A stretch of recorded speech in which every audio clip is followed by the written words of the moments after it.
Oh, you guys can't even hear me. There we go. Mic check and cam check. All right, so I had to do something for the wife. But what up?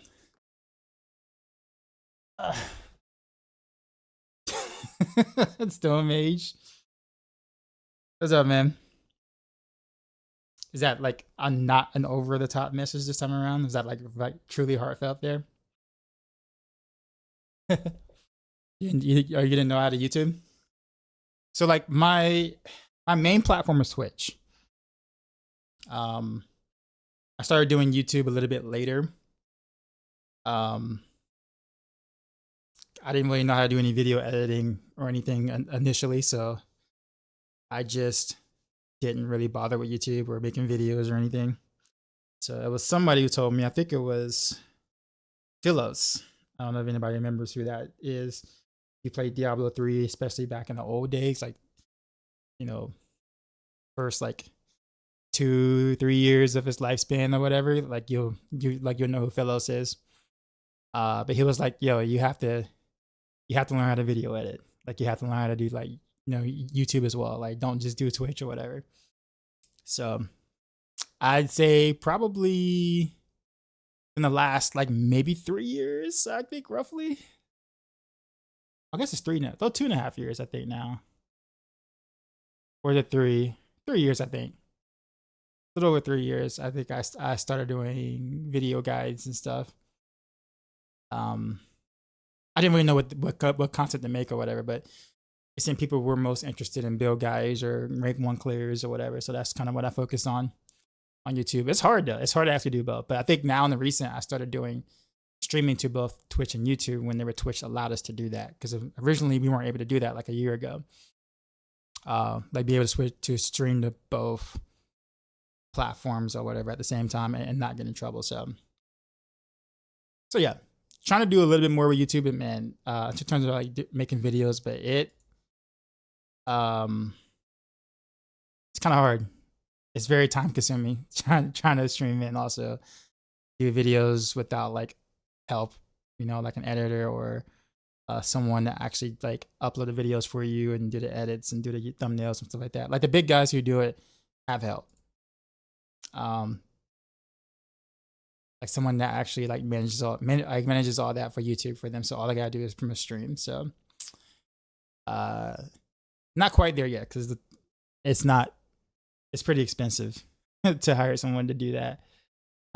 So I do not make nearly enough money on this platform to hire someone to do that. Now there has been people who have asked, so people who have like, messaged me and say, hey, I can do this such and such as for you, but it's like, man, like I just can't.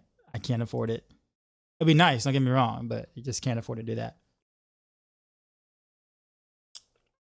Releveling. Oh, you ripped yesterday? Oh man, that's awful. Loving the music per usual. So what am I crafting first after the patch? I don't know if there's anything that I can do new. But I'm just gonna see what's gonna be more effective going around. Apparently, right now, currently before the new patch or whatever. Apparently, Rain of Arrows is actually number 1. Like it dethroned Rapid Fire yesterday, I believe. So Rain of Arrows actually has the highest roll clear at 114. So,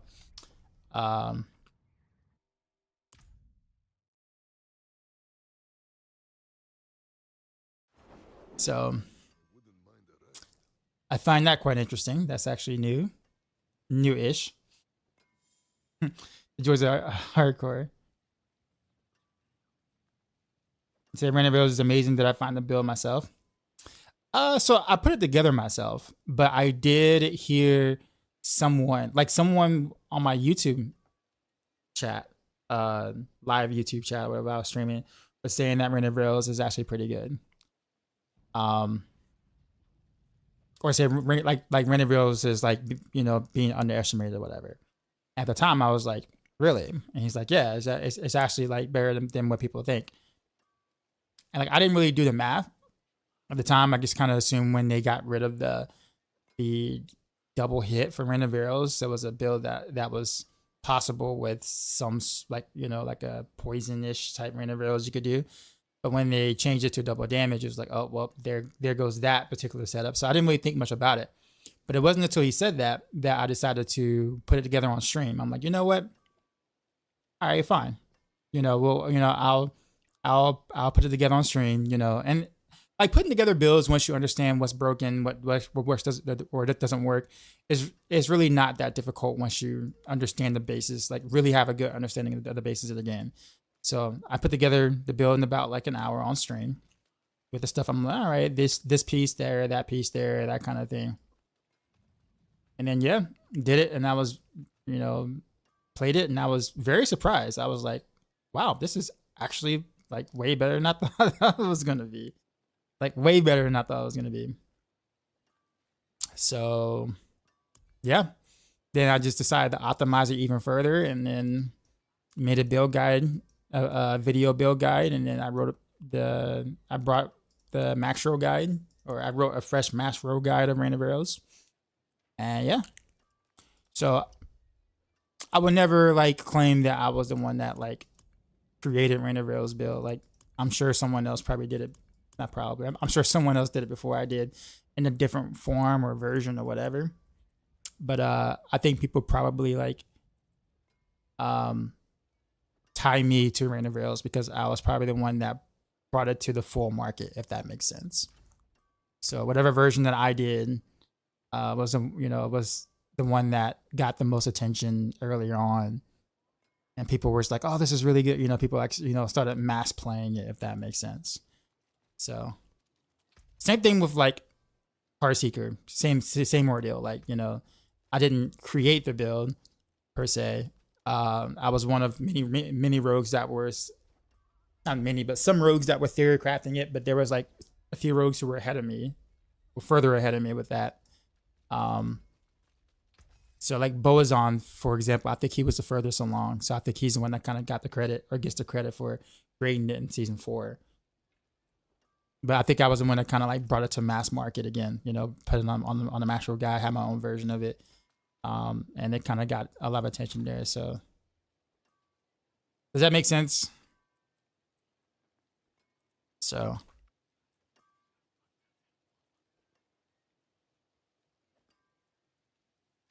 the ability to build on one sources. I mean, sometimes it really is kind of like you might not be aware if something works or not, and then you're just like, oh, that works, and he's like, yeah. I was like, I wonder if we can do something with around it.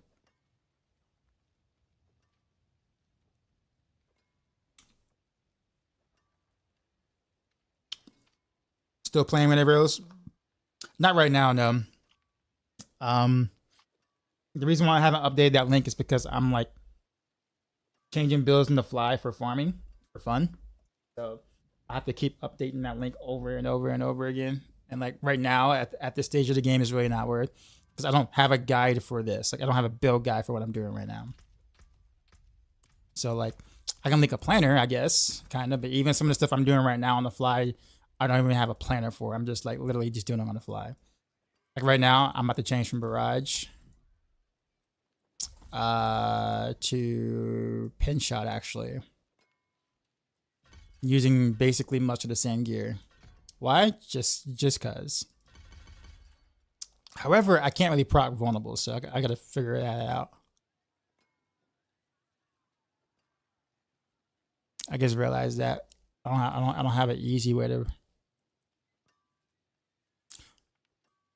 I mean, I guess Flurry technically does.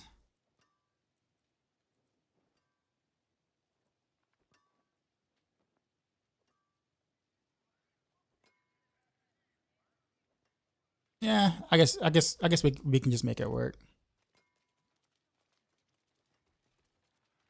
Yeah, but you was best Heartseeker builder last season. I mean, with what you said. So like Heartseeker last season was interesting because, I guess all of us really didn't have a. We just kind of just wrote it off as if it wasn't going to be good. And And literally out of nowhere, I just decided, you know what? We're just gonna build it anyway. We're just like, I'm like, you know what? I'm just gonna go for it and see what happens, and ended up being a lot better than I thought it was gonna be. And so we were back to a similar situation where it's kind of like, oh crap, this is actually pretty decent. So optimizing on stream a bit more. Had some help from Matthias and Zario a little bit, and kind of brought it back to the market, and that was cool. Trying to figure out what I probably need to do.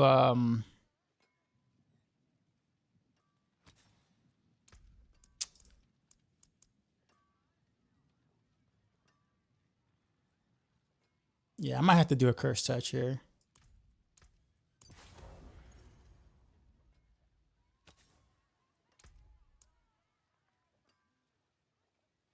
And then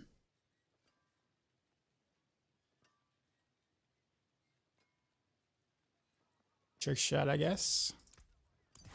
The easiest way to make the transition. Yeah, that's pretty much it. Yeah. So this is why I don't have like build links or like that, because I legit just do stuff like this where I just change up things like on the fly.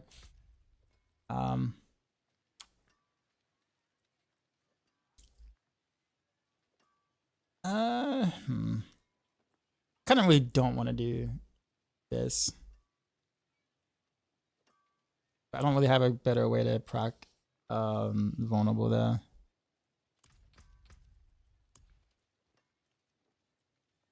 Unless I give up a glyph to do it,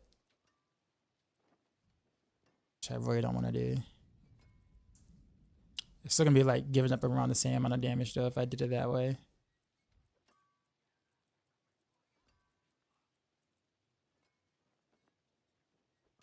Yeah, let's not. I guess I might be stuck with it this way.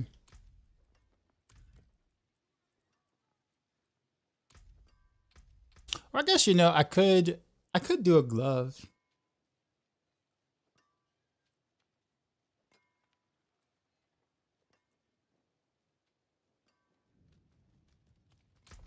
Like a regular glove.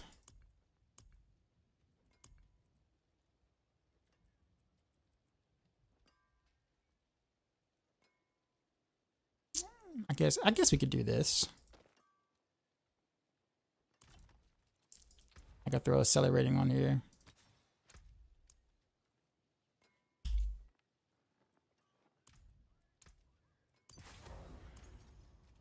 There we go.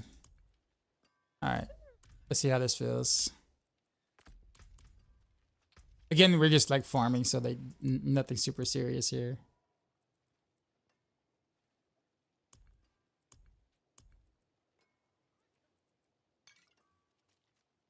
And using edge mashers on leg gloves. Well, that's the other option. If I didn't have to find some way to proc vulnerable without like changing up a bunch of stuff to do it, then yeah, I would actually do edge mashers. What clone to be useful?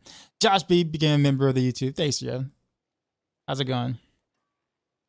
Those rapid fire buffs seem unnecessary and insignificant. I think they're just trying to get more casuals to play it, honestly, because rapid fire is not possible. Not possible, sorry. Not popular. So people just don't too much like rapid fire. So I think they're just kind of went a little ham on the buffs there. Compared to the other skills, I put it that way. TB actually got like some pretty nice buffs too as well, like 3x buff or whatever. So TB should feel good with alchemical admixture, but it's still more of a push thing. I'd rather for like raw damage TB to be the thing, honestly. Why does my eye like itch a lot? I don't like poison TB at all. So when I can get like whenever I can do like a direct damage TB again, then I'd be more interested there. All right, we'll go ahead and kill Varshan for a whisper. Why is my eyes?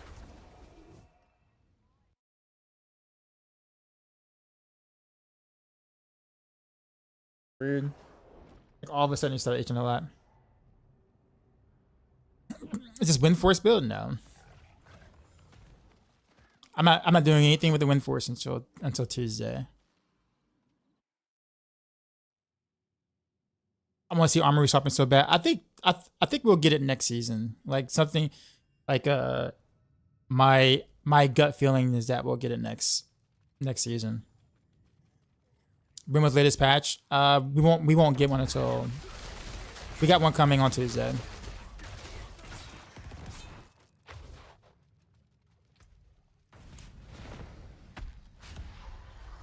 Good Arvo, checking in. What's going on?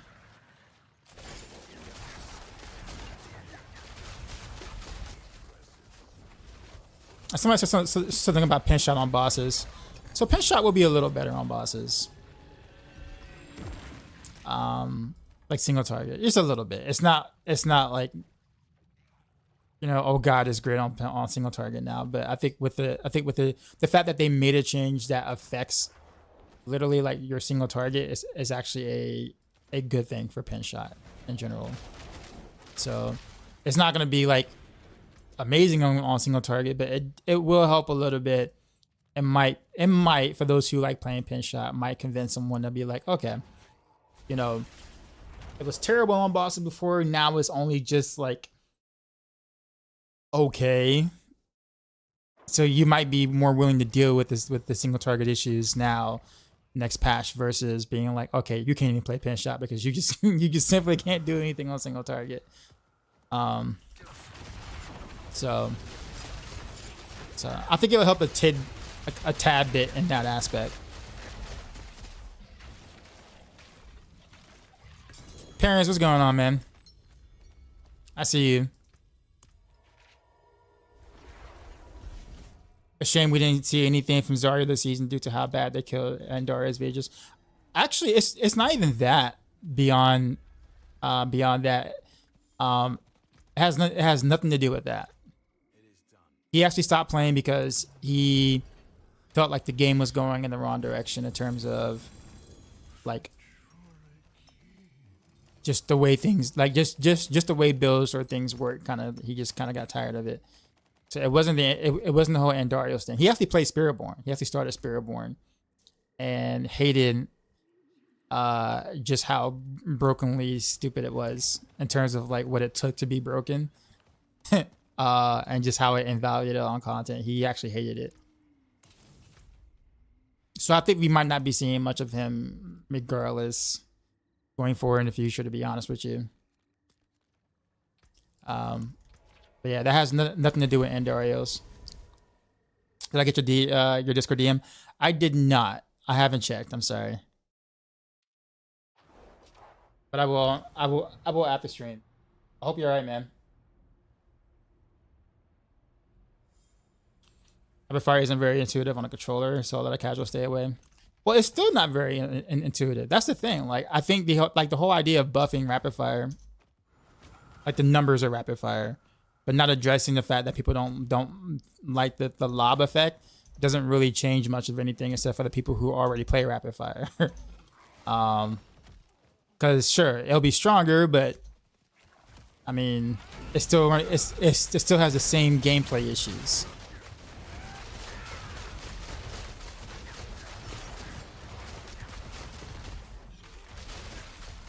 So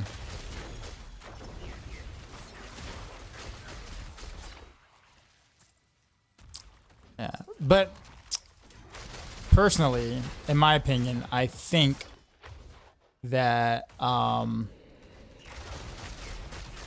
I think a lot of the changes that we saw in the patch notes was actually supposed to be for next season. That's like my thought.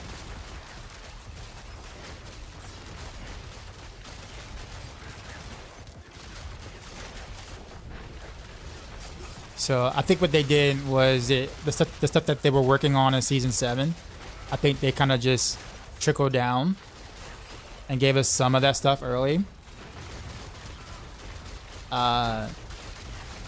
Because some of the changes right now don't necessarily make sense on their own. Like they just don't. So like for instance, like the rapid fire stuff or whatever. I'm assuming there's a bigger change coming. Like why the buff is seems to be so big right now.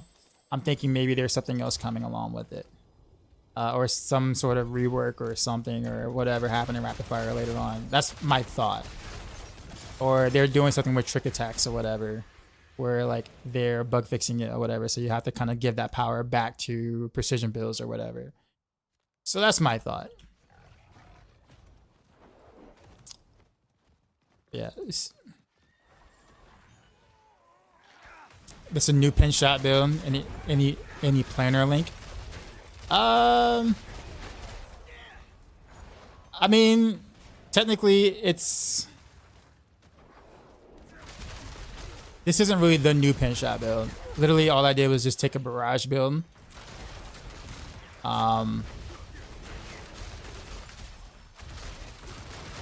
Yeah, I guess like barrage and like my precision barrage and just swapped out barrage for pin shot. And I mean, it works. It's really the same thing, same boards and everything. So, do exclamation mark builds with the S.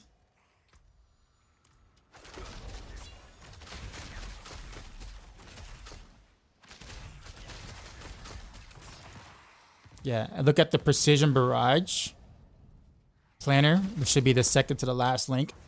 And instead of doing barrage, basically just do pin shot.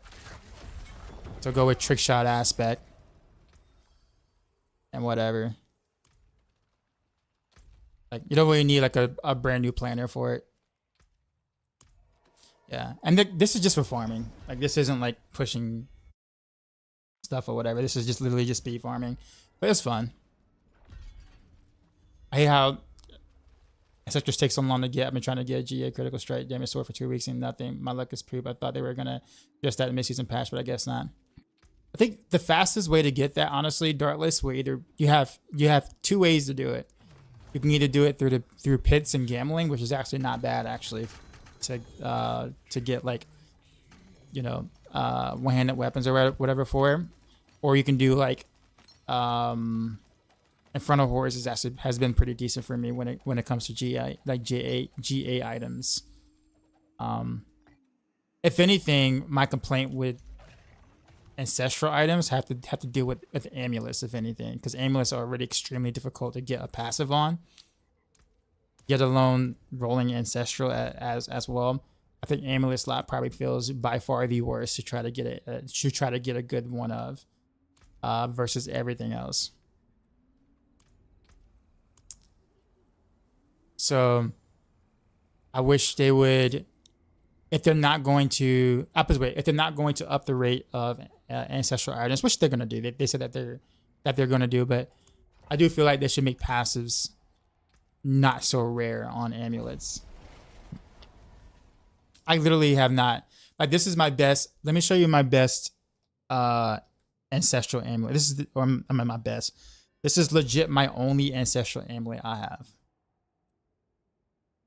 Like, this is the best. This is the best I can do.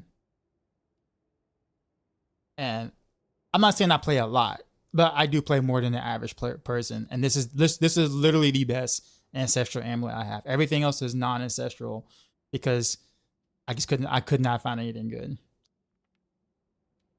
Shroud of False Death +1 to all passive should have been on the mythic amulet. You know what? Actually, I would have been okay with that. Thunder Eagle, I actually would have been pretty okay with. Although I will say this though, I think that would have hurt the Rain of Arrows build because you would have to go Ward of Hakan, so you kind of needed that amulet. However, I actually wouldn't have minded that in general. But yeah, it's so hard to get an ancestral. Yeah, dude. Like I said, this is the best I got. It's like the best I can do. And even look at my master working. Like I got +1 the second win. I was just like, you know what? Screw it. I don't even care. I'm just like at this point, I'm just like whatever. I'm like so over it, man. I know, right? Don't even care. What up, Juggernaut?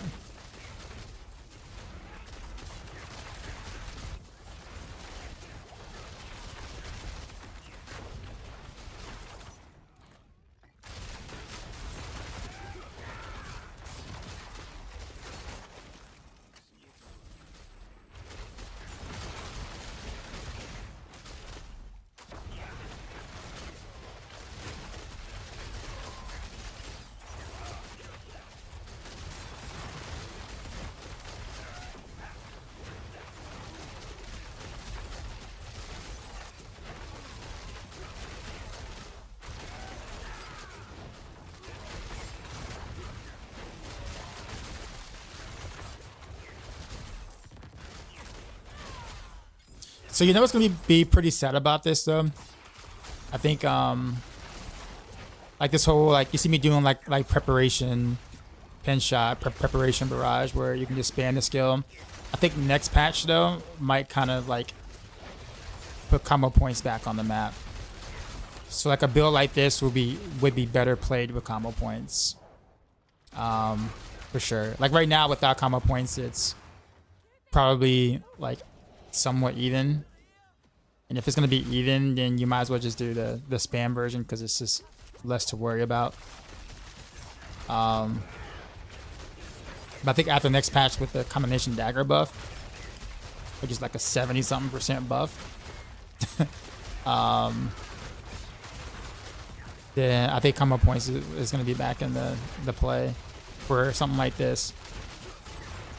Possibly even like combo point barrage.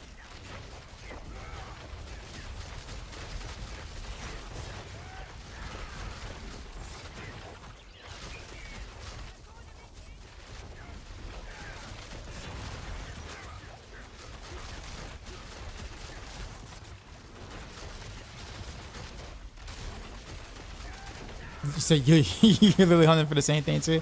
Someone asked me about what is it? Victimize earlier. Who was it? It wasn't. I don't think it was you, Juggernaut. I think it was someone. I think you brought it up, but someone else actually mentioned it. I totally forgot to respond to it. It was Mullet. Okay, Mullet. Yeah. Does the victimize buff bring it back to where it was in the PTR? No. Keep in mind, like, victimize where. So I don't think people understand to the fullest of what happened with victimize. So victimize didn't really get like a big nerf at all from PTR to live. Like the nerf that they did was like very minor. It's something that most people wouldn't be able to notice or feel. What ended up happening was they changed the way it felt. They added an internal cooldown. So they didn't nerf it. All they did, they didn't really do a ginormous nerf to it. What they did was they just backloaded all your damage with the internal cooldown. So it felt different to play. So what's happening is they're reverting some of that internal cooldown to make it proc more often. So that's what they're gonna do. That doesn't, like, the buff from 120 to 150 is like not even like one pit tier's worth of damage. So like that's not even a buff. Like I would literally ignore those numbers. The biggest thing is they're going to allow it to prop more often. So like that doesn't give you more damage, but what it does is that it makes speed farming way more efficient because you're not waiting for these big bursts to happen that ends up just overkilling anyways. So victimize, the victimize change coming up is actually going to be probably one of the better changes you're going to see on the road come Tuesday.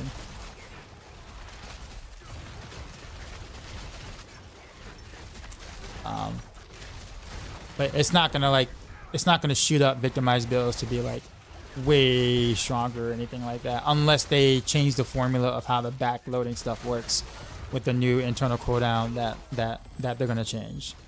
So maybe they do, maybe they don't. It's hard to know until we actually play it.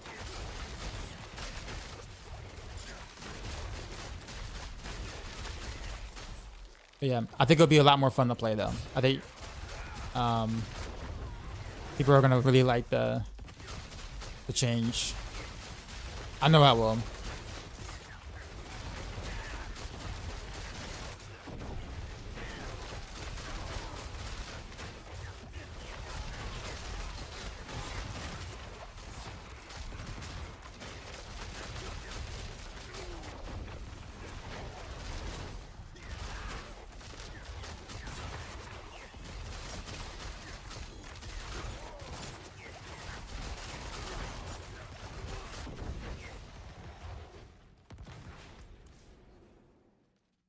Actually, which rune did I take?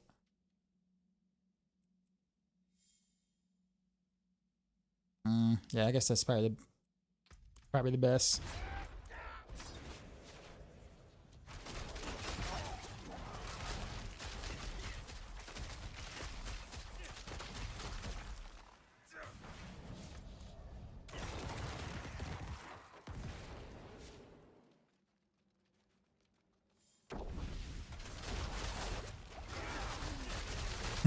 Don't see the problem. I only spent what 3 bill gold rolling frigid finesse for an hour. Yeah. Hopefully that will be addressed at some point.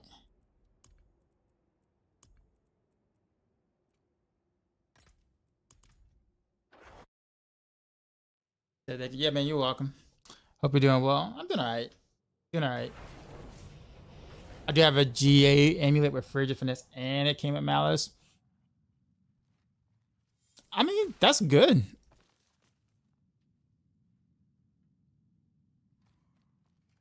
I wouldn't even say not ideal. I mean, that's actually really good. Like, I guess it depends on the build you're playing, but I mean, for most builds that I would play, frigid finesse and malice is fine. Like, I mean, unstable elixirs, depending on the build, might be a little stronger, but like, I think malice would be considerably more consistent. So like, I mean, that's like jackpot, man. Outside of like, and then I guess the third one can be probably Dex % or something. Like, yeah, I'd totally take an amulet like that. I've yet to see one like that.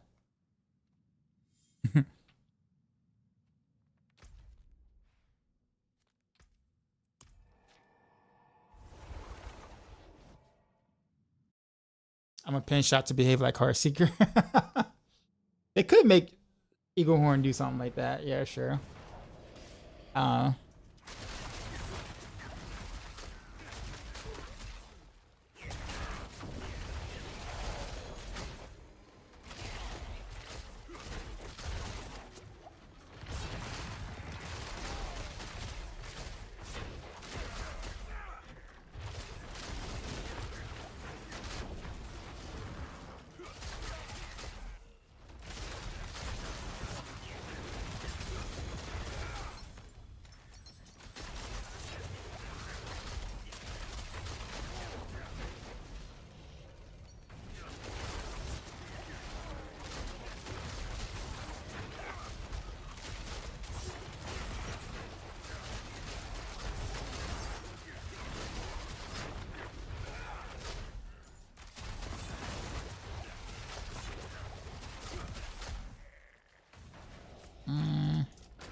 But yeah, next patch, yeah, I mean, next patch, any and all pin shot builds are going to be definitely combo points. I'm not going to be able to really do this next patch. And be able to get the new elite bonus, damage bonus or whatever. I try to map it out to see what it, if you could, but you kind of can't.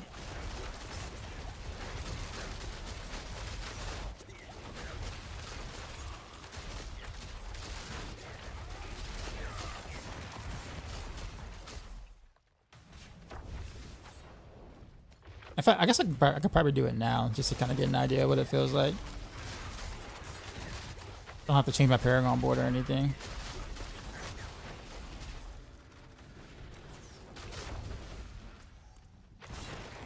Well, I guess I probably have to change No Witness though. Speaking of which, what board is No Witness right now? Where is it at? Let's see if it's an easy thing I can just like rip off. That's Daily Ambush. No, I have to rip off. I have to rip this board and this board because I have to get to this board.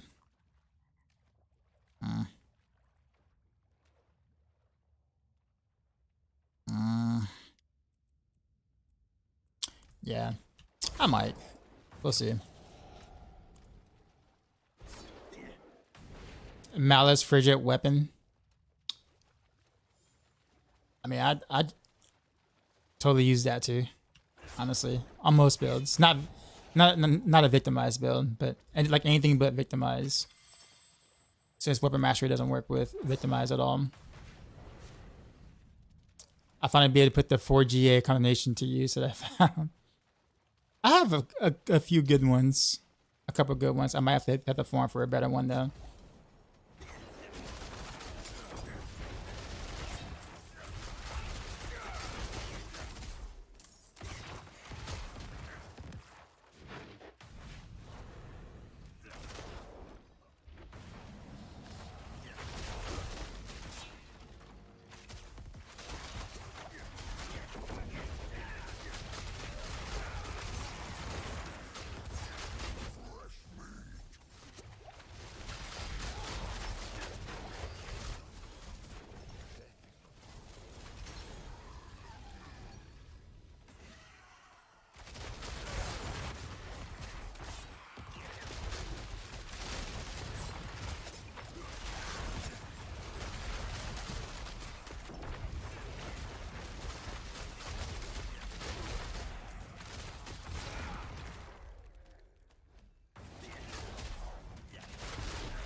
No, I should do. I should probably opt for Death Trap actually. So I guess when I do pits, I'll probably opt for Death Trap.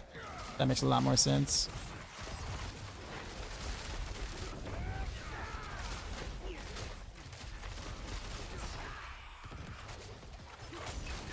Because I don't really have a pull or anything, but I guess I could do a pull with the Spiritborn skill, whatever, Vortex.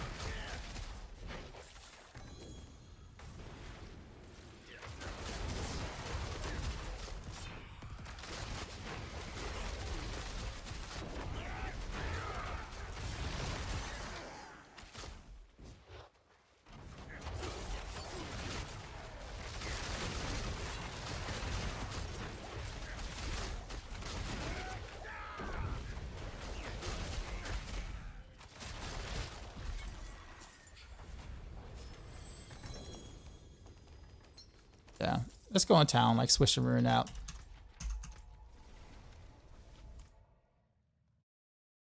All right, on the Random Rails build, what is the skill rotation? Is max life as important as an over power builds? No, max life is not. I mean, you want. Don't get me wrong. You want life. Don't get me wrong. But like, you're not trying to gear everywhere for it. So wherever you can stuff it is fine. But it's not like it doesn't scale with your damage like overpower builds. No. And like this, like the skill rotation, like for the most part, smoke grenade, cow traps, just like any rogue build for the most part, and then you kind of just spam flurry and random rails until they're dead. It's kind of really it. It's not a difficult rotation to actually do. I will say that you make sure that you do use the resource elixir though. That is definitely important. But I have a whole video guide on YouTube. Since you're watching on YouTube, if you just look through my videos, kind of explains everything for you. All right, let's take a look at that one.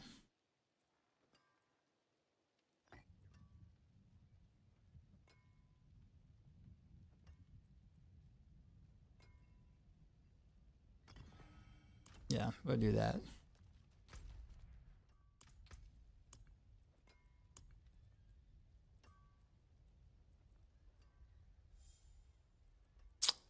I would need to just like legit salvage the majority of these sigils. They're like so bad. I'd be fine. The only roadblock was to make cow traps not be unfun to use.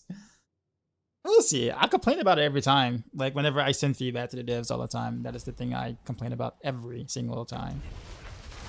Like I basically just copy and paste that that feedback every time, each time, every season, and I'm going to continue to do so until something is done about it.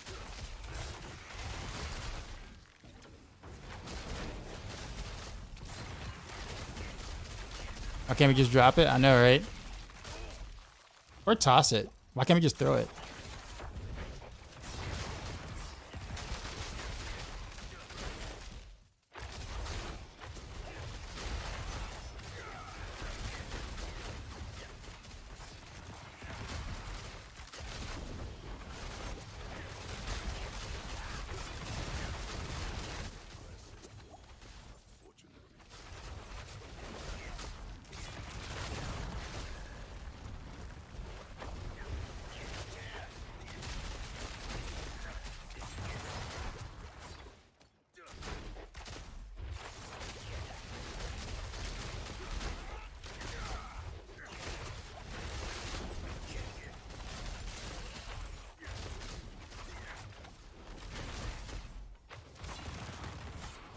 What's my least favorite dungeon map set? I don't like. I honestly don't like caves. So like this is like something I don't like at all. Like this long hallway caves or whatever. I don't like caves because usually they kind of lead to a lot of backtracking. I like stuff like one of my favorite dungeons to like do was Champion's Demise, because it's like pretty open and pretty dense. So something like that is what I like a lot. Plus, I like the outside tiles more so than the cave tiles. Like the dungeon, like the real cave-looking dungeon type ordeals.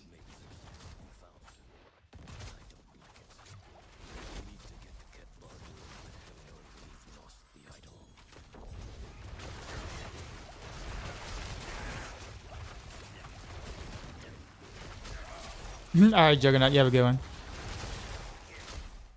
I'll be fine if they just correct the tooltip to say Kyle's trash. Someone left that message on like a YouTube comment or whatever. I don't know if it's somebody from my stream trolling or someone who's just literally just like, you know, but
yeah. Been playing Initial Rapid Fire, Cold Shadow. I'm not gonna do 185 last night. I switched to Rapid Fire. No, I'm demons modified to get the runes. I don't see lots of improvement. Are you doing something wrong?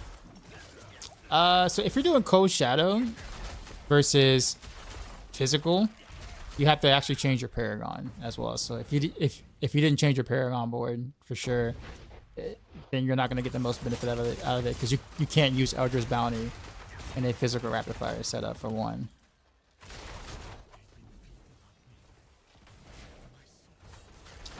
Two, are you using Starlight Skies? Because that's another thing.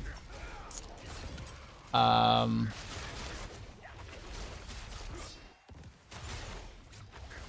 the thing about physical Rapid Fire, or what that makes physical Rapid Fire like good this season, is the fact that you can fit in Starless Skies and not have to worry about your imbuement count for the most part. So, like with the others, because we're attacking so fast now, we run out of imbuement charges even with the extra charges, obviously. So it kind of makes Cold Rapid Fire a bit inconvenient. If you go Cold Shadow, which was originally the Rapid Fire I've done for several seasons before season 4 or 5 or whatever. I mean, I like that a lot, honestly. I did, but same thing. Trying to not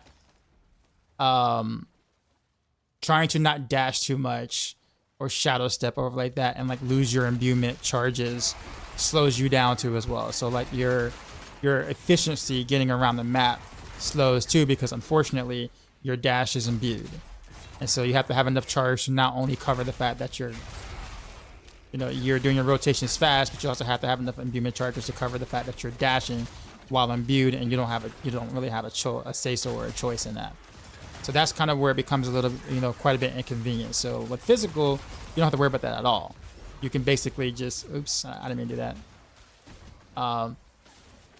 You basically can just spam at will, get as much attack speed as you want at will. You can use Starless Skies because you don't have to worry about imbuement charges and stuff. And so Starless Skies is also a pretty significant buff. So the Starless Skies kind of makes up for the fact that you're not doing imbuments. But you cannot do Cold Rapid Fire and Starless Skies. You can't do that. You will run out of imbuement charges so fast that your damage will plummet the moment that you're not cold imbued.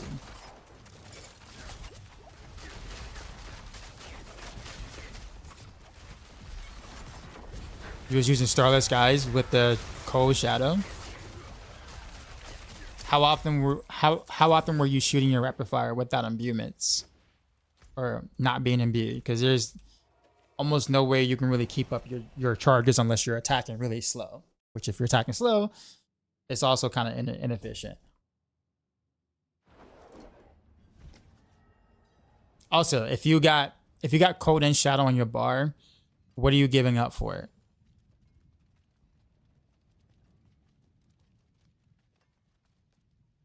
Like, so I'll put it this way. So you have a basic attack here, right? Basic attack. So you have Heartseeker, Rapid Fire, Cold, Shadow. Now you got Smoke Grenade and Dash, or Caltress and Dash. So you have to give up one of these buffs to get an imbuement. So you're trading a buff for a buff. So let's say you're trading Shadow imbuement. So if you're going to keep Shadow imbuement, then you have to trade off either Smoke Grenade or Caltraps. See, with physical Rapid Fire, you not only do you get 2 free slots. That means Caltraps comes back into play, as well as Dark Shroud you can put on your bar, which saves you a rune, so you can go more DPS on your runes too as well to make up for the fact that you do not have an imbuement, and you don't have to worry about being imbued or running out of charges because you're physical. So I'm not saying that physical is like leagues better than Shadow and Cold. I think the idea that people kind of miss out is that it's way more convenient. So if you're doing similar amounts of damage or you're slightly more efficient than going Shadow and Cold, then why even do Shadow and Cold? Why do all the extra work to be slightly worse than just having no imbuements at all? You see what I'm saying? That's the point. So I never claim that physical is like 10 tiers better than like Cold Rapid Fire. Like, no, not at all. In fact, it's pretty close. It's really close. But the point is that why do all the extra work when you don't have to? And you can just do physical.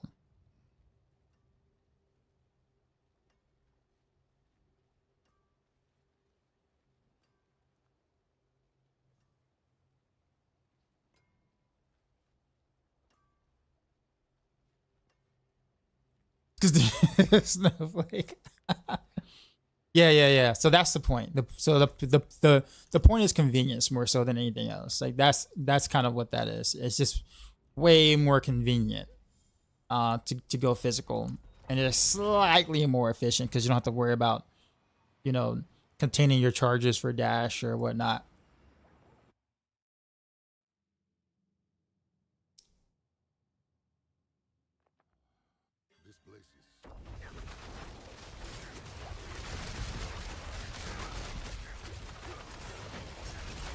I will say that Cold looks cooler. Like Cold and Shadow looks way cooler. I mean, it's like a night and day difference.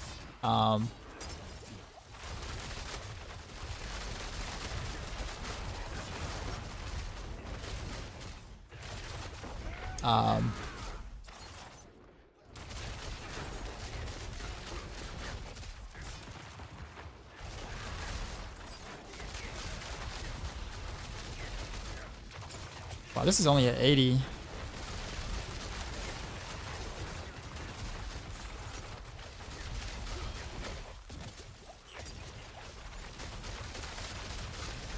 Yeah. Feels really bad without a pull. I have a pull, but if they live after their initial pull.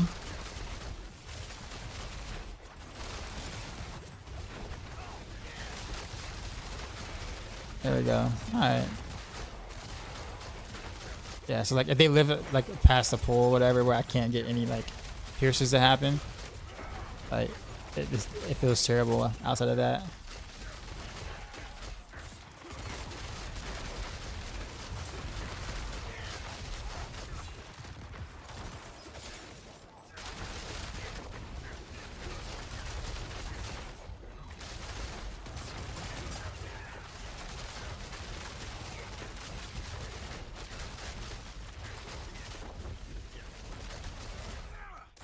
Like I have to skip the individual mobs that didn't get pulled. There we go. Yes, it looked like I was doing something now. Just yeah. I actually wonder why they changed the original physical animation. Like you know how Zack in season 4, I believe. They had like a little fire animation or whatever. Like when you was playing physical, had like a little fire animation. Like that was really cool. It actually kind of made you want to go physical, but at the time, physical just wasn't great. I wish they would have kept that.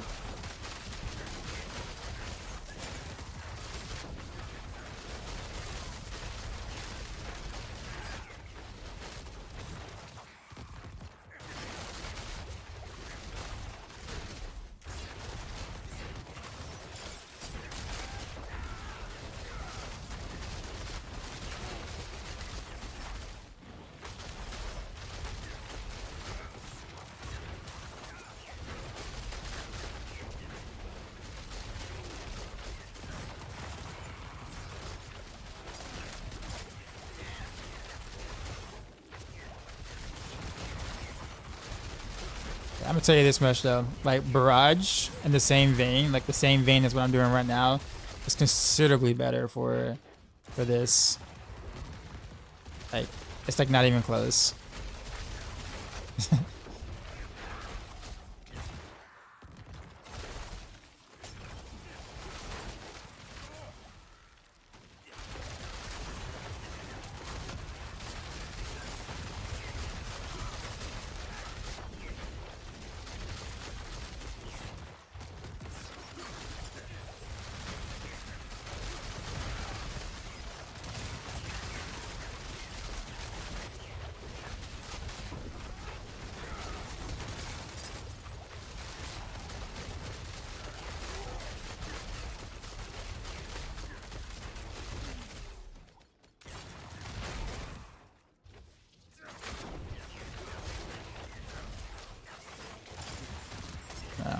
The pinch shot is gonna be pretty much a combo point or bust type ordeal, but I'm not gonna want to do that until the next match.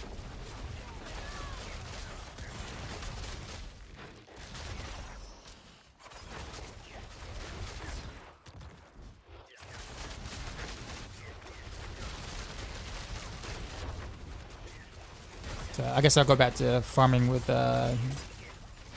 Precision Barrage.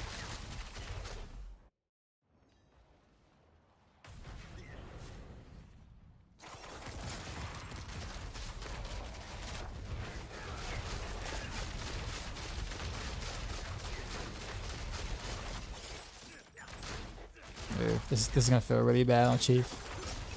Like really bad. Yeah. I'm not even gonna want to finish this. Just because I don't know this is gonna take on Finn shot.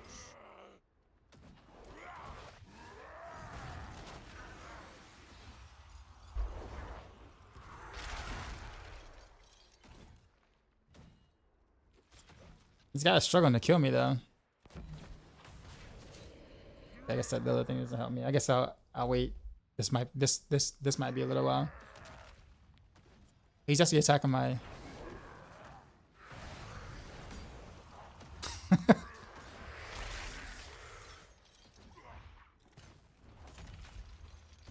I don't even have Dark Shroud, by the way. Like legit, I'm not even armor cap, and this is taking a while.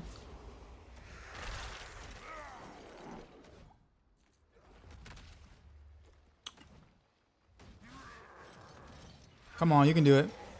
You can do. Wait, how did I get? Oh, I got healed. Wait. I got healed. My father healed me. He quit it. I'm trying to die now. No, I wouldn't have killed him by now. So maybe, I don't know. Bro, kill me.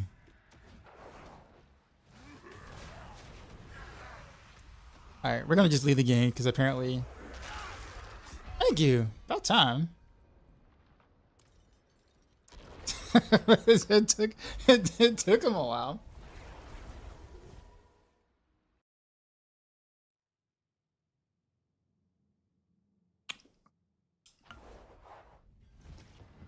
Peachy says prepping for some pin shot buffs. I mean, kind of. I think I mean, we'll still kind of like pin shot will still reach like a pretty similar. It'll hit a pretty similar wall of it, but being slightly better against bosses. But I definitely have to go comma point though if I'm gonna do pin shot. Like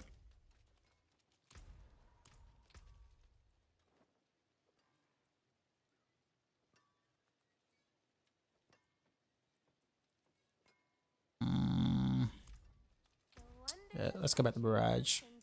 Barrage was more fun. High velocity.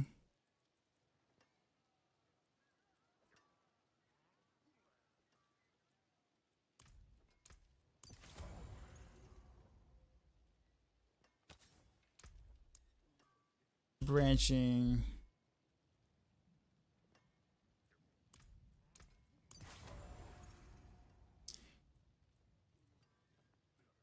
Retribution is fine.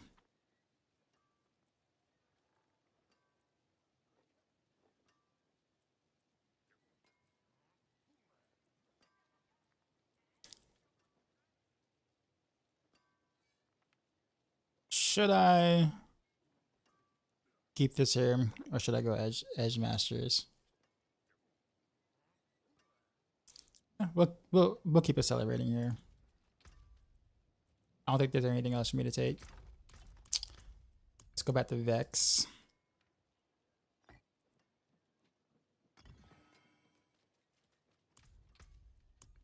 Okay, so let's do the same 80 now, but with a Barrage.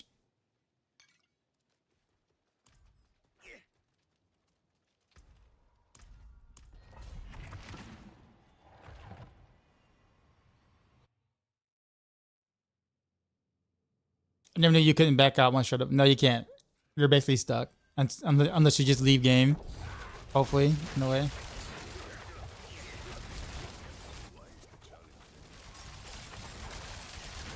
Night and day difference, literally.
Because of the real content. Like this is way more fun. Just the way it feels. I don't have to worry about like lining anything up or anything. Just spray super quick.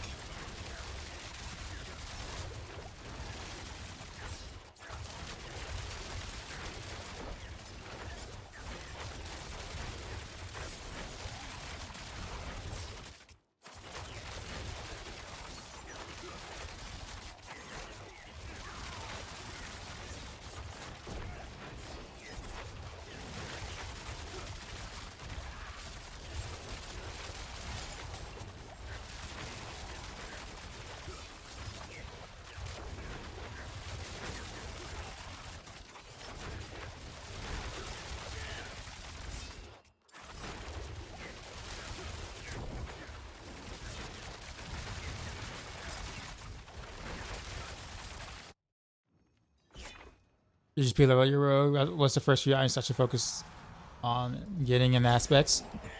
Well, I don't know, because you gotta pick a build. So first you have to choose what build you're gonna play, and then from there I would just follow a guide. Like for instance, like the Maxroll guys pretty much has it all laid out for you in terms of like, depending on the build you're playing, like what to go for.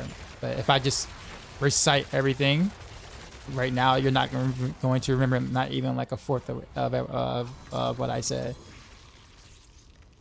You know what I'm saying? Like it's just much easier to like to follow a template.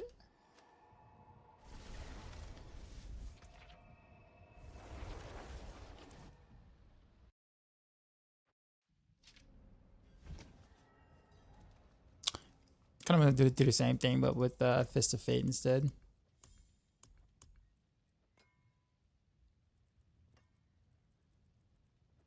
But yeah, pick a build, and then you know we can kind of go from there. Why no Umbercrux? Because Umbercrux on Precision Barrage sucks. Umbercrux is only good when Victimize is in play. That's it. Since I'm not doing Victimize, then Umbercrux is actually quite useless here.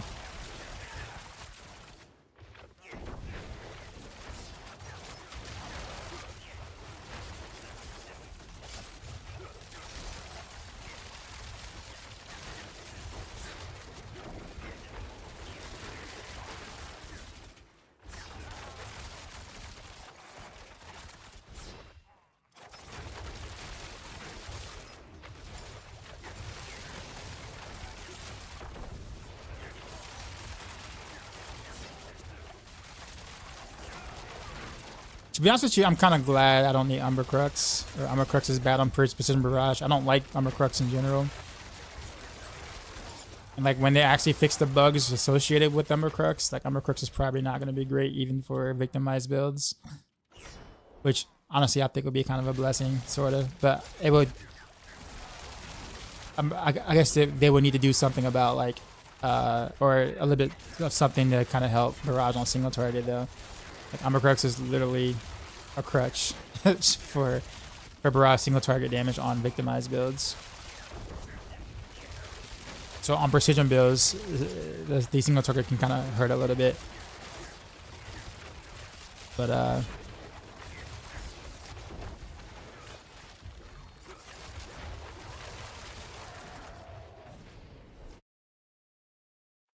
female rogue on male. Mainly because of her Wii sound on ultimate. I never actually noticed it, honestly.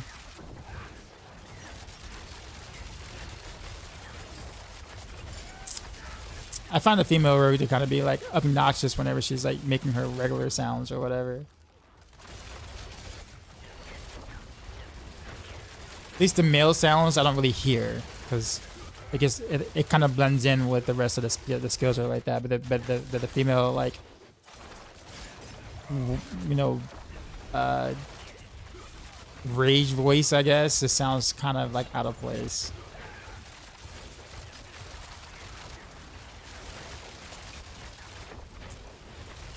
In my opinion.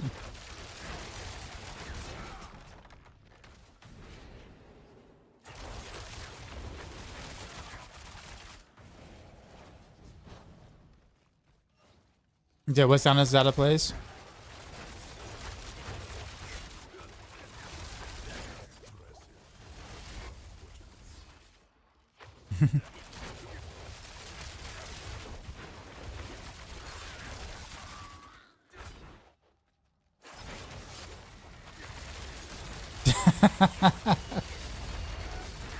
You might need to take out a loan, Sase.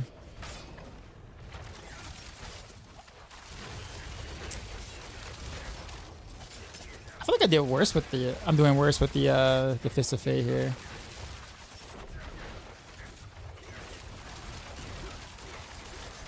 Why does the command work sometimes? It has a cooldown. That's why. So you have to kind of wait like 10 to 15 seconds or whatever. We gamble responsibly here. You know.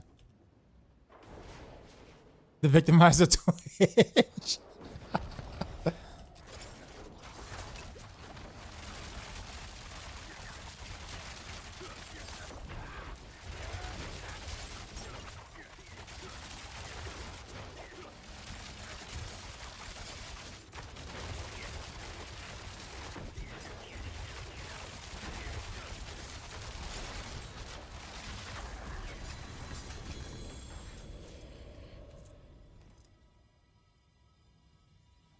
I'm stuck in your Random Rails build. Once you masterwork everything and get past 250 Paragon, it is. Wait, you said you're stuck? Okay, let me show you that. You're stuck on Random Rails build. Once you masterwork everything, get past 250 Paragon, it's hard to beat. You mean like it's hard to beat it in terms of wanting to play something else, or like, or there's something in the game that's hard to beat with Random Rails? I just want to make sure I'm reading it because I read it twice. And I interpreted it 2 different ways. It's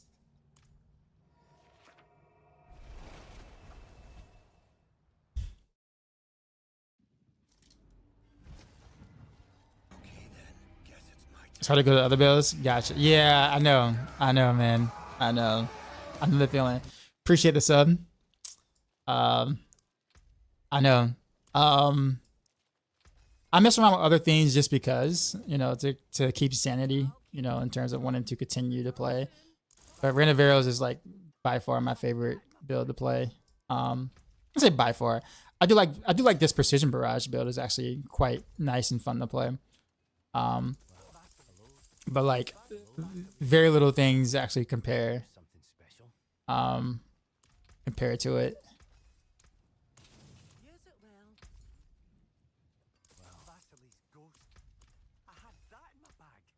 I will say that I do like Precision Barrage on like Nightmare Dungeon stuff because I have to go back, I have to pick up stuff, and so Random Rails, because of the nature of Random Rails, that you spam your skills and then you leave and you dash to the next pack, which is a lot of fun.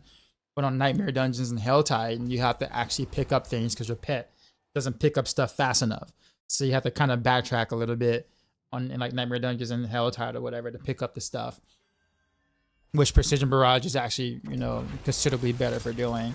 But like for pits or whatever, pits in the front of Horde and Cuirass or whatever, man, I have so much fun on Random Rails. It's like ridiculous.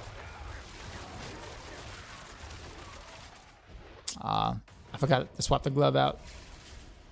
The Random Rails build save season 6 Rogue for me. I was hating Rogue until that. I've seen that. I don't know. Like I mean, I appreciate all the compliments and stuff like that, but I've seen them beginning that a lot. And that's in the semi-recent, meaning like last season it was Heartseeker. You know, people's like, you know, thanks for bringing that back, I guess. You know, you say this season for me. This season I got a lot of comments on the Random Rails thing.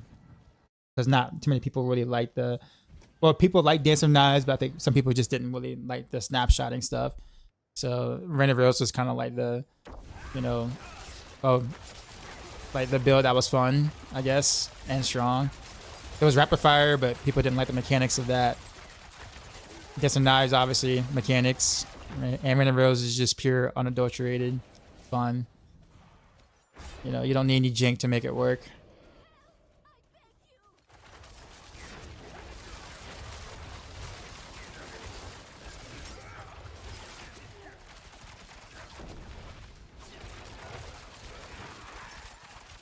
Wait. Abstract Reality, what'd you say? He was in Woodridge stream and he said, I've slacked on Rogue this season. The Oxide carried. He actually said that? Woodridge actually gave a compliment out. My boss actually gave me a shout out and a compliment. No way. I don't believe you. You're gonna need to clip that so I can, like, you know, get that printed out and framed and put on my wall. I'm just saying. Therefore he can't deny he never said it. Mainly. I'm like, no, bro, you said it. Look. See, I even have it printed on my wall on the exact moment you said it on your stream, sir. You said it. You cannot take it back now.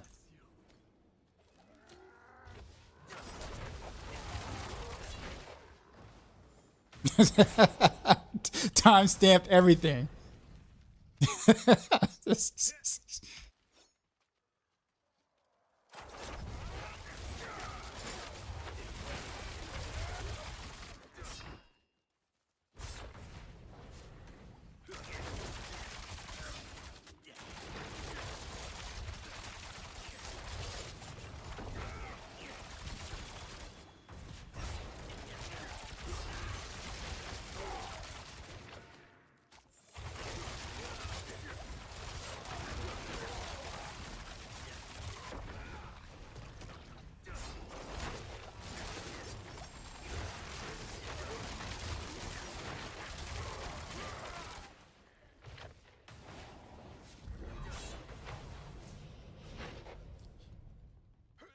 Send it to Woody. Engrave on the black card.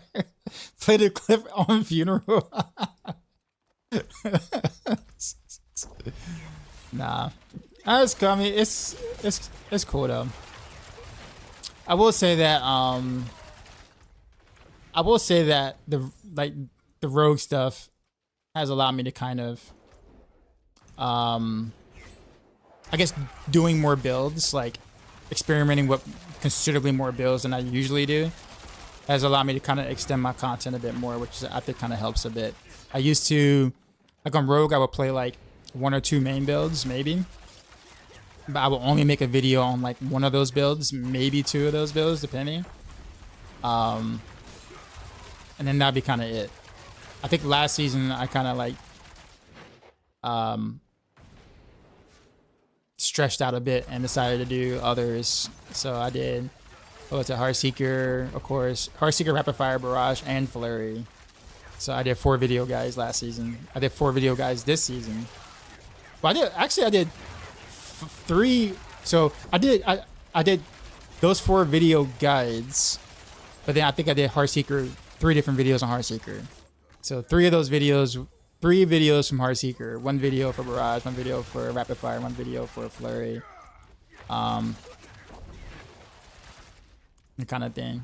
I think that really does allow me to kind of extend my content a bit more and like give a further reach out. But I think the thing for me is that, like, I'm gonna be honest, like I didn't really see people as looking at my content for rogue builds. Like maybe like they'll look at it for like, let's say a Maxroll build. Like if I do a Maxroll build of a skill or whatever, then I put the video guide there. People look at that video because it's synonymous with the Maxroll guide. So I always kind of just thought that people were watching the video because they were looking at the Maxroll guide that had the video attached to it. You know what I mean? So I never really thought of the idea of people actually wanting to play like my builds. It's like, oh, you know, I want you to make a build of this.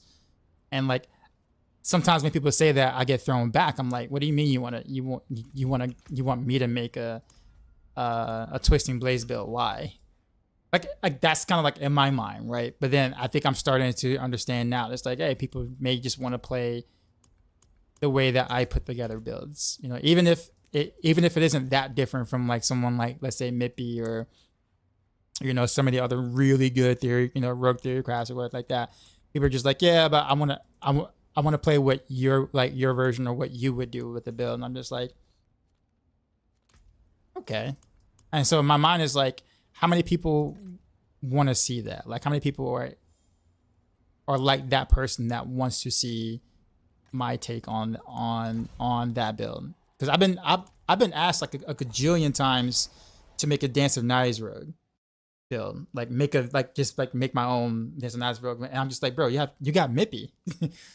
I'm just like, you got Mippy, you got the Maxroll website thing. I mean, like, why would you want me to make one? Why would you want me to make one, right? But I'm starting to slowly realize why. And like almost kind of like what it is for Woody Joe. Like Woody Joe has his own like set of builds or whatever, and people really want to play his version of like some of the stuff that he does, right? So I think I'm starting to just realize that maybe it's just starting to become that way on Rogue in general, not just the builds that I always play, but just any of the builds. So I think I'm probably going to end up starting doing my own planners for pretty much every skill. Kind of like how Woody Joe has this laid out. I have a planner for like literally every skill at some point. I didn't do it this season because, again, I guess I didn't come to that realization until like week 3 of this season, and by that time it's kind of too late, right? Like at that point, you really need to be on board with that early.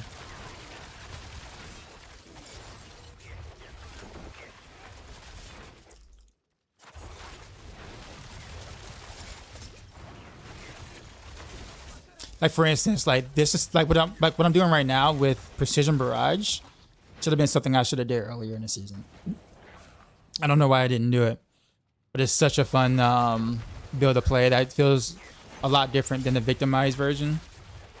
And in my opinion, definitely a better speed farmer. Not, it doesn't push pits as high as victimized Barrage, but in terms of everything else, I think Precision Barrage is definitely better for all other content except for pit pushing. So I think for somebody who might want just a good T4 build without any imbuements or whatever, and want to deal damage and not the victimized damage, like I should have had this like variation, or put a video guide out on this too as well, and I kind of missed the opportunity to do it. But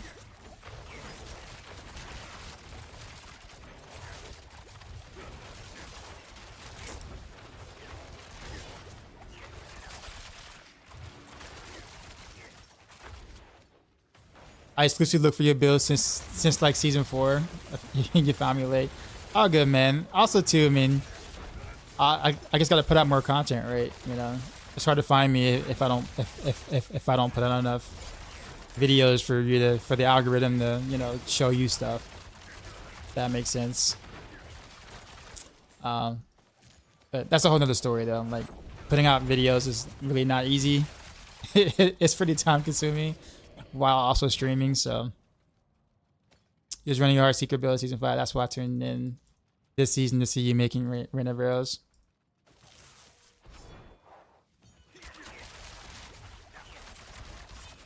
Cannot upgrade Paragon board with dance. Why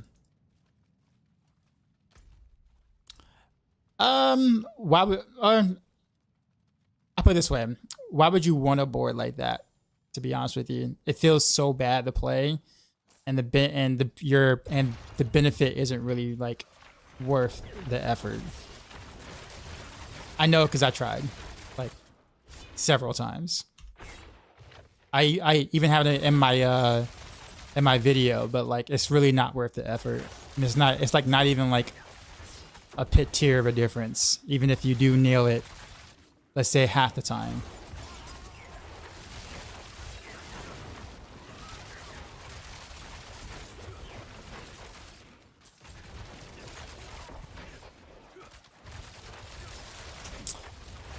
What's the best road build right now? Honestly, believe it or not, I think it is Rain of Arrows. Rain of Arrows actually has a top spot right now. It dethroned Rapid Fire yesterday. So 114 on Rain of Arrows. Your build guys are so in depth, don't get me wrong, everyone else is good, but yours are so thorough when it comes to if you don't have this, wear this. Okay, I got you.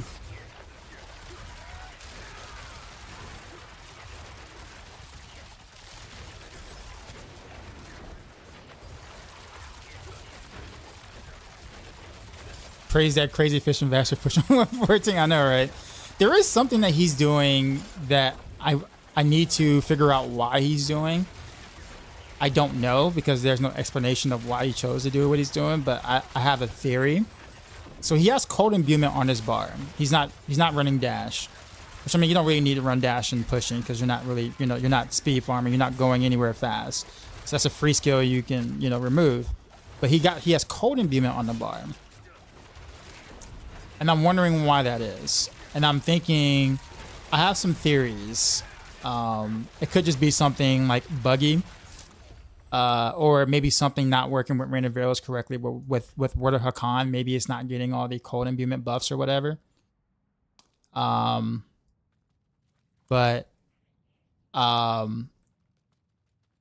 you said it's for the runes. What rune would that be?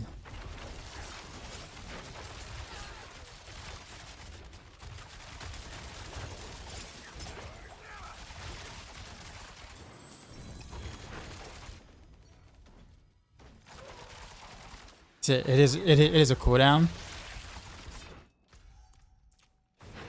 Well, it won't work that way with beast fall boots. The only reason my beast fall boost works with cold clip and Heartseeker is because of cold clip itself, not cold imbuement itself. So it's not that.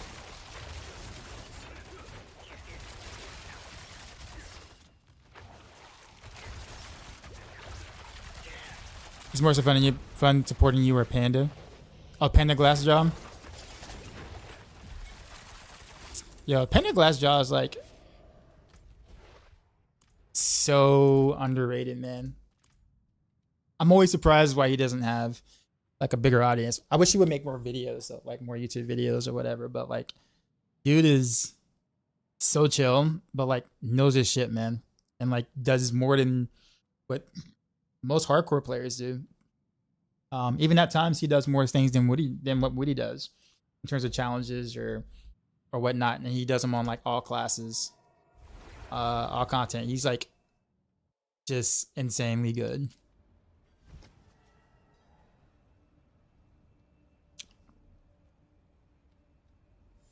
Is dodge any good? I mean, it's kind of really not worth. I mean, you could take it, but it's really not worth. It's not for runes. Yeah, I don't. Yeah, that's what I'm saying. So like, I play a lot of Rain of Arrows, and like, there's really not much. There really isn't really much wiggle room for like experimentation in terms of like outside of trying to get rid of beast fall boots or doing something like a basic attack to be the thing to proc your cooldown or whatever for your ultimate or whatever. Like that's being able to play around with things, but outside of that, it's pretty rigid.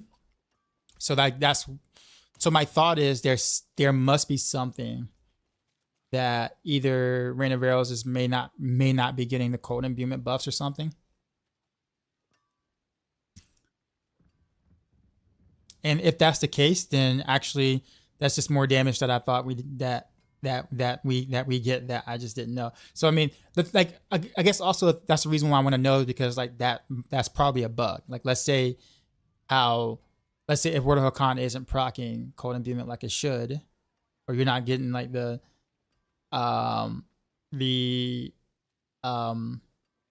mixed cold imbuement per se, right? Like maybe you're getting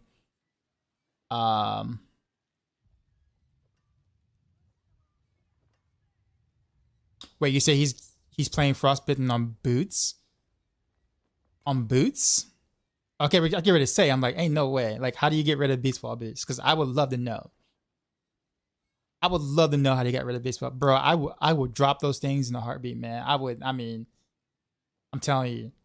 I'd be the first one to have a bonfire with everybody's Beastfall boots. I'm like, bro, I'll tell everybody, yo, give me all your Beastfall boots. We're going to sit there and have a bonfire stream with everybody's Beastfall boots burning, because no one wants to use that.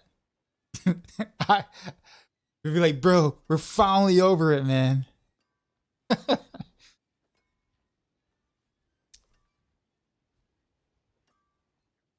They calm down this time. Oh, so you don't want me to joke about it? All right, well, fine. I'll leave it. I'll leave it alone.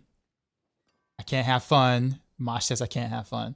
Crafty, what's going on? There's nothing in the patch notes about the elemental one shots. That's probably season 7. It's probably season 7, Crafty. But yeah, so I'm thinking that's what it is, Sase. So the skill he dropped is dash, which makes sense, right? You drop dash because you don't need dash for pushing, so that makes sense. So you get a free skill. But I think the other thing you can do, well, there really isn't too many like any other realistic options you can take. So like when you get cold imbue, I'm wondering if World of Hakan doesn't proc mix a cold imbuement. If that is the case, then that's the easy, 40% damage roughly 40% damage we can add to the build, which is massive. And I didn't know that, right? So like, and it makes sense because you basically get cold imbuement off every other attack. I think it's for Flurry, so Rain of Arrows first hit. Also, are they frozen? But that's the thing, though, Peacha. Like when I fight, the elites, they're already frozen without that. Because if you're running Fist of Fate, you have all that lucky hit chance. The moment you like dash to them with Flurry, and then you proc your rain of arrows, right? And then you smoke and you smoke grenade and cow traps. All the chill from cow traps, the Fist of Fate with Flurry, like they're already frozen by the time the first wave hits. Like I can legit show you. Let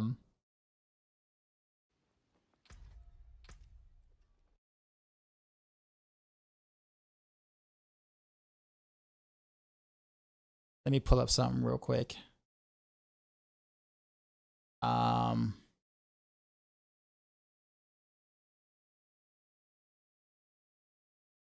Okay, don't play. There we go. And this is when, you know, with me, like,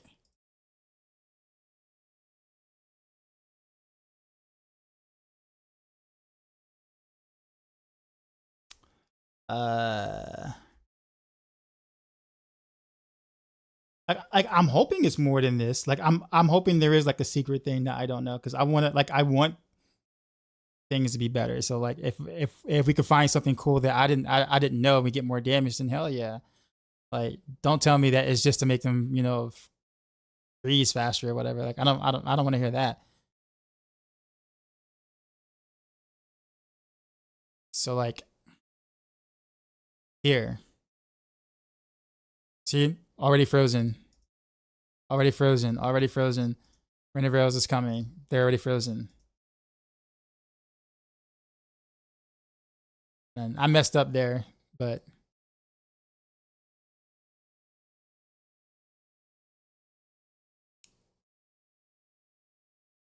here it is. Here we go. So here's another elite pack, right? So already starting off, dashing through, casting some flurries. They're already frozen. I see that 15.1 billion is because they're already frozen. 18.1 billion. Yeah. So like they're already frozen even without code imbuement. So I'm hoping it's just not a convenience thing. I'm hoping he's not like, I'm seriously hoping it's not a convenience thing, because if so, then there's nothing that's being discovered to push Rain of Rose even further. I'm hoping. I was gonna try it. I was like, hey, maybe there's like a bug or something. Maybe something like Word of Hakan isn't like proccing mixed code. I think that's my thought, because Word of Hakan doesn't proc several things in general. Like it seems to be really weird with how it works with imbuements. So like if you encode imbue Rain of Arrows, maybe it gets the mixed code imbuement, where if you don't do it, it doesn't get it from the Word of Hakan. That's my thought.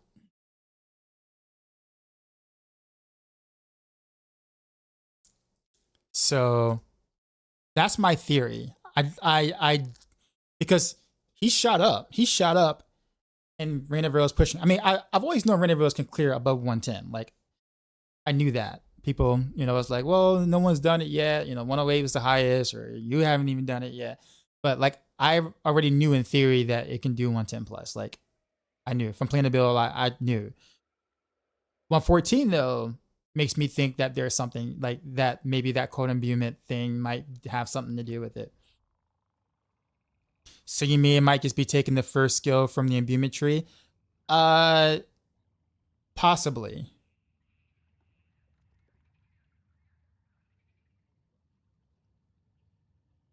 I don't think he was using Frost Feeder though. I don't think Frost Feeder was a thing, but because there was, I guess me and Mippy and even Woody Joe kind of just felt like that was not much was really going on there. But I think that honestly, that I don't know if Rain of Arrows is with Word of Hakan is getting the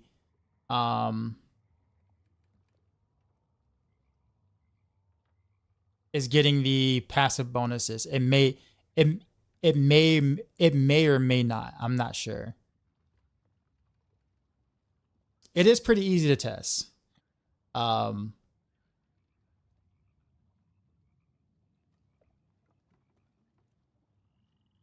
But if it is though, like if it is, then there's no reason why it shouldn't work with mixed code imbuement.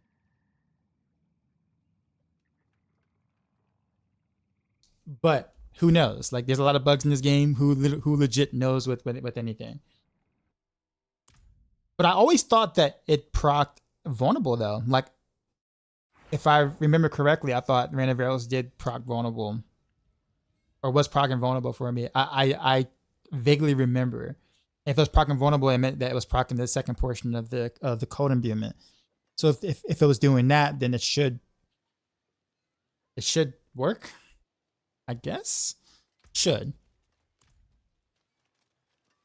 Fingers crossed though. I'm hoping that it's not working, so I can report the bug and say, hey, this is not working with such and such. So Rain of Arrows gets a pretty big buff. And so that would be baked in hopefully next season or something. They fix the bug or whatever. Because imagine if that was the case, then you can just save a skill on the bar. You don't have to go code imbuement. But in the meantime, if it is working that way, then you slot code imbuement and it's like, okay, cool, more damage. Like I didn't know it wasn't functioning correctly. But there are some issues with the way that imbuments are calculated with Word of Hakam that I would not be surprised if mixed code imbuement isn't working. And that he found it. Because I mean, right now he's made it the top rogue build now by doing that specifically. So but of course, obviously, it's going to tilt back to the other direction next patch because of the rapid fire buffs. So Rain of Arrows is going to enjoy like a few days of being the best rogue build until Tuesday. Oh man.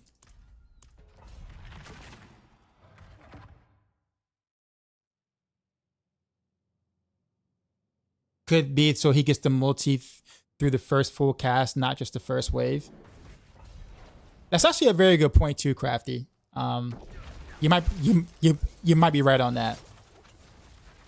Actually, that might be what it is. Now that I think about it, you might be right on that.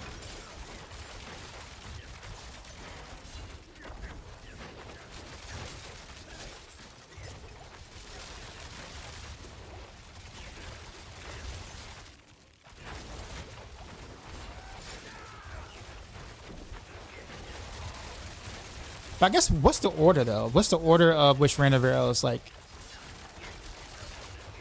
is it poison, shadow, then cold or something like that? Like each wave? Or like I didn't like look at it closely enough. But that actually might be a very good point.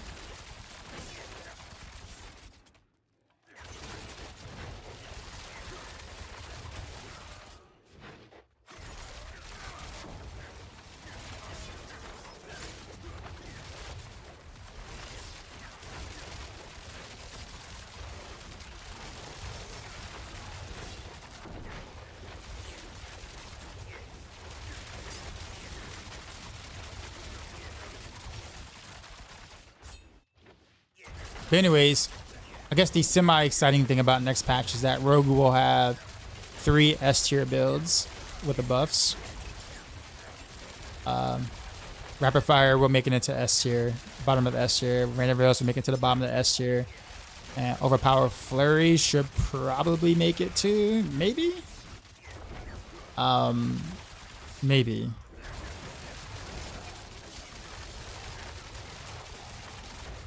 Actually, I don't know. Actually, don't know. Does Overpower Flurry use close quarters combat or momentum? I forgot.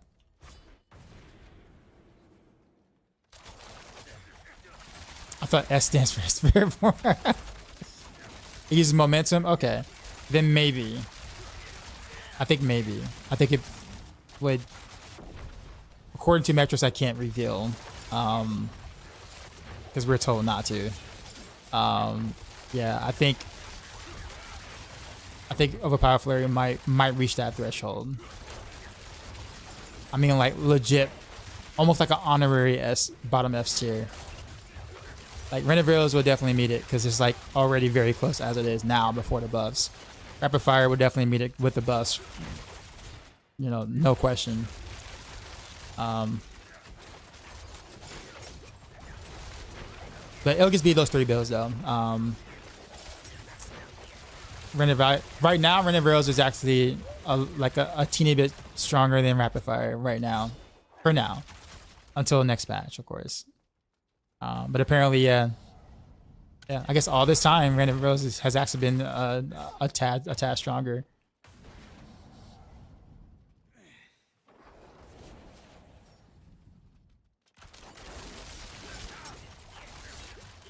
So what are 3 Rapid Fire, Flurry, and Renevilles? Guess some knives won't make it to S tier with the buffs.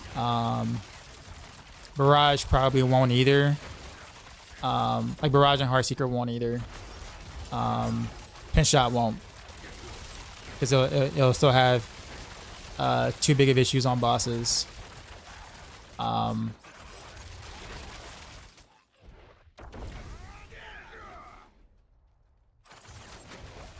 It's kind of really it, yeah. Yeah, like Victimized Barrage. So the only way that I see like victimized builds reaching S tier is if if they bug something with the new internal cooldown. Really this boss. If they bug something with a new internal cooldown change or whatever.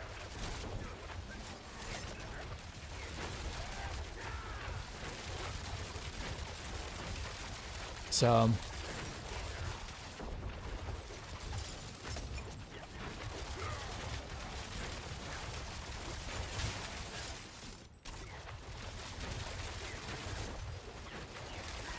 we have a 112 clear, 2 are ready for full clear. Well, that's the thing, Feature. Like I said, I can't really tell. I can't reveal the metrics that we use, but that's the reason why I say it's kind of on the cuffs. It's like real close.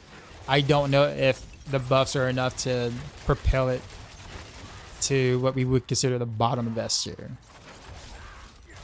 See what I'm saying? Like, it's so close. It's like so close.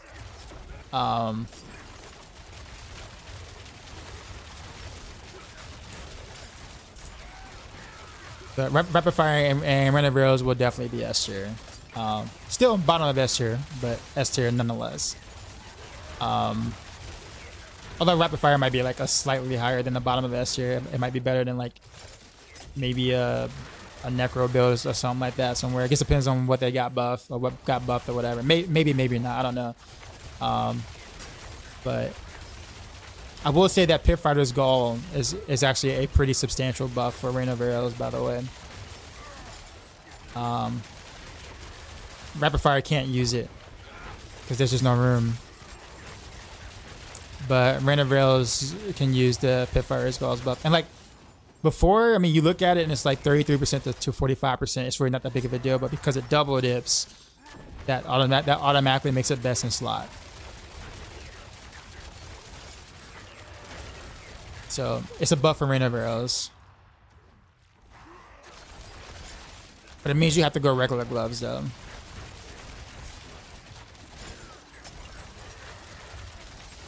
Rapid Fire can drop Starless for it. But is it a drastic enough buff for Rapid Fire to drop Starless, or is it more of a side grade to drop Starless for Pit Fighter?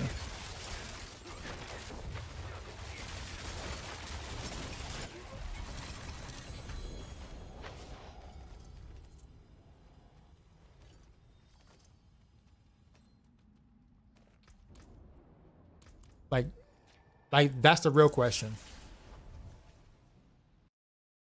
Where it's like trick attacks to the buff should put it ahead of Starless. That's actually really strong. Like that's like really good then, because Starless is like really good. Right?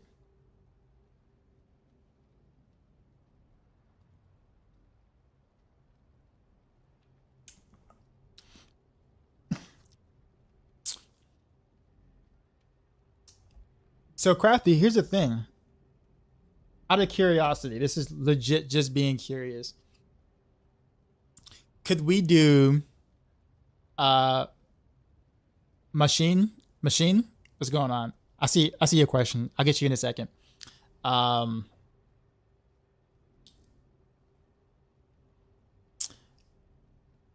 Could we do a non Scoundrel's Kiss rapid fire then? Obviously, it wouldn't be as good as the Scoundrel's Kiss version, but like for those who may not like the lob, could we just do Starless Skies and Pitfighter's Goal? Since Starless Skies would be like kind of close to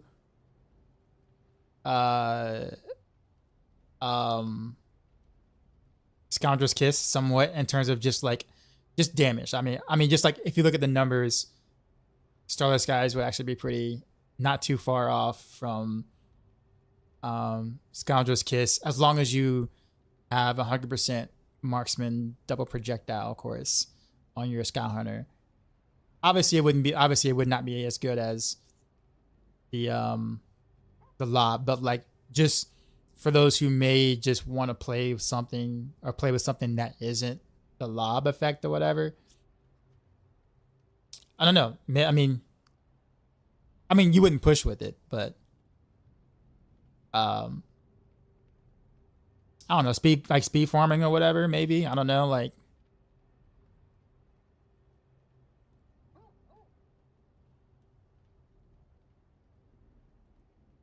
it's a thought. It's a thought. Speed farmer, no reason. Well, I mean, you were just lining up just like you do pin shot. Just like we did back in the day. Like you would still do you'll have enough even though you went crit damage, you have enough from shadow imbuement. Like if you do like a shadow cold or whatever, you'll get enough I guess, to be able to like clear stuff from T4. Obviously, we're not talking about like trying to speed farm like pit 90s or whatever, but like let's say you say you like the lob. I think you're definitely kind of in the minority there for sure. I know some people like report it. Dude, it's like reporting. Nah, I do kind of like the original how rapid fire originally was. So that might actually give me some inspiration. Lost the VIP. That might have to give me some inspiration and maybe make a lobless rapid fire build, I guess. Maybe. So Machine, you said, how do you keep moving slightly every 0.3 seconds like that while continuously shooting at the same target? You could try with repeating amulet. Yeah, well, that's it. That's the thought. That's the idea.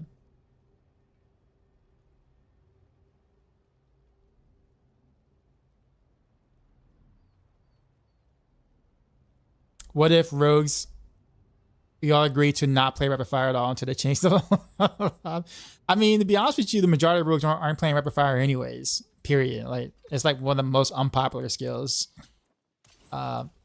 Next to Flurry, probably. And pin shot, maybe. Only difference is that rapid fire is hard to play. So Machine, let me tell you how I do the at least the lazy step. The lazy step, I guess you can call it. Now when I play Heartseeker, I don't do this. I actually manually stutter step, but that's a whole different story. But are you still there, Machine?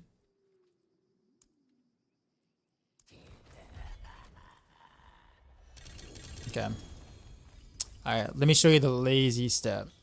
And for Barrage, it makes sense because you want to be close anyway, so you're just gonna keep scooting close to the enemies to shotgun your targets or whatever. So that the lazy step works pretty well for that build. Not all builds though. Like this isn't you don't want to do it for every build. But for something like this, or like let's say like Flurry or whatever, or Twisting Blaze, this is it's really good for this. A general question: the Renovaro's build in the leaderboard didn't use Starless. No, I don't know. I did not get a chance to look at any like his planner or anything like what he did.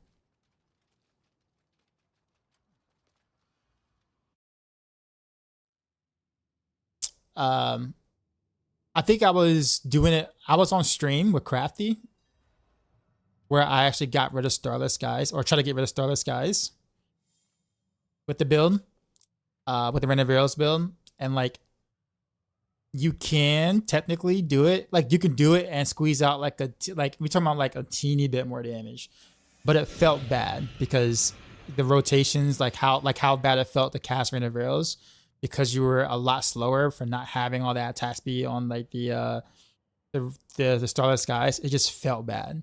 So like for speed farming and things like that, you felt slower for sure. So even though you might have hit slightly harder, you felt slower. So for like a pit push scenario, you could technically swap out for like a regular ring or something like that with another multiplier and get like a teeny bit more damage that way. But the difference between doing that is like maybe like 5% or something like along those lines. Not enough to where it's like, oh well, I can't do the pit level he did unless I drop Starless. Like it's not that big of a difference. But in his case scenario, because he's pushing and he's trying to like, comfortably get that clear or get the clear, whatever like that. Like, 1% matters for guys like that. But for everyone else, the 99.9999999% of players, that makes zero difference. See what I'm saying?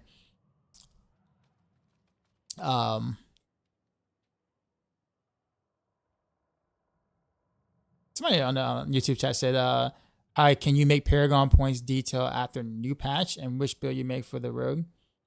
So Paragon really won't change after the patch, like for any of the builds, because Inner Sight is still not that good.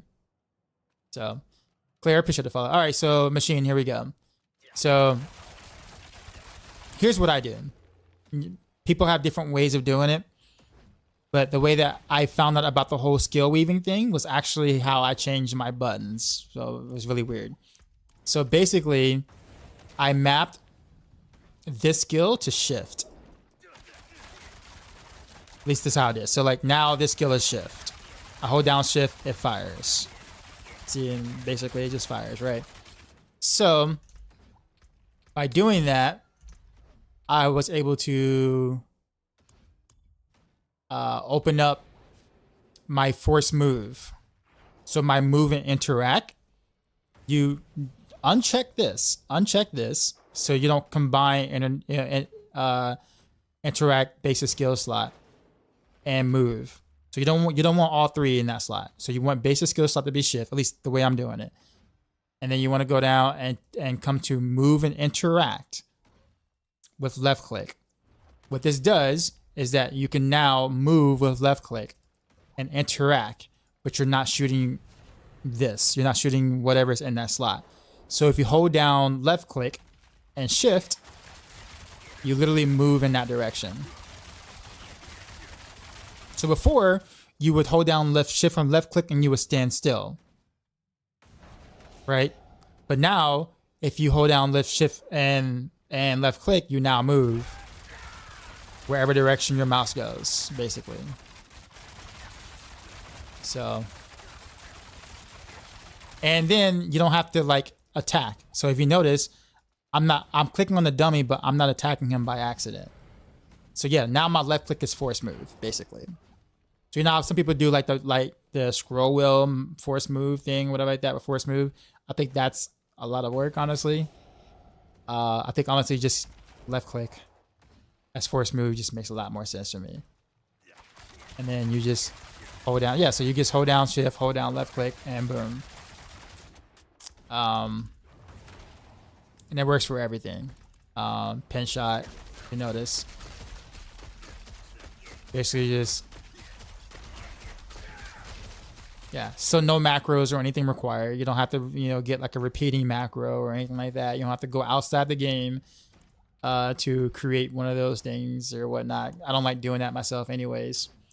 So yeah.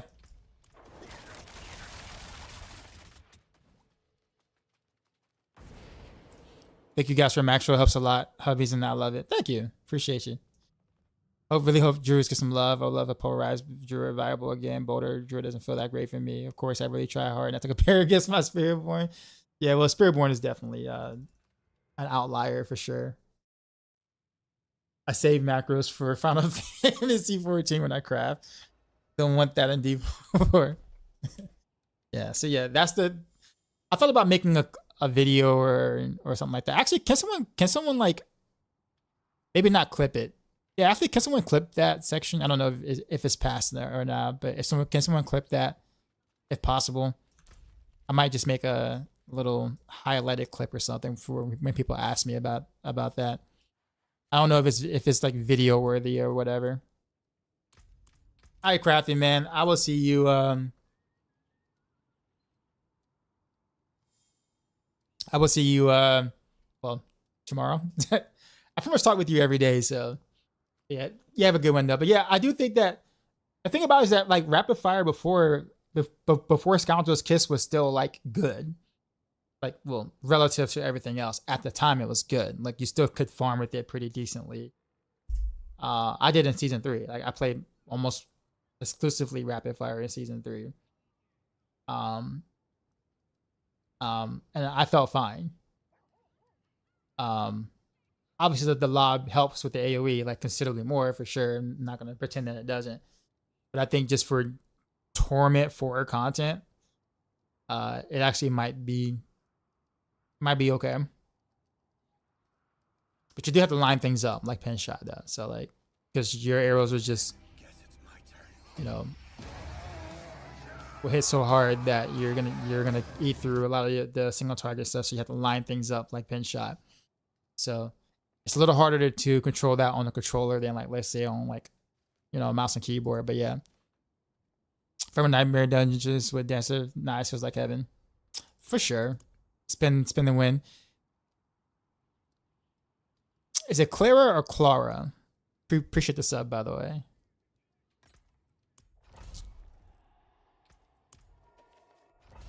All right, we'll do a few more Nightmare Dungeons and then we're gonna switch to a different game for a little bit.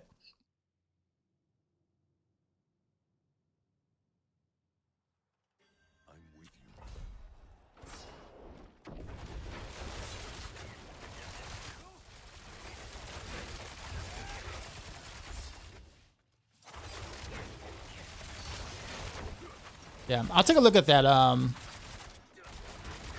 Is it Death God Cure? Yeah, I'll take a look at that. Like I said, I don't think that there's really much you can really squeeze out of there really isn't much wiggle room on the setup to really like be too fancy with it. Unless you can find a way to get rid of Beast Fall Boost, of course. But so yeah. But I will say that my prediction was correct.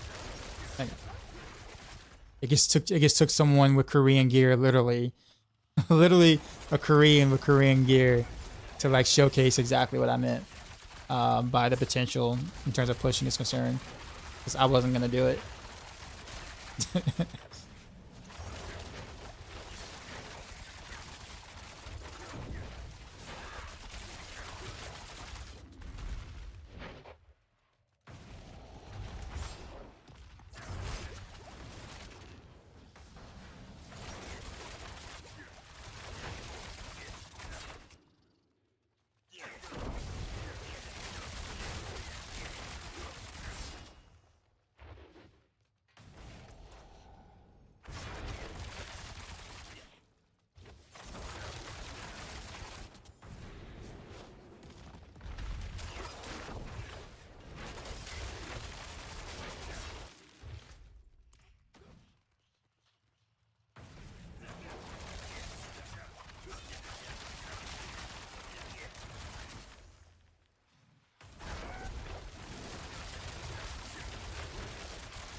I have no idea where I'm going.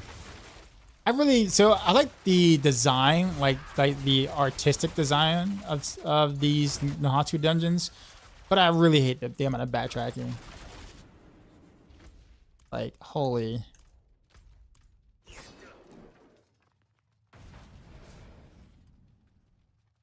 He doesn't use Starless and the runes he uses. His aspect, his pants are different. Is he using Pit Fighters Golem or a regular ring?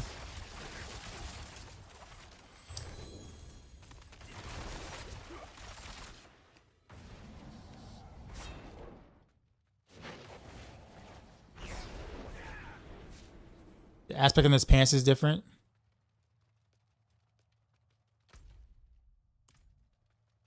Okay, yeah. So I did do that once on stream actually, because me and Crafty was talking about it.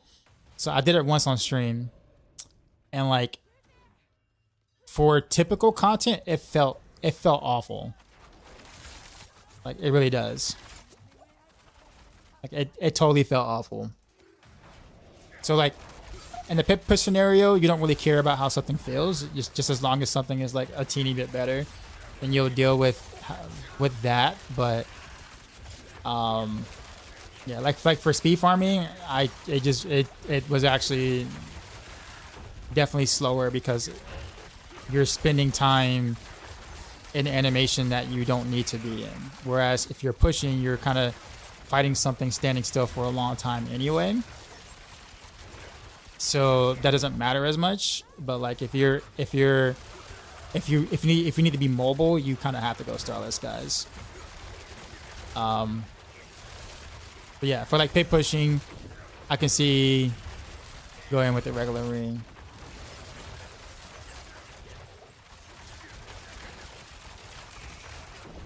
Although you're gonna have to go Pit Fighter's Goal next patch or whatever, because it's just the buff is just gonna be too big to not use.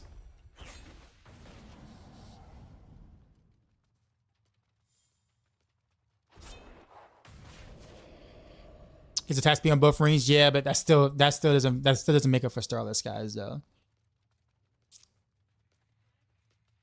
Like that's still like it's still not enough unless he got GA attacks be on both rings, and he masterworked it like once or twice or something. Then you can get the benefit of what one Starless guys will give you.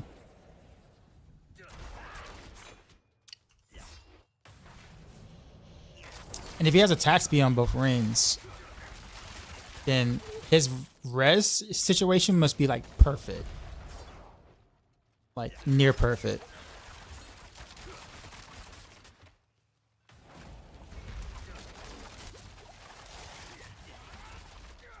So that's why I mentioned Korean gear, because like I don't even think I have the gear to be able to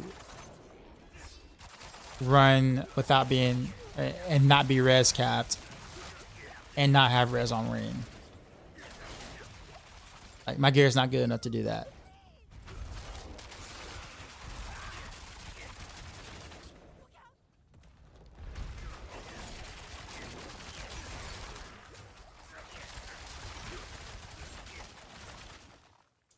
Exodus, what's going on, dude?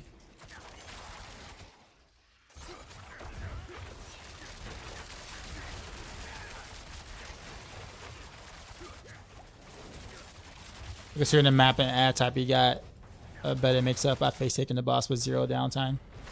Yeah, because for rapid fire, you kind of can't really do that. Well, not kind of, you can't really do that.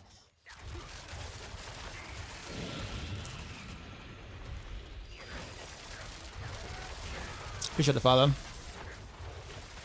But yeah, like Rain of Arrows is like stupid tanky, man. So yeah, you can just literally just sit there.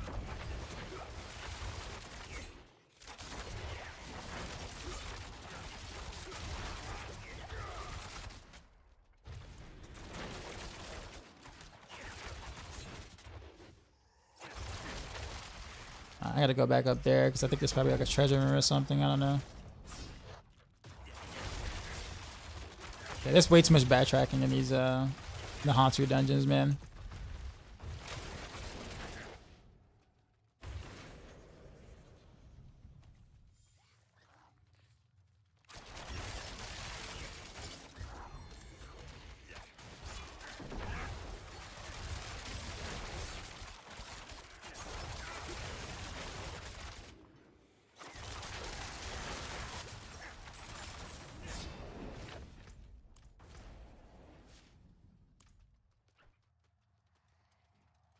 Yeah, they're really nice aesthetically, but it's just like this is like really cool to look at, right? Like all this right here is like actually kind of really cool, but I mean, but like look at this map though. Like look at all the like corners you know you kind of miss out on having to go into.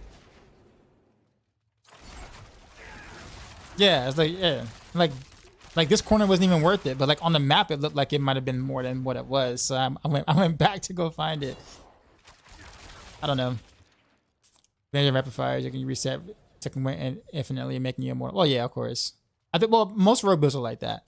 Most rogue builds except for some knives which can't do it, obviously, and then random rails, which that's alright. Rapid fire, of course you can't because starless skies, and you don't spend enough energy to proc second win enough. But yeah.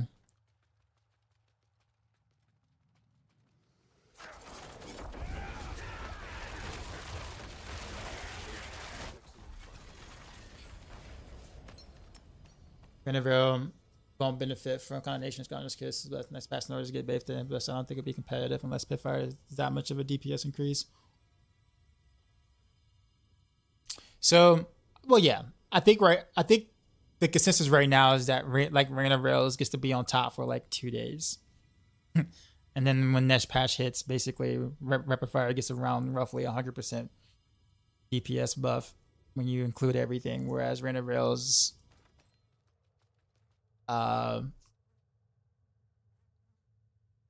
if you drop a regular ring for pit fighters or whatever on Rain of Rails, you're looking at, I don't know, maybe somewhere between 30-something%.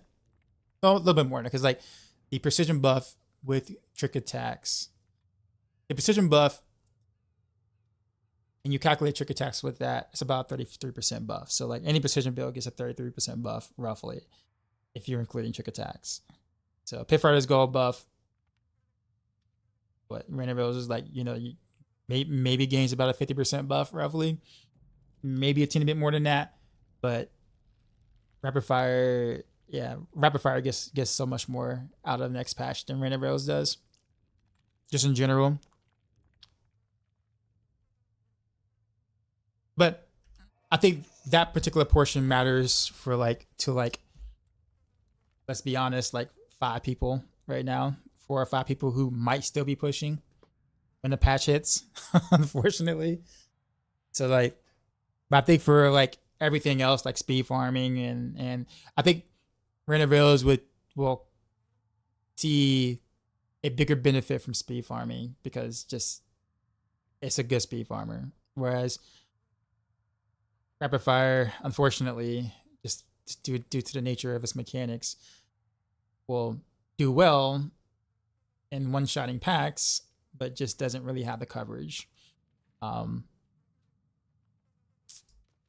but that's just Rapid Fire in a nutshell, though. That's not Rapid Fire's fault. It just is what it is. So the Rapid Fire benefits you're going to see it for pushing, but the speed farming, I mean, you'll like one-shotting a pack for sure. But speeding through it isn't going to be any better than what it was.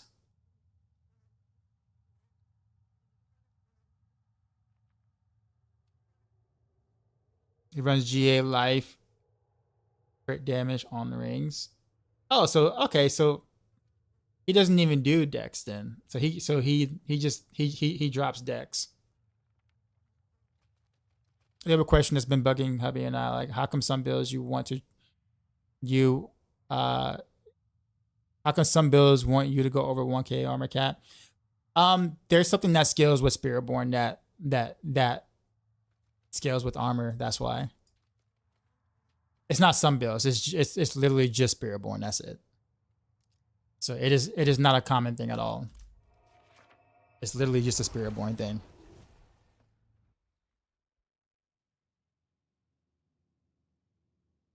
Hey Docs, what's your Rapid Fire build? Sorry, Rapid Fire. Rain of Rails build, I'm doing fine. Can do pip 90+ easy. Get into the boss on screw. The boss doesn't have no spawn ads.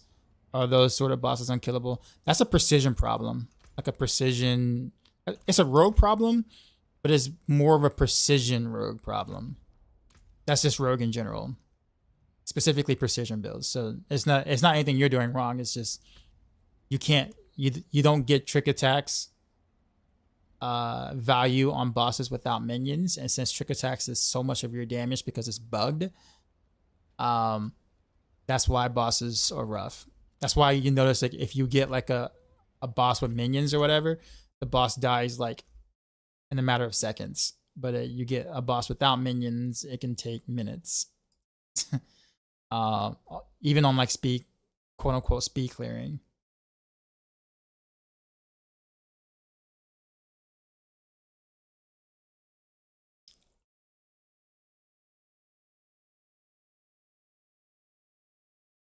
So I think it's just runes that makes me push like that. So the thing about it is that, like I said before, like weeks ago, I mentioned that Render Rails can definitely do 110 plus. Like, just based off of math and how much I was playing Render Rails, and like just knowing what the health percentage per tier and based on what I was doing, I already knew that 110 plus was possible. It's just a matter of somebody actually, doing it, taking the time to actually do it. So I said with Korean gear and some fishing, for sure. What's to talk about Beast Fall boost isn't good? No one said that. Not a single person said that. When like this stream, I didn't. So the beast part of the Beast Fall boots, like half of the unique affix is so good that you have to use it, but the rest of the boot itself sucks. But it doesn't matter because you still have to use it. There's nothing you can do about it.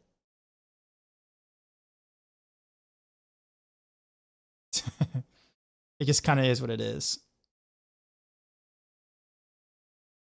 All right, so let's take a look at this setup here. So much of this is pretty standard. Of course, he has a 4GA. Whatchamacallit? It's the Fate. Of course, that's there. Of course, that's there.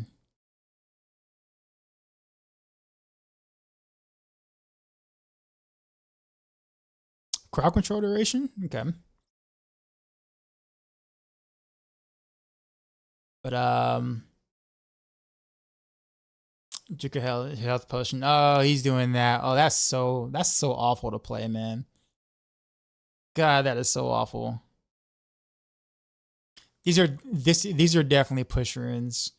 They're so bad.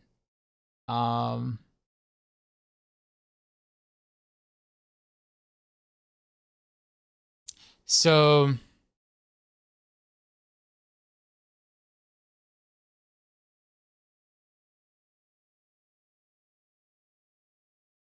okay. So let's talk about the runes so people understand this before I get people messaging me about like just making the swap there like immediately before anyone does it. You're not going to want to do these runes. I'm going to be 100% honest with you. If you're not pushing, if you're not trying to do what he's doing, don't do this. Here's why I say this.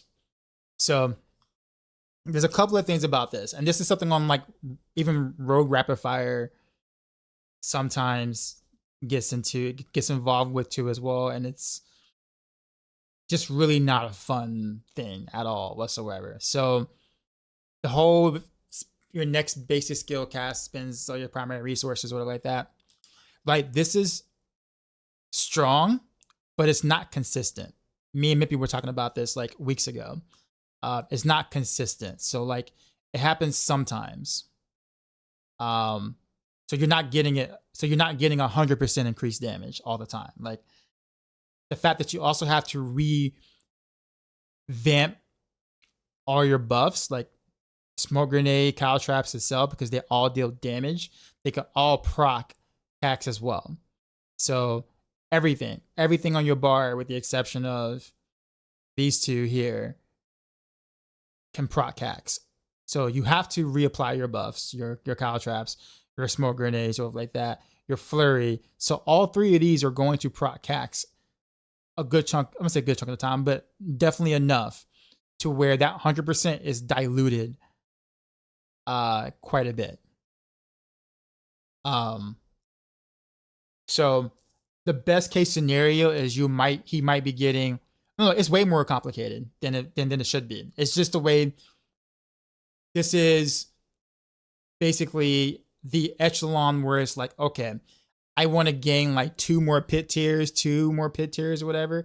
I gotta do the shitty rune setup, which is what this is, right? So he's getting maybe about 20-25%, maybe best case scenario out of this rune, out of Cax. So nowhere near 100%, but it's still good, but it's luck. You do not know when is you don't really have control over when Renovaros is going to actually get the buff. You just can't. It's so difficult unless he runs some sort of a script. You know, like not a macro, not just a macro, but a script that like does skills in order to make sure that he can benefit from this more often. But that's technically cheating if it was. I don't say cheating, but I mean, well, obviously it's you know, macros or like that. That's not cool. But like a script macro would make this easier to manage. Which I wouldn't be surprised if that's happening. Drinking a healing potion. So this, because you can spam it, because he has it here. Was it? Where is it at? He has it. Here it is. So because he has it on regular pants here, that overpower is actually pretty strong. Spamming the health potions. That's also another very spammy thing where it's, you know, I wouldn't be surprised if there's like a repeater macro being used to be able to spam the health potion, because rapid fire rogues, you know, we're doing this for some time too, because you kind of need to, because like, here's the thing. In order for you to make the biggest use of unstable elixirs, you need potions, especially on those freaking like 7-minute boss fight, 8 minutes boss fights. You run out of potions, so you can't really proc unstable elixirs in a very long fight. So despite you losing a pretty nice multiplier on pants,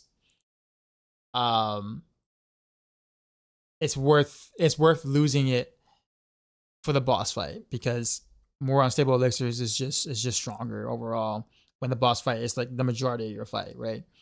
So this makes sense. Obviously you would not do these runes for any other purpose except for extreme rip pushing. So this isn't something that I'm gonna just throw on the Rain and Rose guide and be like, okay, this is now standard runes now. This would not work for any other purpose except for that. Like, you know, for that purpose here. So no, like the regular runes I have right now will stay what it is. But if I do want to sit there and like talk about like the super giga pit push variant of like that, I might mention these runes, but I'll have to explain them on the Maxroll guide because they're going to be confusing to people. That's the part that I don't like about this, honestly. It's just that it sucks. It sucks to play, and it encouraged, and this rune here, Cax encourages script macros. I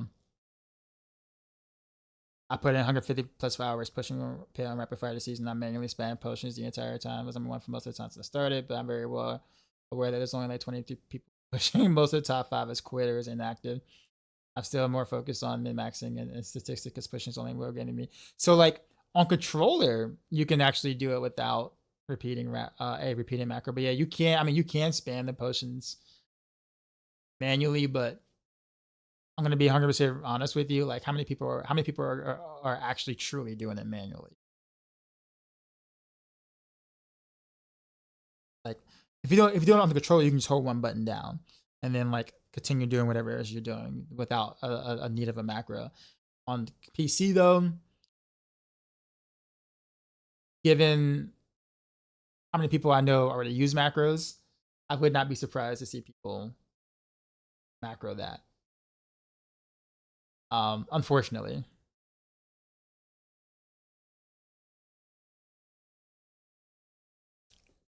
But I mean, point being is that like to really make use of the hacks or whatever, you definitely need to do. I mean, you don't need to do a script. A script would make more sense.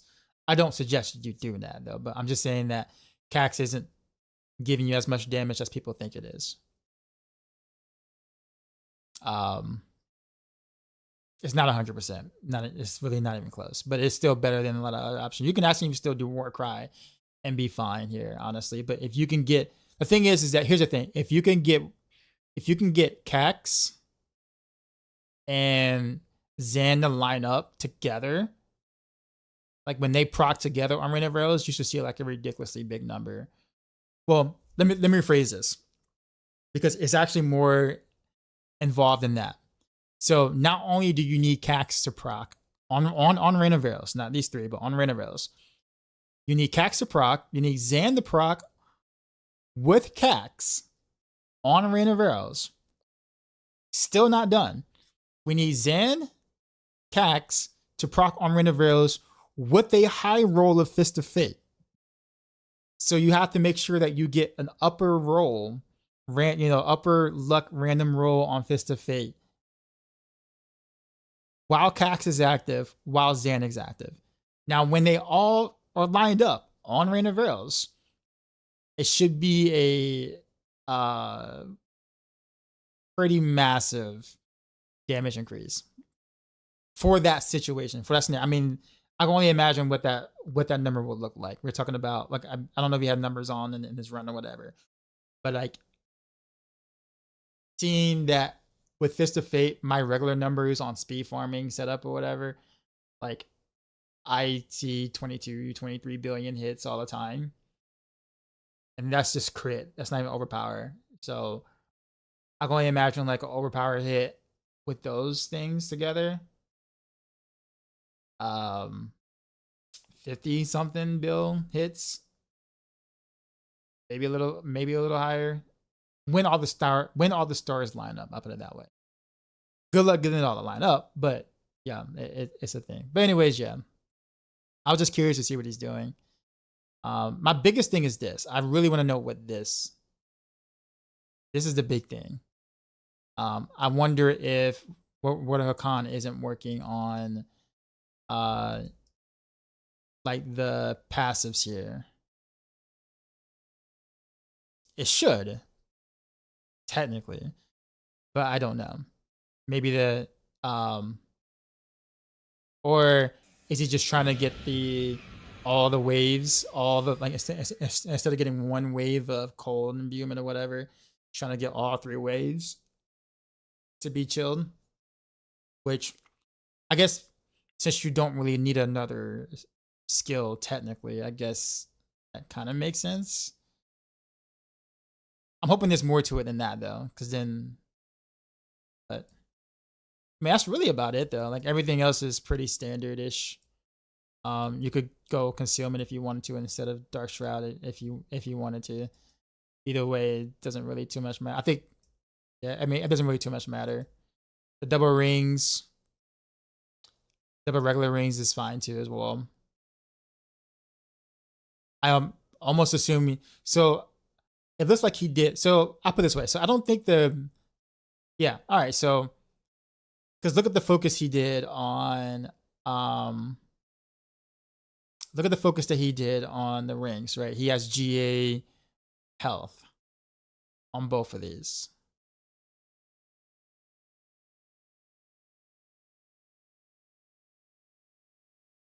In fact, he sacrificed Dex on both of these rings, which is something you normally don't do. Catch Restoration is actually very smart, by the way. But you also got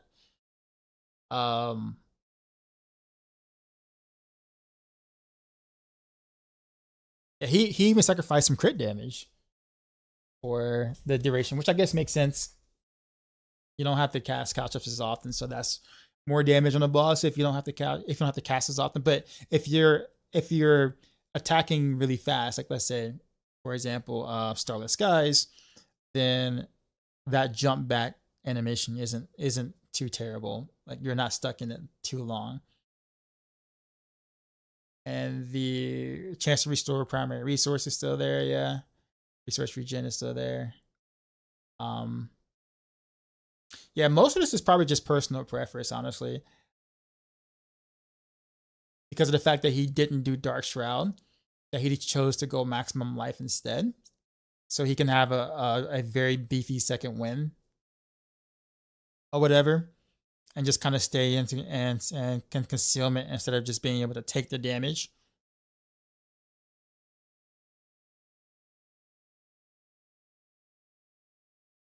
Dragon Rebel, what's going on?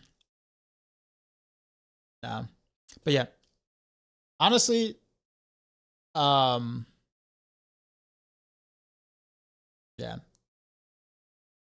Like I said, the biggest difference, you said you don't think it's accurate with what you use in the video, but there's no reason to do this for anything but pit pushing. Like if you use the runes like Cax and Zan, there's no other reason to use it except for the stuff that he's doing in the video. Like there's zero reason to use those 2 runes outside of his push.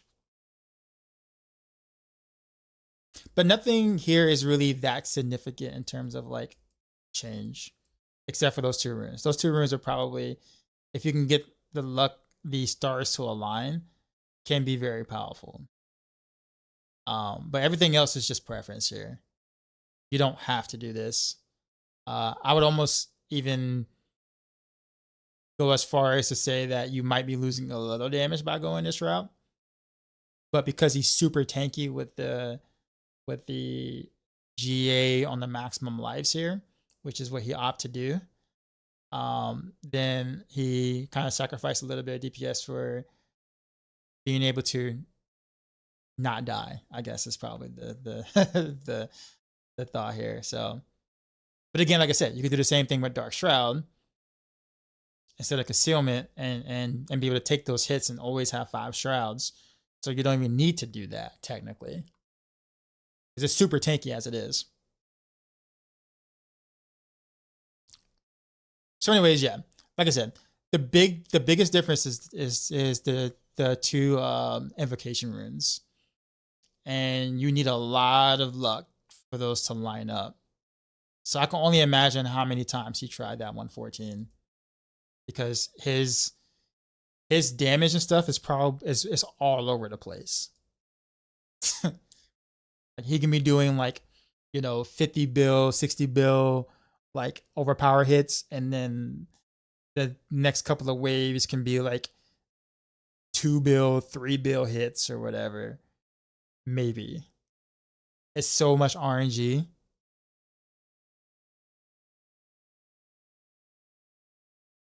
Yeah. Everything else is pretty standard. Cheap shot is bugged. So I actually do have a planer with that.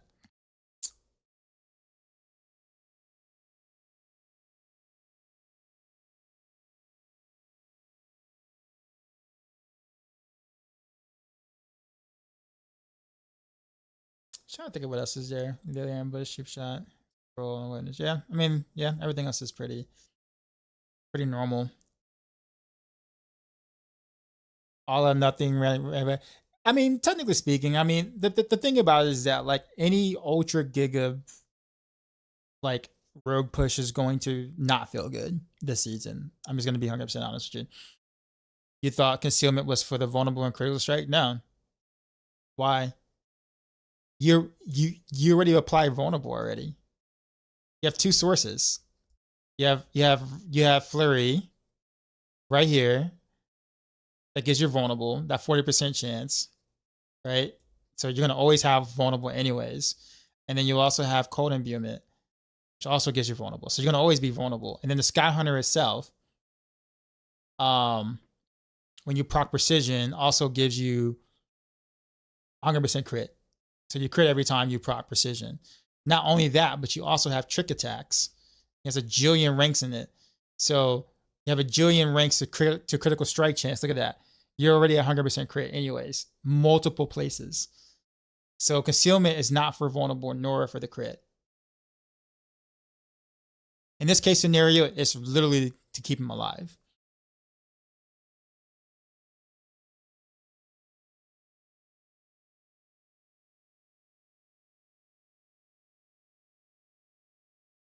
to the execution is got. Yeah, I tell. Yeah, Rowan. Yeah, like that's what I was trying to tell people. Like, or that's what I was trying to make clear here when I was talking about this stuff. So like, this is like the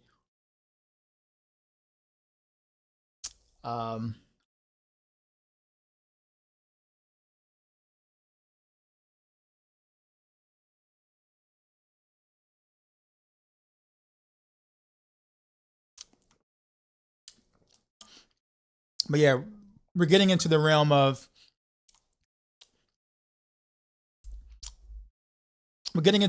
like no one's gonna really try this outside of like maybe 3 people because of just the execution and the luck and the RNG and whatnot. So like this isn't something that you're gonna be able to look at as clear and be like, hey, I'm gonna build that way, and then you start doing regular content and wondering why it's not doing well. But this is one of those setups, like just like the high tier rapid fire setup, the curse setup for Dance of Knives, like those kind of things are just in the same realm of that those rune usage or whatever.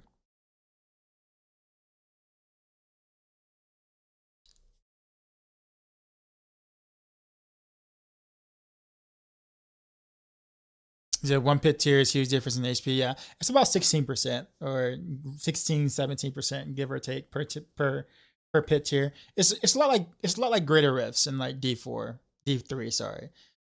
Where each pit tier or each greater rift clear, you need 17% more damage to be able to clear. Ironically, that they actually ported that over to D4 for pits, which I think is kind of silly. I don't know why they did that. But you guys already know my gripes on pit, so I won't continue to talk about it. But yeah, with that being said, I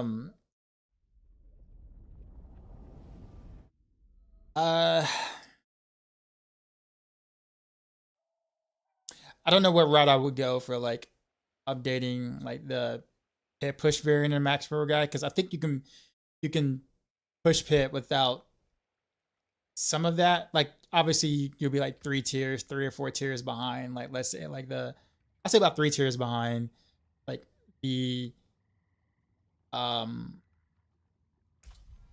optimal rune setup or whatever. But I have to also kind of think to myself how many people are going to actually do that. I think that's where I struggle with it, because it's like if I put it as a pit push variant, how many people are going to actually want to play that?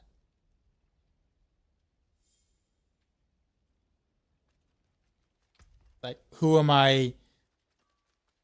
What is the audience that I'm trying to reach with that? Because I don't want them to think, oh, you can't do any pit pushing at all unless you do that, which that isn't true. But if you want the highest echelon, the highest clear, then yeah, you're gonna have to. But like, let's say if somebody's goal is like a 110 or whatever, like you can do a 110 without literally having to change your somewhat speed setup.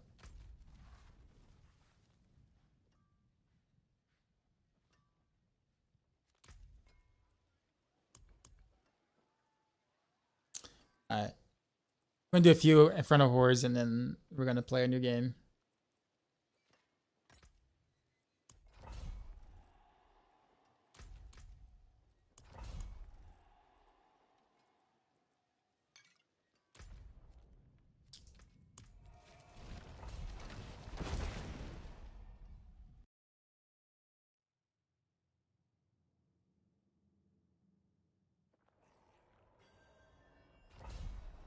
More people would be pushing other classes if everyone was Spiritborn and Captain 150 at the point. Just turns important. You can speed farm faster.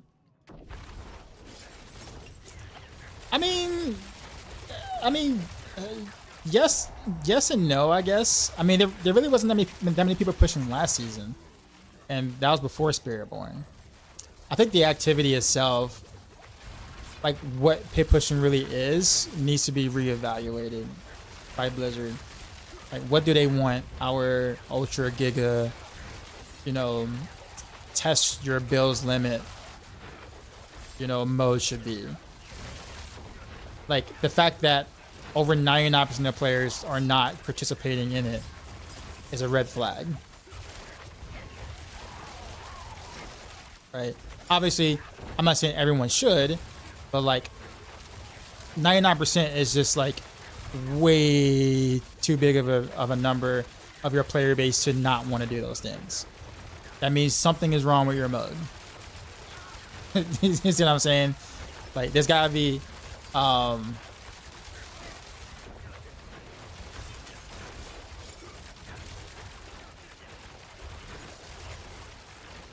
Pit has a ton of issues, and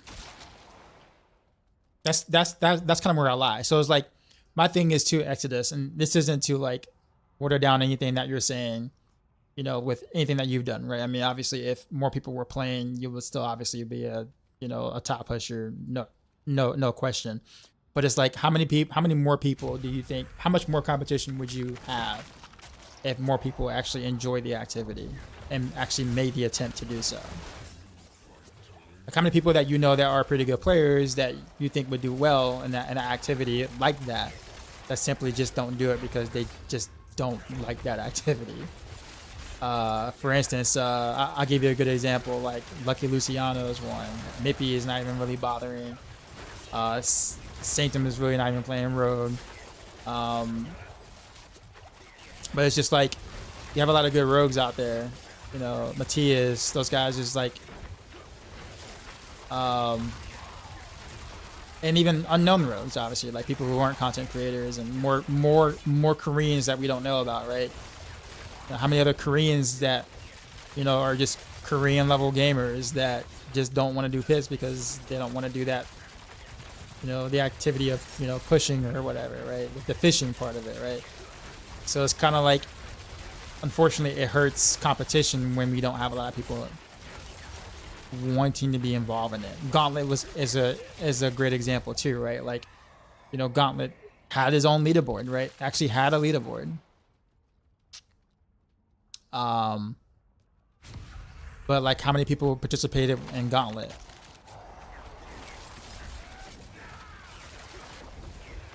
Right? So same issue. People just didn't participate. So, you know,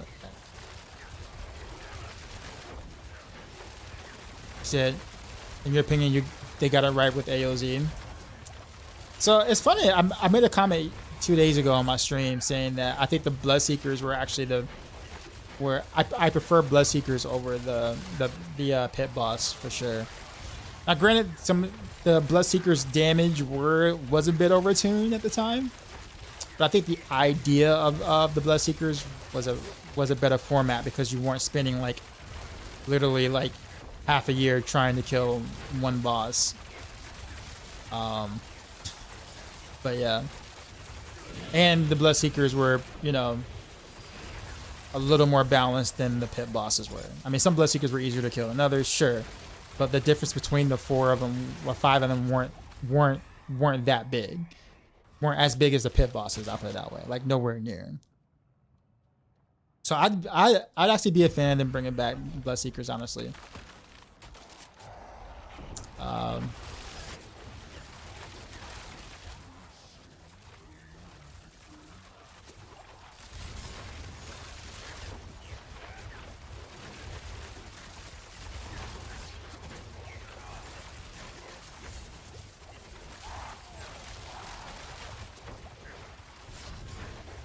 Good morning. I'm playing Booty's Pin Shot build. I don't have Optimus Gabriel. I can run Pit 10, Pit 70. Honestly, that's more fun than playing Spiritborn.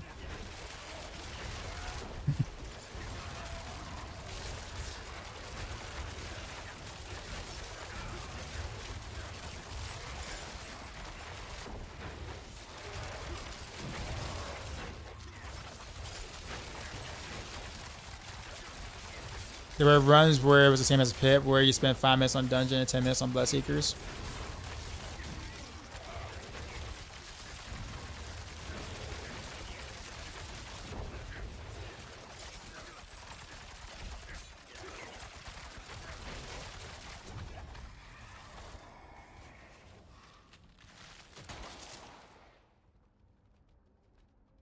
This week, give me a, a GD cal level.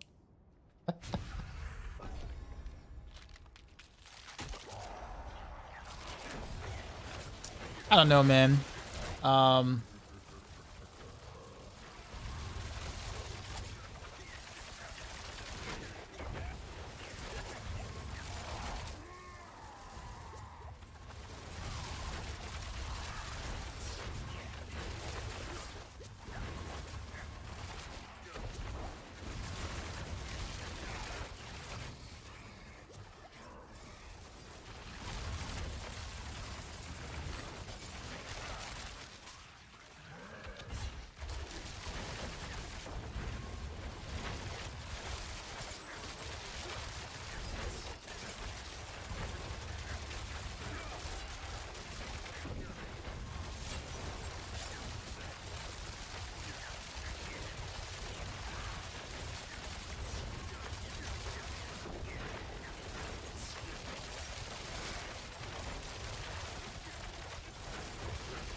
So it's a found pit.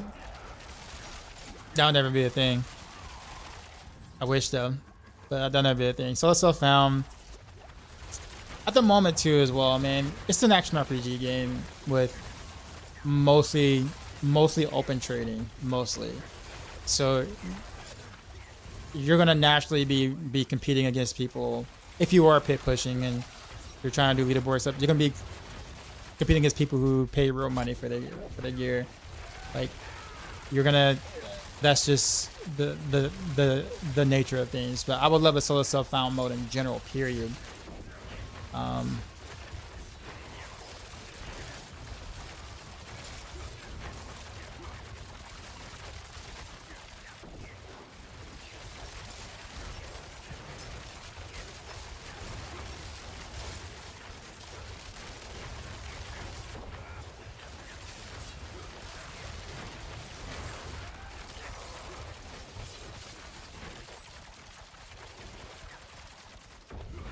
The trick is to make builds people don't know, push the top rank, then release the guy.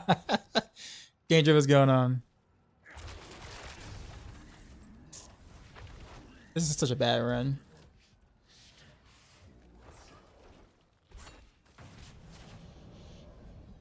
I don't know, but like there's quite a few different ways Blizzard could have gone about, you know, more of a test your character type game modes rather than trying to do like a watered down version of what D3 had. At the end of the day, I still don't know why they took what, in my opinion, feels like the lazy way out of trying to give us something more meaningful.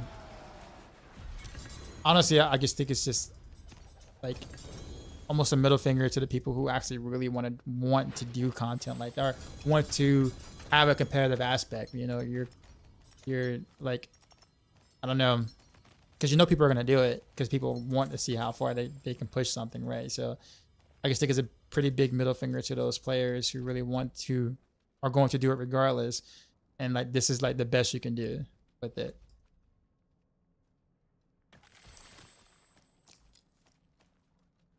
Which is quite awful in my opinion.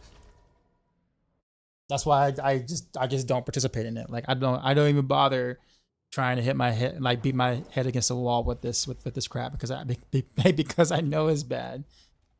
And like, sure, I'm a content creator, sure I can make content out of it, but like I'm gonna hate the game, and I don't want to hate the game. There are definitely things about this game I don't like, but I don't hate the game. But I know that if I start pay pushing, I'm going to hate the game. I'm legit just gonna hate the game. You know, I'm gonna just like rage quit it every now and then you know, I'll come back 2 days later, try it again, because you get addicted to it, because you're like, okay, well, I was so close on that clear, you know, but it took me like 11 hours to get Spirit Caller once, and then, you know, I missed it by like 30 seconds. So it's that little dangling carrot crap that like you get stuck into that whole like endless loop of maybe next time, right? And it's just not a healthy loop, man. It really isn't. I remember those days in D3, man. It was not.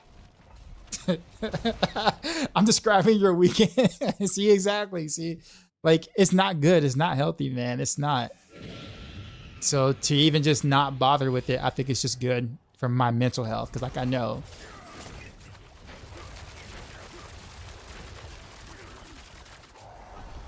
And that's why I ask my chat sometimes, like people who are asking about how high can something push.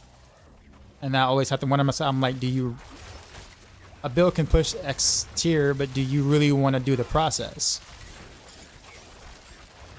Like, are you willing to do what it takes to actually push that build? Like 99% of the time, the answer is no. Obviously not. Right? So even if a build can do a certain tier, you're not going to go for it anyway. Like, you're just not. Because you're not going to do what it takes to get there. And I don't blame you. Like, hell, I don't do what it takes to get there on purpose. So I'm in that crowd. I'm in the same crowd, right? But I'm aware of it. Like, I'm 100% aware of it. I was 10 seconds too late to kill the boss because I got unlucky with the rotation, and now you have to. See, danger? Yeah, see, I'm not gonna do that. Not me. No, sir. Not anymore. Those days are over for me. Those days are over for me, danger. Never again. Pushing the border up the hill is unappealing. Sure.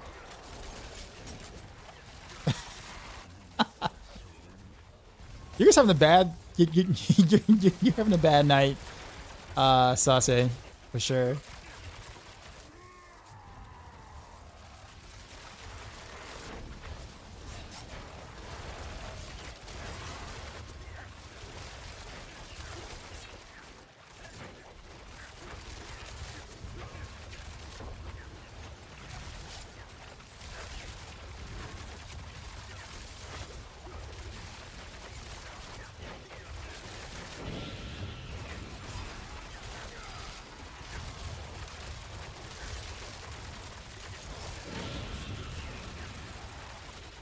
Appreciate the follows. There's an upside to it. Your builds get the street cred. I guess so. I mean, but that's the thing. It gets street cred because people don't understand what you're actually doing to reach said tier that they would never do themselves or even attempt to do themselves. So it's almost kind of like misleading in a sense. Here's the reason why I say it's misleading a little bit. Because think about it for a second. Danger. Let's talk about this since you do pip push and, you know, others who do like Exodus or whatever like that. Think about it. Not imagine. You make a video, right? Of let's say your build did. I have to tell you. Yeah. So let's say your build did pip 180. Like somehow your build was so powerful it unlocked 30 more tiers of pit magically, right? Like, you know, no one has to know how you did it, but right. So you put a video of the clear and then you said this build can do 180 pit tier, you know, whatever, right? So you know that it can do that, but you also know that it can only do that in a very specific circumstances, right? But the internet doesn't know that. The internet doesn't know that it doesn't that's the case. The internet only thinks, oh, I click on video, right? I click video says I can do pit tier 180. I'm gonna build that build right now and do exactly what he or she did, right? And I'm gonna do exactly what he did. And then they build a build, and then they start complaining to you or other people, and it's like, wait a minute, I got the same gears, the same masterworks, right? And I can't clear pit 120. I don't understand. I don't understand. I got the same build he got. I got the same like the gear. My Paragon is the same, right? Right? And it's like I don't understand. Like, how did he do 180 but I do 120? That doesn't make any sense, right? But is it really? But see, most of the time you can say, okay, you know, it's a skill issue, right? Like in other games or whatever like that, when there's something that you can repeatedly do, like if something that you can repeatedly do because you're that good and you can just do it, then you can just say skill issue. But the problem is that these builds that clear these high tier pits, clear them, have like a 1% success rate. Because when you're fishing and you leave a map, that's a loss. You didn't clear that pit. If you left the pit, then that's a pit you didn't clear. So you have to calculate how many times you left the pit versus how many you actually succeeded on that tier. And when you think about the map, for most of the people who push like the super high tiers, those builds have a 1% success rate. It sounds crazy, right? It sounds crazy when I actually say it. But it's true. It's true. Those, like, it is. So like if it took you 200 tries to clear the pit 180, right? Then technically speaking, your build has a 0.5% success rate. So that means your build can only clear pit 180 0.5% of the time. Right, but that's why it's in the pit pushing category. Normally can enjoy the mythic. No, so, but here's the thing, Danger. Here's the thing, though. Is that what you really want? Like, is that the perspective you really want the players to have, though? Like, do you want people to really be in the dark about how this actually really works? Just so therefore, like, the few people can kind of have their, like, glory of being able to do it or doing a pit tier that others just didn't do? Like, in an action RPG game at that. Right? But that's a real problem, though, because in most other games, you can repeat the success. Almost only in action RPGs do we say a build is viable, but only works 1% of the time. What other games do you know where you can sit there and say, yo, this character that I picked in this fighting game has a 1% chance to win Evo. And then everyone's cool with it. And it's like, yo, that's the best character. It has a 1% chance. Like, people will laugh at you, right? Like the whole FGC would laugh at you. Only in action RPGs are we okay with that notion. Only action RPGs are we okay, which is mind-boggling to me because, of course, I came from, FGC. I came from, compared to StarCraft 2. I came from those games where like win percentages actually mattered. And you winning a lot consecutively, successfully is a big deal. So to lose 99% of the time is not what anyone would call success in any other genre, period. But in Diablo 4 and Diablo 3, that's considered S tier. Oh, your build can clear 1% of the time? Yo, that is S tier.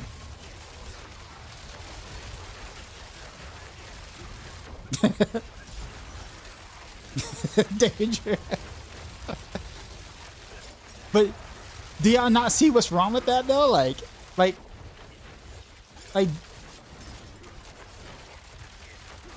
what I'm saying? Like you said it's more issue with the pit build. The pit. Well yeah. So that I understand. But there's no limit to how many times you can reset. and you're not docked for that other than just time. So like the thing about it is that like if you just randomly roll the dice enough times until you get the scenario necessary for your build to clear, then that means that means that build has a hard time doing it in most case scenarios. So that means that like technically a build like that will need to drop down like 7 or 8 pit tiers to be able to do it consistently, right? Whereas like, okay, well, if I key it in, I can do it almost all the time, right? But obviously that is a big problem with pits because of how imbalanced the mobs are, how imbalanced the bossing is. So the difference between pit clears at like the highest end for fishing, you know, endless fishing versus being able to successfully clear every time, it's going to be drastic. That's the way it was in D3. It's like the same thing, right? So I totally understand that part. That part I understand from doing years of D3 fishing and pushing. So I totally get that part, right? It's just unfortunate that we're not pushing for anything more than that. Like what I'm saying right now isn't, I don't think enough people are complaining about. So Blizzard gets the idea that this is okay. Whereas like, oh, well, yeah, naturally, sure, you know, we're going to buff these skills and buff those skills so people can push pits. Who wants to push pits? Who legit really wants to push pits though? But we're normalizing it because people are always asking, well, how high can a build go? How high can a build clear? But we don't really specify all the metrics behind how a build clears in the highest or highest pit tiers. So the majority of the internet is just dumbfounded because they have no idea that pit pushing is a whole different game. And it has not as much to do with your build itself as it does the pit that you get. Obviously you can make adjustments to, you know, squeeze out a little bit more damage or a little bit more whatever like that. But like RNG is like the biggest factor in that. Redirect them to our pit guide. Okay, well I guess fair. We can get more clicks that way. Danger. Barrage and Flurry in the bar. What build am I using? Flurry is just movement. Barrage is doing all the damage. But this is not like a hybrid build or any sort where like Flurry is actually dealing the damage, because it's not.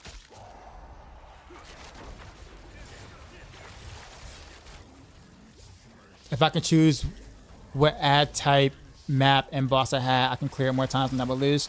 That is true, Exodus. But then at that point, like, what's the point of the competition then? Because technically speaking, when we're choosing said map, choosing said mob type, we're choosing said boss, we're choosing the easiest scenario, right? The easiest scenario in which your build can clear. So you're trying to, so naturally you are ridding yourself of the harder scenarios. So at that point, is it really competition anymore? Like, see what I'm saying? That's like going to a fighting game tournament, right? Let's just say Tekken, and you go to a bracket, right? You get like you go to let's say Evo, for those who know what Evo is. Let's say Evo. You go to Evo, right? But instead of them picking the bracket or them putting you in the bracket, you get to pick your own bracket. You get to fight only the players that your character is good against, right? So what you'll do is you will avoid every player that has a character that counters your character or that is good against your character. You just fish them all out, right? And then not only that, but you not only don't fish the character, but fish their placement, fish their ranking. So like, you don't want someone who's high ranked, you want someone who's lower ranked. Then you want to like fish maybe their age, like if they're like, 18, 19 years old, 20 years old, or like that, they might be pretty baller. But if they're like 37, 38, you want to make sure they're about 38 years old, so their reflexes aren't that great. So you want to make sure that, the character doesn't counter your character. You want to make sure that the ranking isn't that high. You want to make sure that they're a little bit older. Make sure they're not Asian or Korean, maybe. Like, imagine you being able to fish out all those things and then like get to Evo and then you win against like, you know, whatever. Like you get the best case scenario of the easiest person in that tournament that just happened to get that far in the bracket after you fixed the bracket yourself. Now imagine going to Evo, all those things happen and then you win Evo. Like how much respect would you get in that community for something like that? I understand it's apples versus oranges here, and action RPGs aren't nearly that serious. But I guess that's kind of how my mind looks at it when we talk about fishing, right? When we're fishing, we're technically trying to find the easiest scenario for our builds to clear because the system is crap. GR pushing was terrible system. Pit pushing is a atrocious system. So I understand why the players do it. I'm not blaming the players whatsoever. I'm just saying that the system is that the way that we do it and how we validate builds right now because of this crappy system just sucks for D4 overall. It sucks. I really wish people would complain more about it and not be okay with it, or just kind of like be like, oh yeah, it just is. Well, no, man, like talk shit about it, man. Like we like seriously, like they need to know this isn't good. They need to know people don't want to do this. They need to know that literally less than 1% of the player base is actually pushing, and there's a reason why that is. Like these things need to be heard. You know, like that's what I'm saying. Dangerous, like I'm about to finish this conversation. D4 players don't care about any kind of competition. Well, that's not true per se. I don't want to say that I would say that that's not true. Can you imagine dads compete? I just think that there's, well, I'm gonna leave it alone. I've already. You said for me? Is it content creators do? Not necessarily. J-Mac, how many streams have you been in so far of mine? Where, so I'll put it this way: have you ever seen me stream again, and there hasn't been at least a couple of people asking, what pit tier can this build do? Every single stream I stream, there are a lot. So people care about the top and clear of what a build can do. I don't really care, but a lot of people do. Because people want to have the most powerful, strongest thing, and they want to be able to push as high as they can. And if there's a leaderboard, they would care about that a little bit more. Now, whether they would do it is a different story. Do they push? No. They don't, because they don't like the activity. It doesn't mean that they don't care about the idea of wanting to compete. They just don't like the activity. You see what I'm saying? But like for instance, PvP. People want PvP. Like people want to be able to PvP in this game, but it's so trash. People don't do it. It doesn't mean that people don't want it. These people just don't do it because it's trash, and it's gonna always be trash in an action RPG. Right? Just. I mean, unfortunately, that's just the way it is. But it doesn't mean that people don't care about it. It's just that it just doesn't exist in this game, really, honestly. Like, in like a serious manner, unfortunately.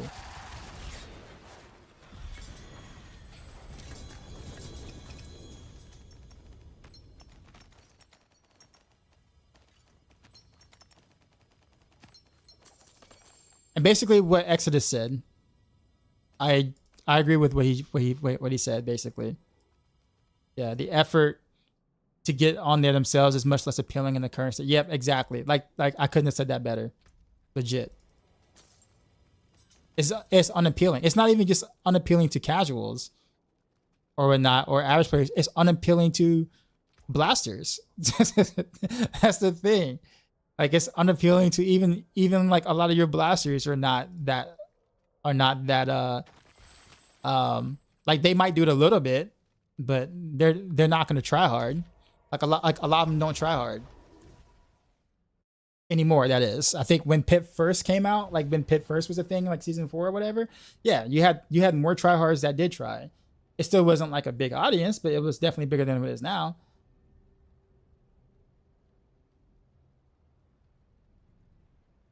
Oh, that thing, Danger. Oh, the Maxroll PvP. Oh, that. Yeah, I'm not available on Sundays in that time frame. Dubai. You say, so what is your suggestions to improve pushing in D4? You guys want to hear it? I've already said it a couple of times in my stream chat. So for those who weren't here for that, I'll give you my my idea. I'll put it this way, the way that I would do it. Now, of course, there is no perfect system. It's an action RPG. It's gonna be RNG. There's gonna be random elements. It's not gonna be. It's never gonna be 100% fair system. It's just impossible. But here's what I would do. I would move the challenge from the high pits to Infernal Hordes. I will make a new key for Infernal Hordes. So you know how you have this key here. These keys right here for the regular Infernal Hordes. Give it like another key with like some sort of like Mephisto face or something on it. I don't know, something like pretty cool looking or whatever, right? So once you open that key, the Infernal Hordes become a little different. There are no longer boons. Okay, there are no longer boons, and there's no wave cap. So the waves are endless now. Okay, so now every wave that you do, it's gonna start at 1, but every wave that you do gets a little bit harder and a little bit harder. Okay, you're still gonna get thrown like mobs, normal mobs, elites, and all that kind of stuff. It's gonna be coming all directions, all the normal stuff that you normally would witness. When you get to wave 5, you add a boon that would have been able to be picked naturally. So like, let's say wave 5 now has Hellborns. So now wave 5 and on, past wave 5, Hellborns now always spawn. Wave 10, Hellfire now drops on the arena. So at wave 10 on, you now have Hellborns and Hellfire reigning on the thing. Wave 15, for example, now has Aether Lords now spawn. So now wave 15 has Aether Lords, Hellfire, and Hellborns now spawning in the mix, while every wave is still getting harder and harder for you to complete. Wave 20, throw in the Butcher. So now wave 20, the Butcher is now active, while Aether Lords are active, while Hellborns are active, while Hellfire is like raining down everywhere on the arena. And so you continue to keep going in that aspect. But we have a thing called an overwhelm meter, which is very similar to Echoing Nightmares in like Diablo 3, I guess you could say, which is actually a really cool mechanic that they never expanded upon. So basically, how you fail a wave is if you don't kill fast enough. So like if you don't, so every mob contributes a certain percentage to that overwhelm meter. Okay, so the bigger mobs like elites and Aether Lords or like that will contribute a bigger chunk of getting that off of that overwhelm meter. So how you fail a wave is when you don't do enough damage or you just die and then that meter continues to stack up because you're not killing things. So when you get overwhelmed, your wave ends. That's it. So basically you get to a point where you can't kill fast enough. And then that's where you end off on that wave. So your build will be based on what wave you can clear at that time, or what the highest wave that you cleared, right? So what this does, the reason why I like this better, here's the reason why I like this better. One, you can't fish this. So that means you have to play out the scenario. You know what the challenges are. You know what wave 5 is going to be. You know what wave 10 is going to be. You know what wave 15, 20, those kind of things. Like, you know what the challenges are going to be. So now you have to prep your build to know how to continue to go further that challenge. It's not RNG at that point. You know what you're fighting. And there's something different every 5 tiers of wave. So if someone cleared a wave 20, you know that either they're a beat, like they they strategize pretty well to be able to kill the butcher alongside everything at the same time. And the fact that a butcher being thrown in the mix will change things up a bit. So it's not stagnant all the time. So you're presented with more challenges as it gets harder and harder. It's not the same thing. It's really not the same thing every time. I'm sorry if that sound bad. Like I'm saying the same thing every time. But like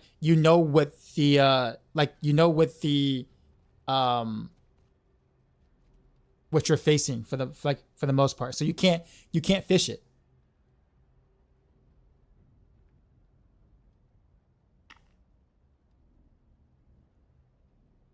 You see what I mean? So you kind of have to play it.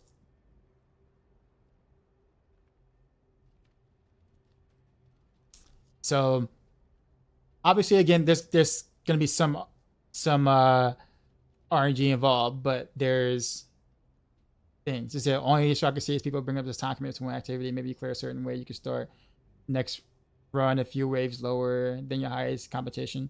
Yeah, you could probably do that. You don't necessarily have to. Well, the waves can also be a little bit shorter too as well. It doesn't have to be like as long as a typical Inferno wave thing.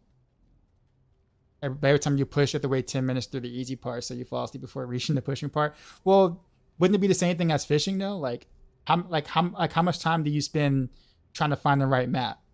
Don't you spend that time plus more literally just leaving the pit? Wouldn't you rather just play? Because I mean, at least if you're playing the Inferno Horse, you're getting something out of it. Like you're at least getting XP. You're not getting an XP fishing. So I mean, you're getting something. Like I said, not a perfect system or whatnot, but in this case scenario, you're not opening the map, leaving. You fish the mobs at the map. It just depends on the build though, Dangerous. Each build's fishing. Some builds require different types of fishing, right?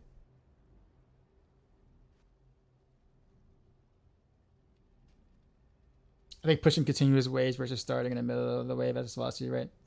But I guess the point is that it would somewhat streamline the activity for testing your build, if that makes sense. There wouldn't be so much variation between builds and like what they need in a pit and like how to act. Like, it wouldn't be such a drastically different activity that people could understand. People can understand wave clears, like going from one wave to another wave to another wave, like and whatnot. Like you either clear the wave or you don't. Like it's a pretty simple concept that can be understood by practically anyone and would actually bring more people into wanting to at least make the attempt to try to push a harder content versus what it is now. Mackie Khan, what's going on? Haven't seen you in a bit. How you been? The point being is that like right now with the way that pit is right now,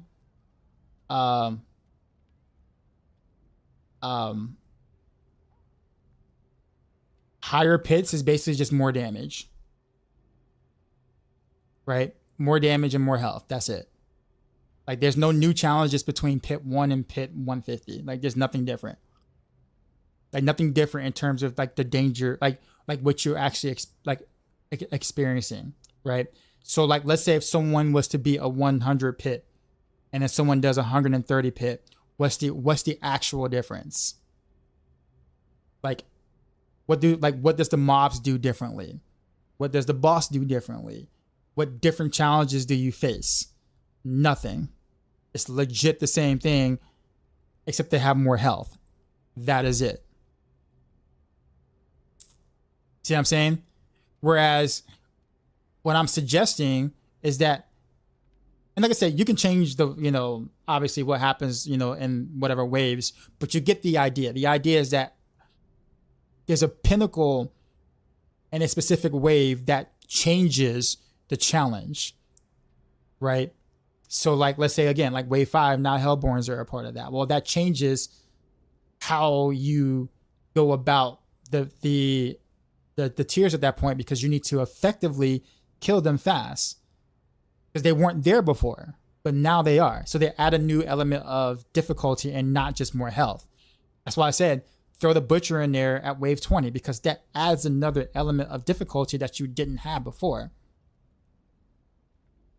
See what I'm saying? It's not just more health, more damage. You have to actually think about what you got to do now.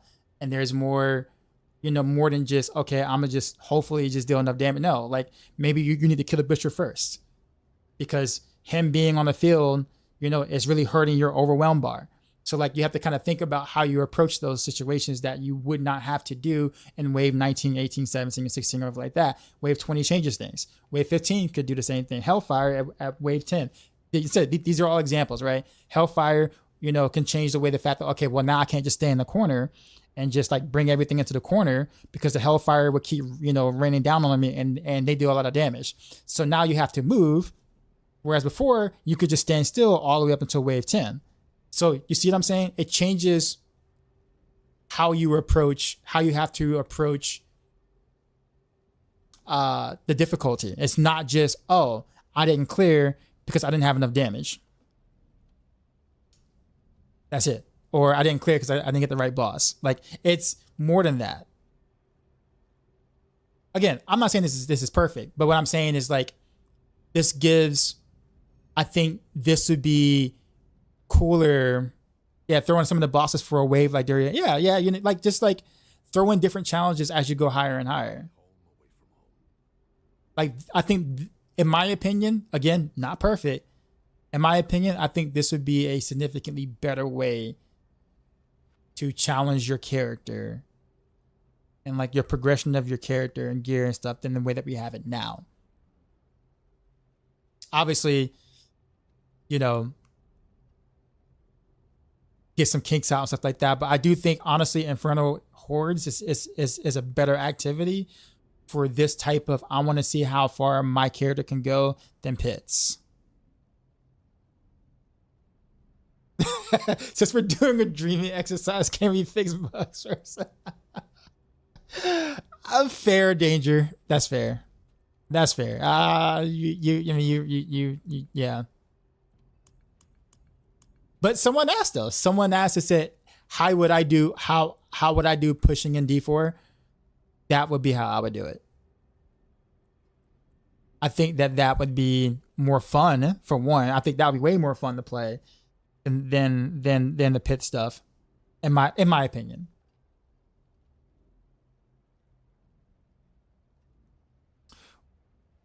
What are your thoughts on Grasp of Shadow gloves? I see the clone just standing around not doing anything. It's not worth. The shadow clone does nothing. Even if it does attack, it might as well not attack. So honestly, the fact that if it's standing around doing nothing, it's probably just not wasting its own time. It's like you wore the gloves, it spawned, and it looked at you like, did you really put these gloves on? Like, did you actually put these gloves on? Did you expect me to do something, sir? Like, did you spawn me in to do something, sir? I hope you didn't, because I'm not gonna do anything. I'm just saying, I'm gonna do no damage. So I don't even know why you put the gloves on. Why am I even here? Why am I on the battlefield? So in all reality, I'm pretty sure the Shadow Clone is probably just rebelling, because it's like, bro, I don't even know why I'm here either. Why am I here? So honestly, it's standing around is probably the best case scenario, so it doesn't visually clutter the screen. The Shadow Clone is just an emo.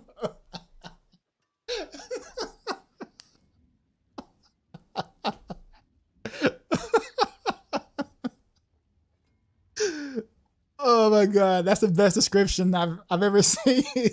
Shadow Clone. It's just. Oh, that's funny. That's hilarious. Shadow Clone is just an emote with the cool. Oh man, that was, bruh. Almost got me in tears with that one.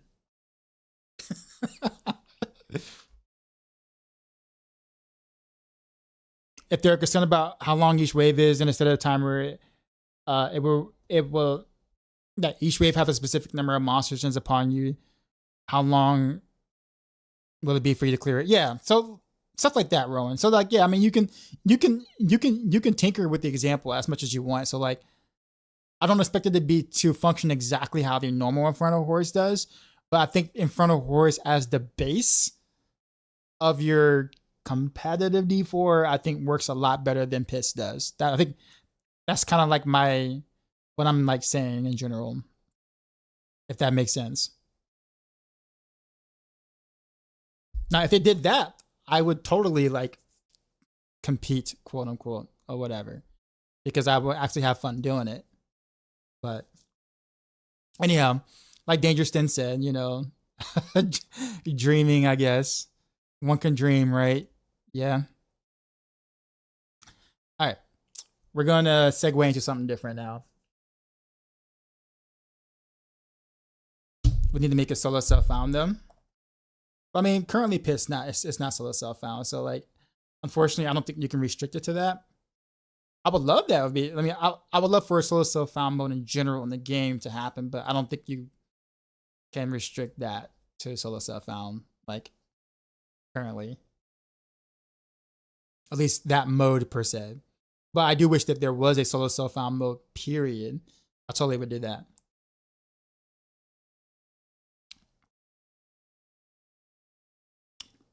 I mean, for leaderboards after mean anything. Well, yeah, I mean, I agree with you. I get it. But the thing is that you would need a solo self-found mode for the game to truly have solo self-found mode periods.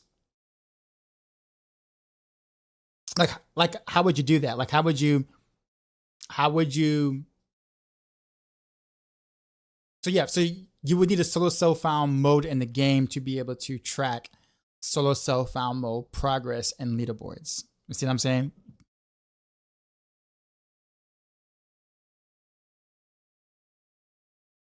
I'm confused. Exactly, a total solo self-found mode just for leaderboard pushing. Well, yeah. Okay. I see what you're saying now. Yeah. So yeah, like a solo self-found. So a solo self-found mode in general, yes. And then have a leaderboards or, well, I guess I probably wouldn't. I probably would just have two separate leaderboards then. You have one just a normal leaderboard, and then you have one that's solo self-found, like with the solo self-found mode, so you can see the difference. Like I don't think you, despite whether people want to RMT their gear or not, you know, I don't think them not having a leaderboard wouldn't be cool. But I do think that there needs to be one where to see how people did it themselves. No training, no, you know, any of that stuff. So that part I do agree with. All right, so how do I change the? How do I need to change the stream category here. So we're gonna go back in time, guys, and we're gonna play some Teenage Mutant Ninja Turtles here. Actually, but we're gonna play Shredder's Revenge. So we're gonna play the spiritual successor to Turtles in Time. For those who are old enough to remember what that was and how much fun that was. So we're gonna do that.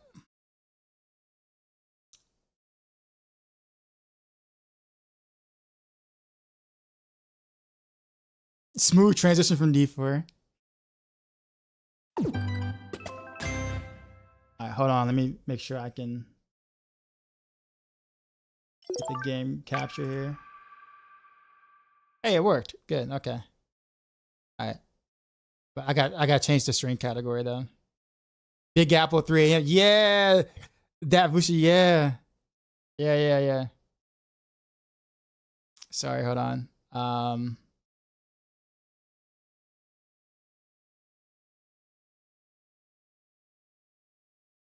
Chill vibes, nostalgia, and gaming.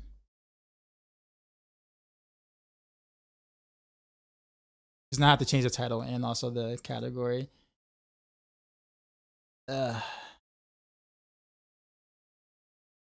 Is there like a category for this actually? Yeah, there is. Oh, there's 12,000. No, 1,000 followers. Sorry. Actually, there are no viewers in this category. Yeah, no one's actually streaming this in this category. I mean, not surprised, but all right, guys, we're gonna put this game on the map, I guess, since we're the only ones streaming in this category right now. All right. All right. Hopefully, I can get my controller to work with this. There we go. Fully retro, yeah.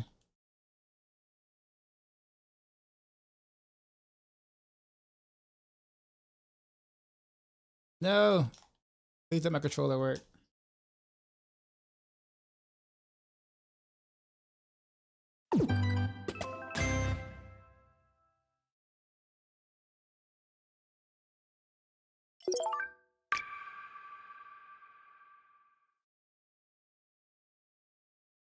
Okay, it's still saying my controller is disconnected.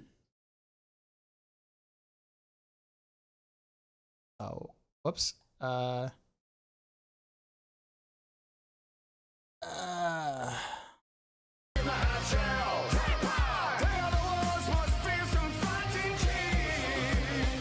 Teenage Mutant Ninja Turtles! Shredder's Revenge! Let's kick some shell! Alright. I'm about to turn my playlist off because I haven't heard the music for this game yet, so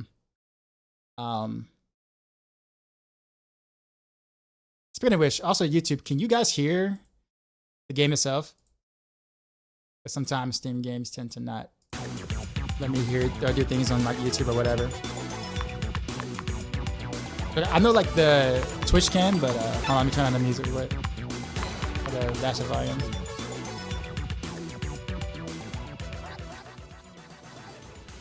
Alright. I think this is pretty good. Let me check my audio.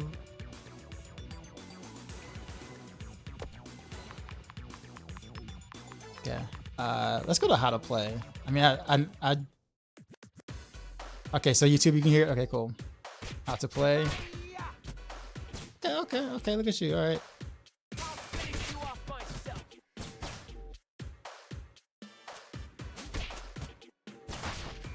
Wait, are they gonna let me do it?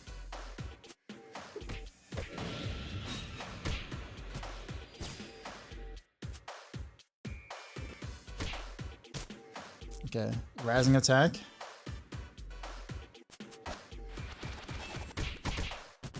Hey, okay, cool. Grab.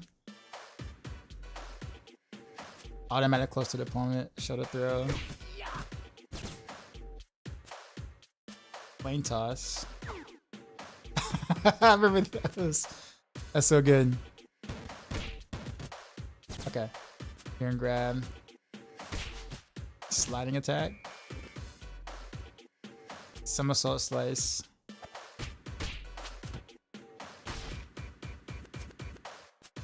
Escape roll when getting hit. That's cool.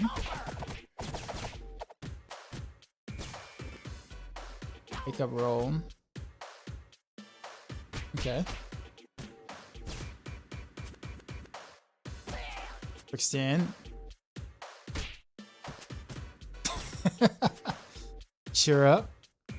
Close to an ally. Hey, high five. Okay. Okay. Reanimate. Hold on. Taunt. I'm gonna be so toxic. Being able to taunt.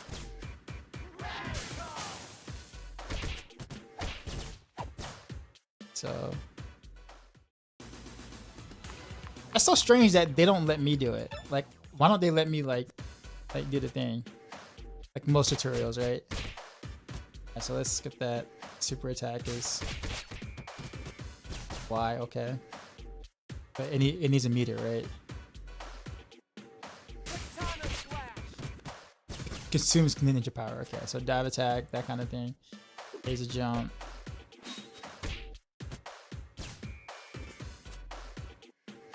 Backflip and fine attack?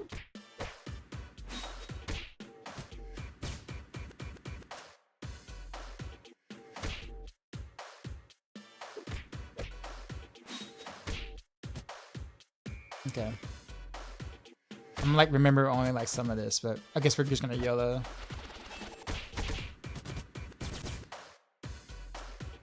Alright. Going back. So what, you're fishing ninjas now instead of instead of cutthroats on the city map? Alright. Actually, what's the difference between arcade and story? Oh, craving the harder challenge, think limited lives, because continues and no save progression. This is classic arcade-like experience, huh? I kind of want to do let's do story. Chill, okay, gnarly. I guess we'll do okay.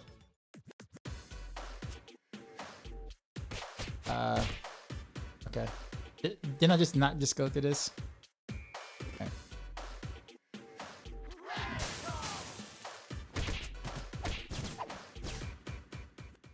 Select your hero.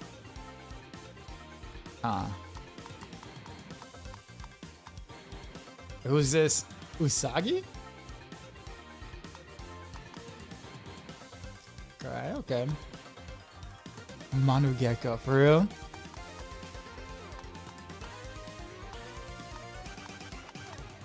Wait, how does Michelangelo get the most speed? He was like, wasn't he the slowest character in Turtles in Time?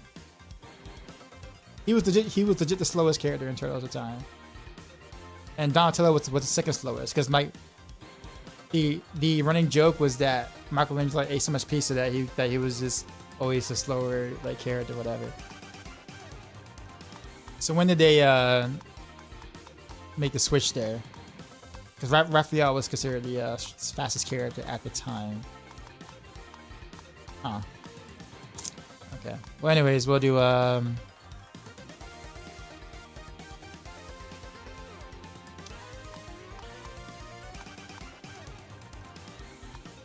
we'll go Raphael first. I can change the colors. Okay. Oh, this is Hood Ralph. Pretty normal.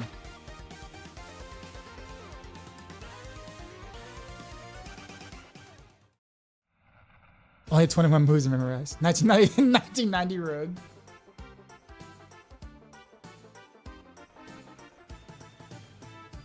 I'm back.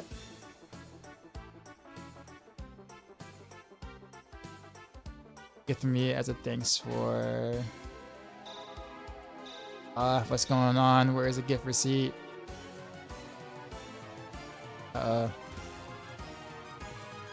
They stealing the Statue of Liberty or something.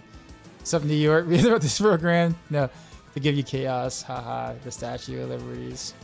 Bebop. Getting a makeover and it's gonna look better than ever. Keep it locked up here on Bebop's beat. Okay. See your debut. What in the shell? We gotta go to channel 6. See, Mikey's always eating pizza. Job breaking news. Okay. There's Shredder. Alright, let's see. Let me practice my moves real quick. Hold on.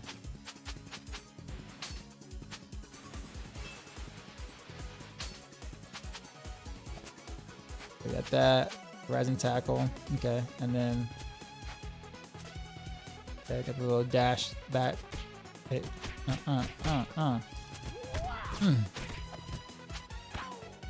Oh.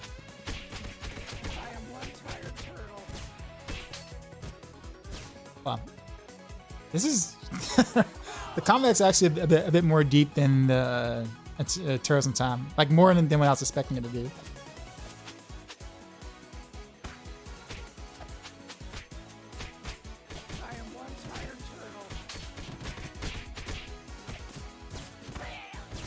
Oh wow.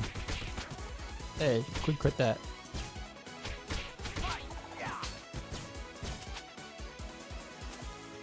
Hey, can I go up here?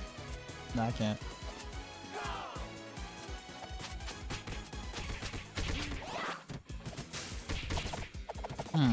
Parry. Missed that coming. Oh, what? Oh, what? That came out of nowhere.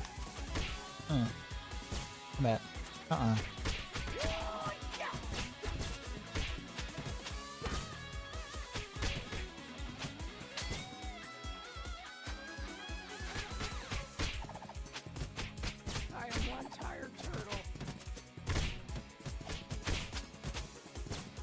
Okay, this is actually pretty fluid. I ain't gonna lie. Why are they working? Oh wow, but you got it.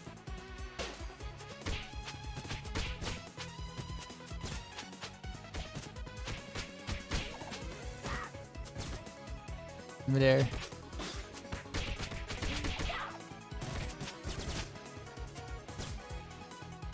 Yeah. I don't know any of my shoulder button moves. What's this? Hey, I saved somebody. You will get this via front. Ow.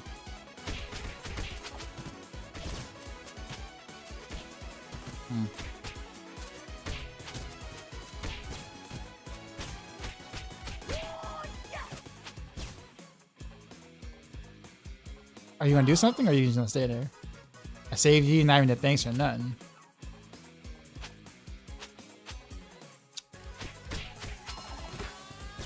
Ow.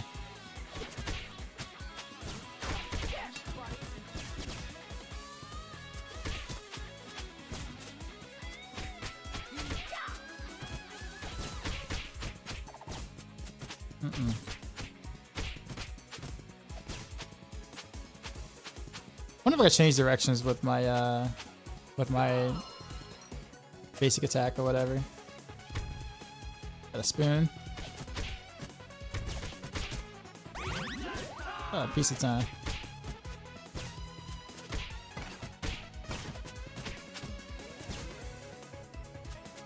They do push-ups for real. Oh, you got this game free for Prime? Oh, you did? Oh. No, I didn't get it via Prime. I didn't even know I could. I can probably get a refund for this and then get a Prime or whatever. That'd be a smart thing to do. Oh, that probably shouldn't have.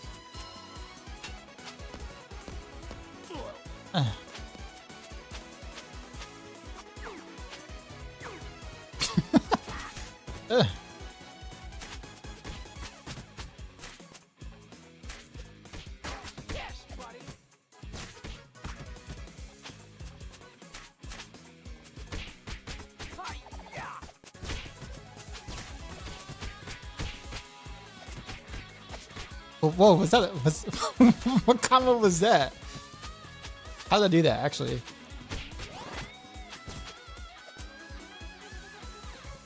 That's like an air juggle. It's like classic fighting game air juggle. Takes you back to the childhood? I know, right?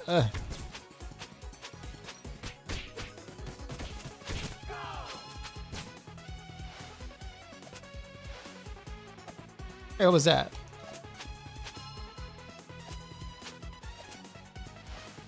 Oh, that's what. Oh, I can do this. I didn't know I could do that.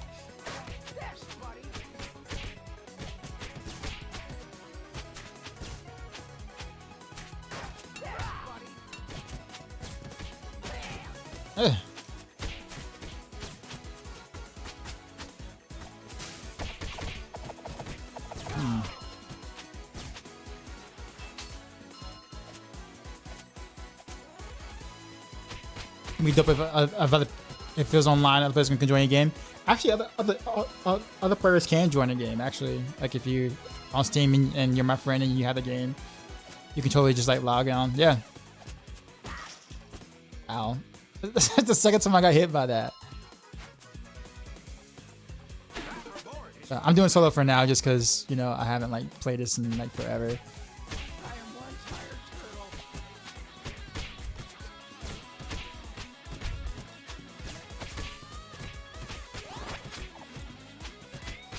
Getting those combos.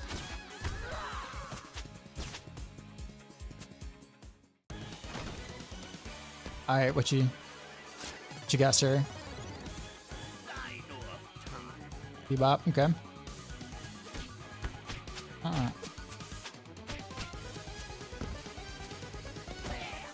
Oh, jeez.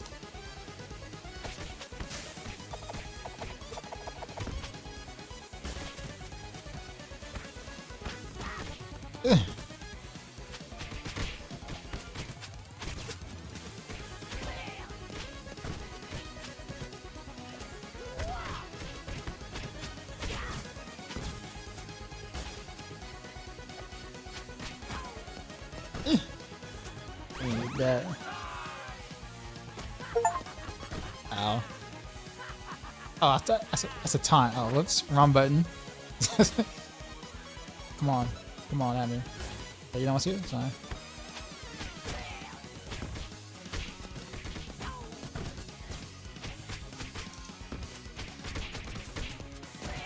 Oh.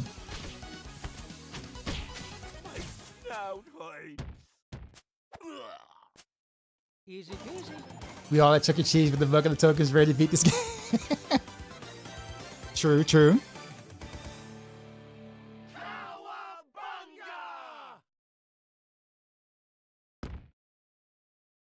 Yeah, it's Rocksteady. Wait, what'd you take?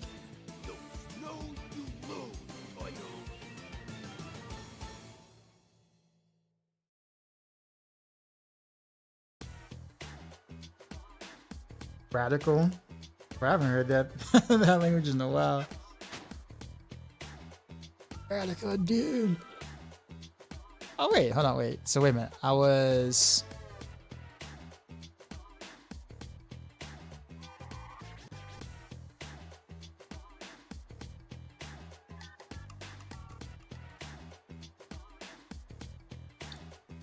wait, what is this? A turtle lair? Okay.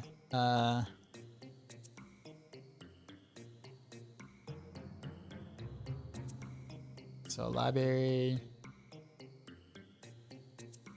dojo,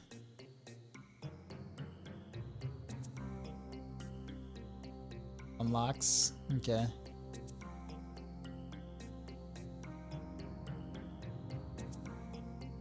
Wait, hold on. Fitness journal. How many points do I have? It doesn't tell me. Power levels. Okay.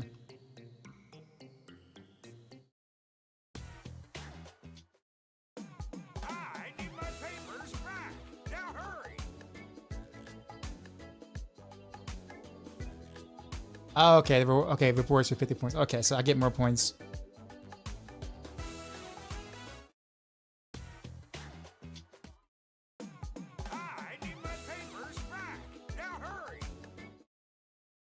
Okay, well, I guess I need to. Challenge is 2 out of 3, so I guess I missed some things in here. Oh well, we'll go. Rocksteady. Big Apple 3 p.m. Who was it that said Big Apple at 3 a.m.? Was it Cat Busha?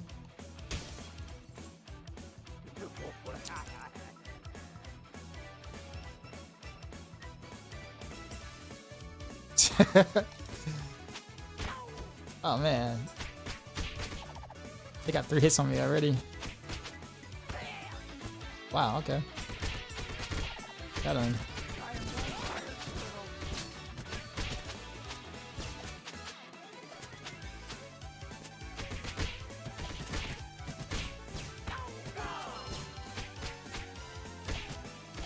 Once I get used to the buttons, man.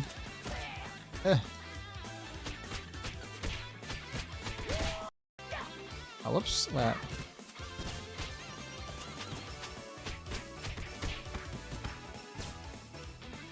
I'm messing with me.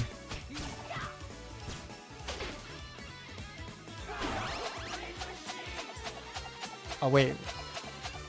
That's a different piece of. I could have taken that for the other thing. Whoops. Okay, well.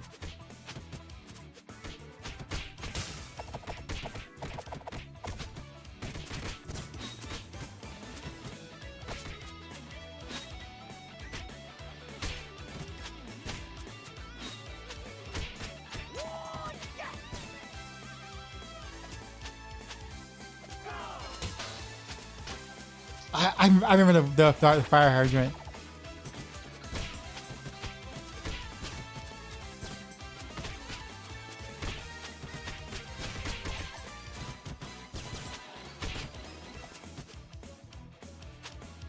Okay, get the newspaper, the classic headline. Okay, we're good.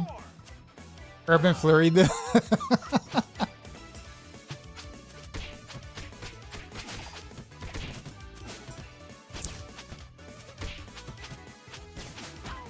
Oof. Wow, it's just like a hit by it.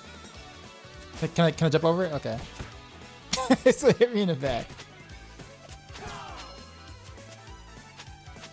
I can't beat up the car Street Fighter style. No. But there's somebody in here.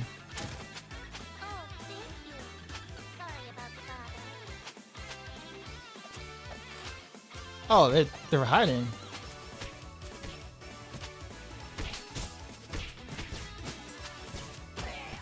I keep forgetting there's a boomerang. It comes right back.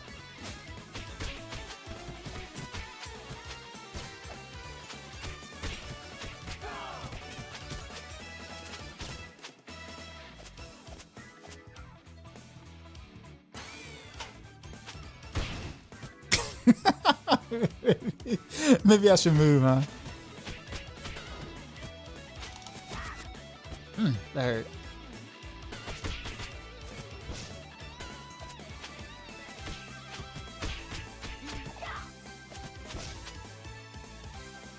Yeah, I got like no health left. Oh, pizza. Run. Run.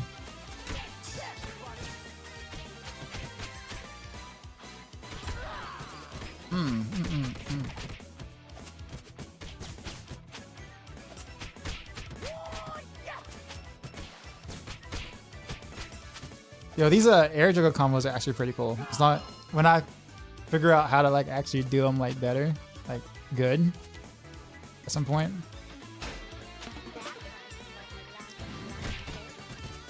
He just ran over his own people.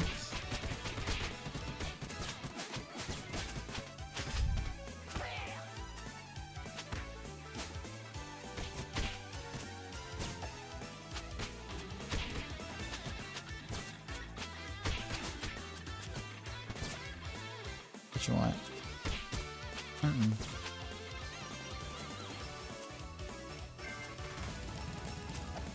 Oof.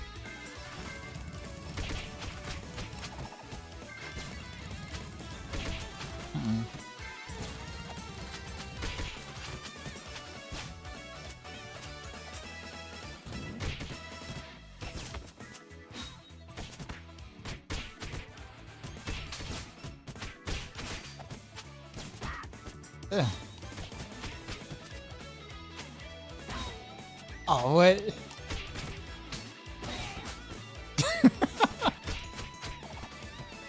I'm mistiming everything right now.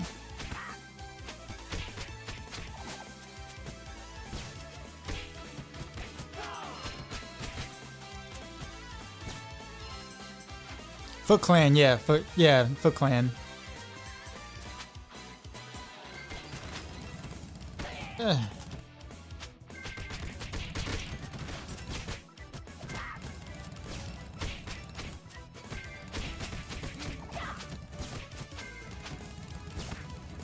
Oh, whatever.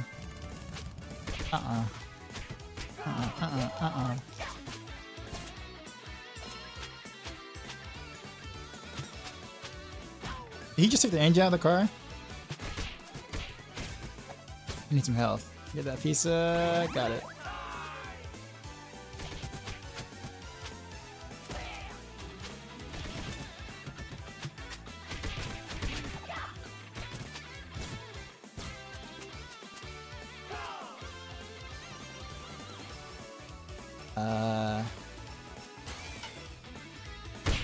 Got him. Finally got them and not me that time.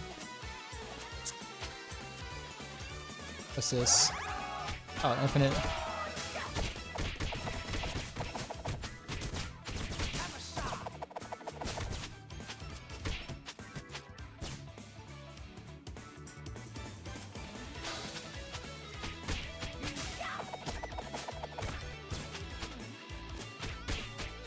Hmm. I'm trying to do more with throws, but it's kind of hard. Although the funny thing about it is that like the buttons to throw, like the actual command, like for like the throw, it makes the most sense out of any game I ever played. You literally just walk up to him to like grab him, which makes way too much sense.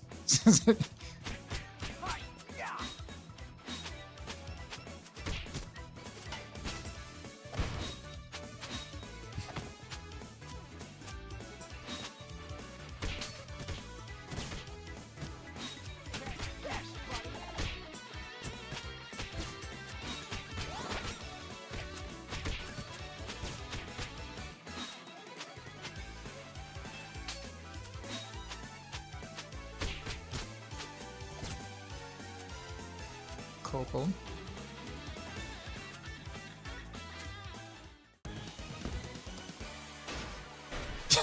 Okay. Rock steady.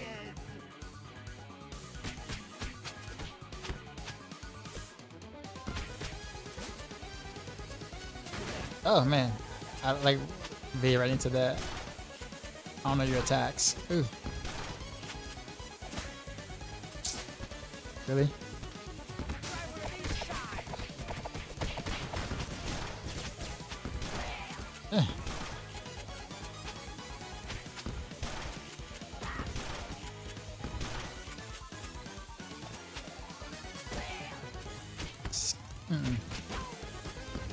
Just kicking in my chest. Yes, I can like evade through that. I have iframes.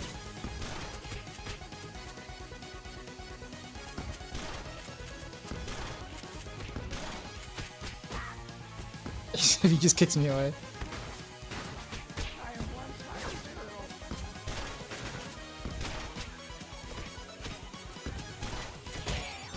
No! One life down. He's almost dead.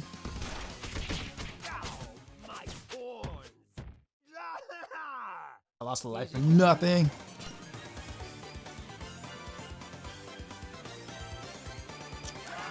Longest hit streak, 31.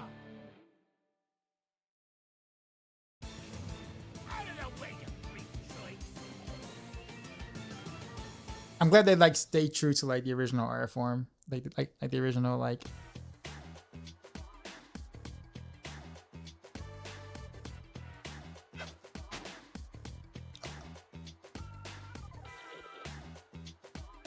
All right, so what are these things down here? What is this? Collect all secret diaries.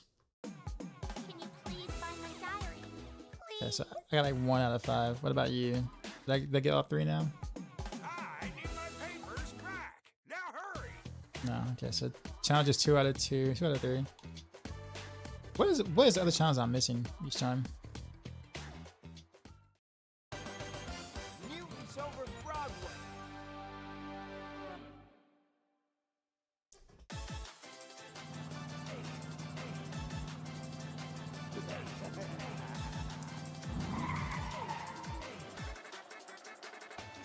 Oh, this is this. Okay, cool.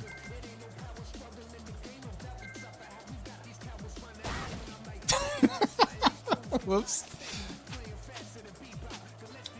I gotta get good, huh? Ow. Ow. Wow. I'm still getting beat up right now.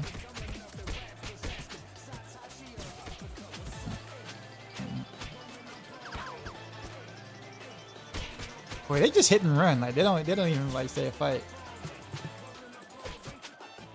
Can I even hit them?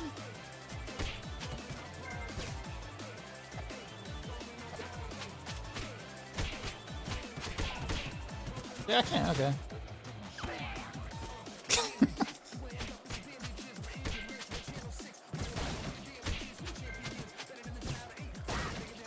Wow.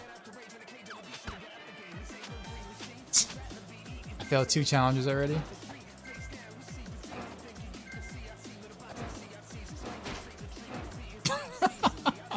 The animation though, for real.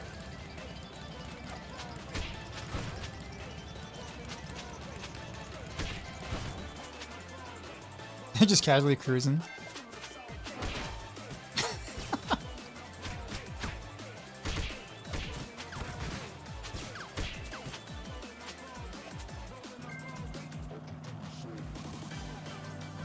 Oh, okay. Oh, he's back.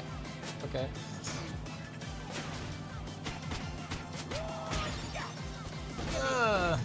No.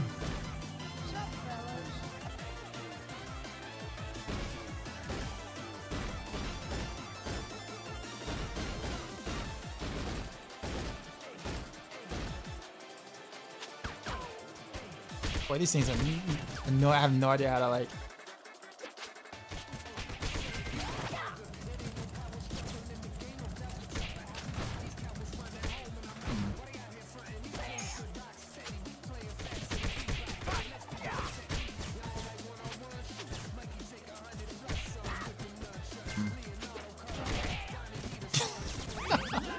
Okay, I'll take that.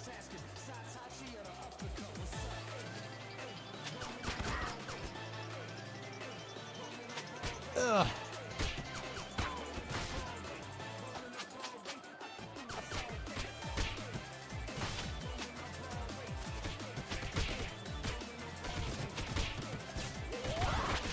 Gummy, give me 1 second.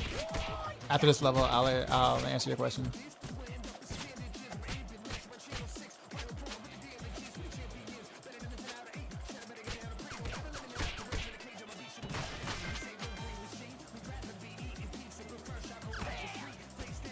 They always catch me.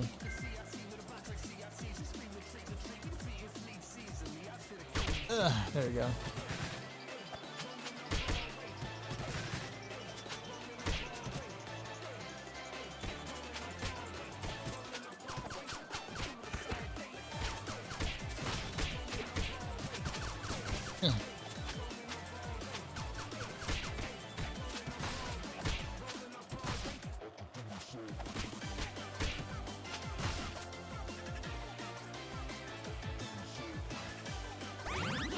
Yeah. Okay. Oh, they're both back.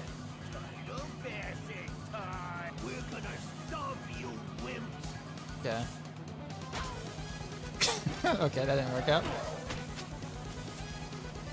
Don't know your moves, so.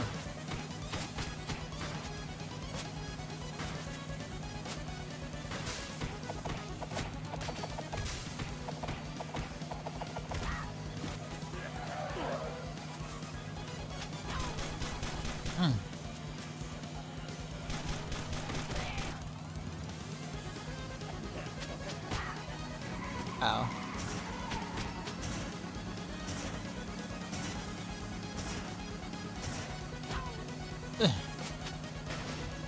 Huh.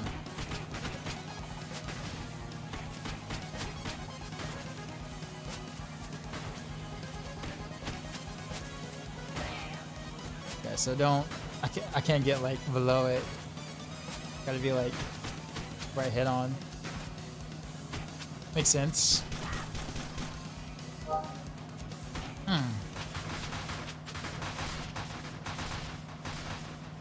The fire Heartseeker build I made to the first access is very, but I can't continue to keep spinning Heartseeker. Energy runs out too fast. Is there something missing?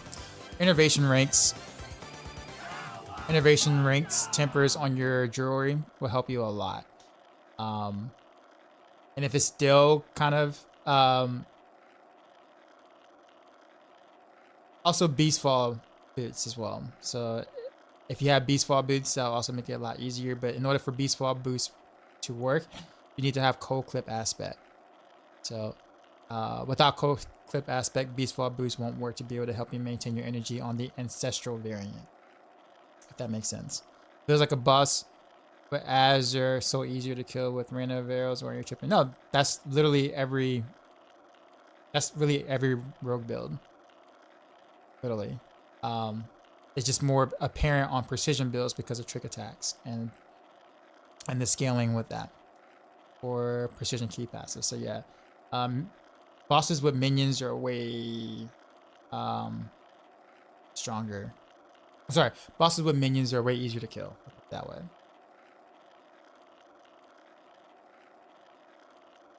That's a lot of my complaints about the imbalances in Pit.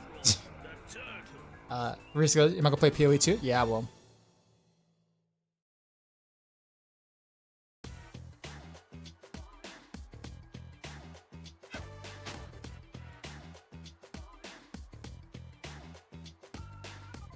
What is this challenge here?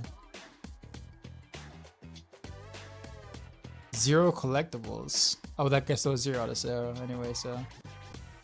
That's good to say. I'm like, bruh, I tried. I really did. Rumble in the zoo. I'm on the zoo.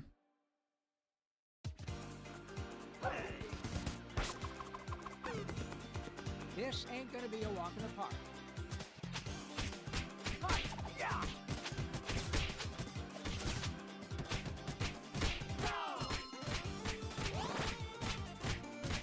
Infinite combo. Alright, guys. I just broke the game. Let's even get up to 100. There we go. Infinite wall juggle combo. Wait for it. Wait for it. 2, 3, 4, 5, 6, 7, 8, 9. Boom. 100. Why? Just because we can. That's why.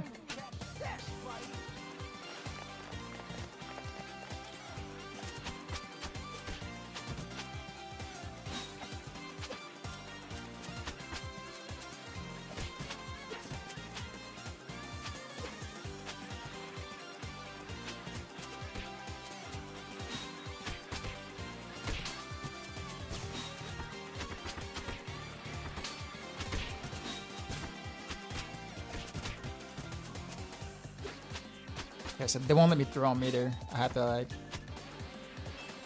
do that. Okay.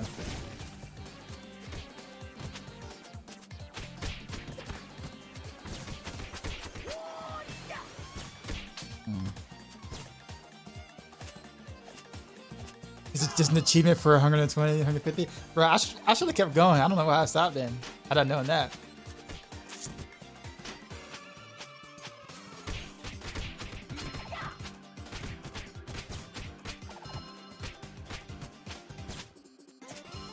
I was gonna try to keep going right there. Are you just chilling on the bench?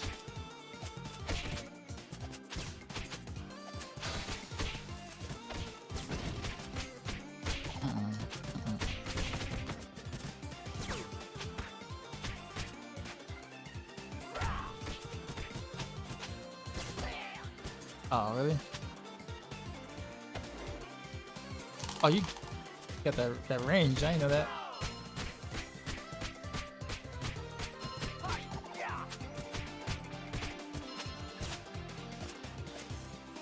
It's 250? Okay.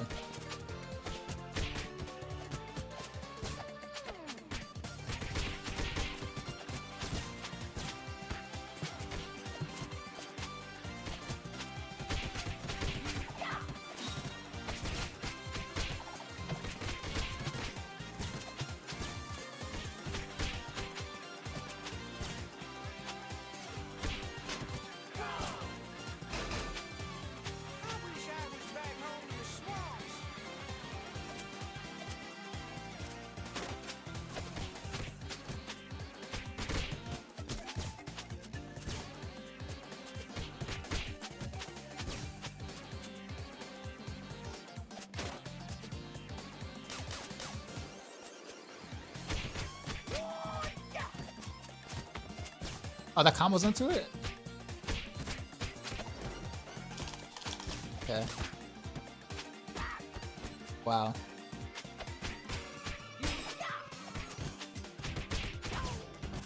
Wait. This cave gives me the creeps. I remember that. Oh man, that brings up memories.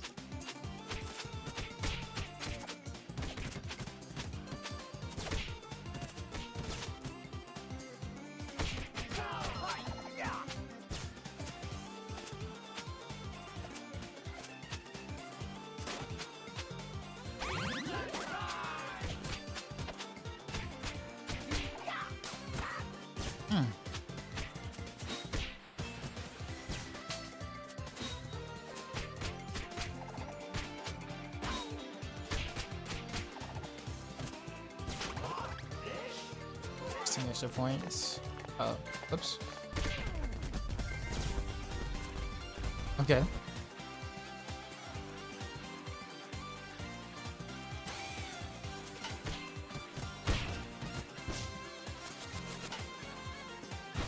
Oh wow, I hit nobody.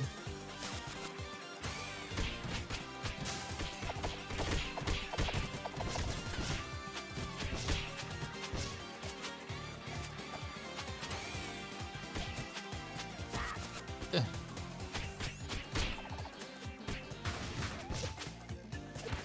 Eh.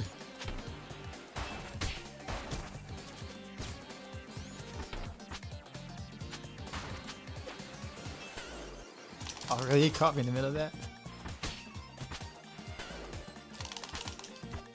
You're not allowing me to do what I need to do here. Yeah.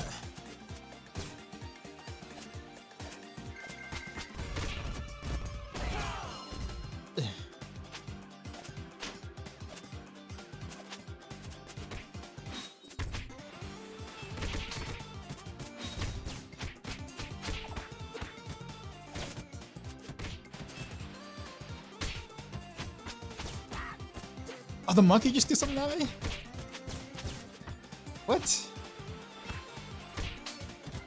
Really? Why? Wait, I'm on y'all side. I'm trying to help y'all out here.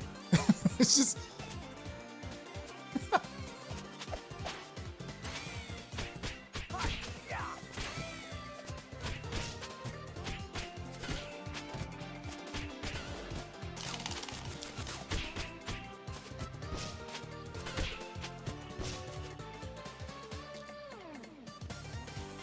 Did the hard way and completed all of them. Never one go.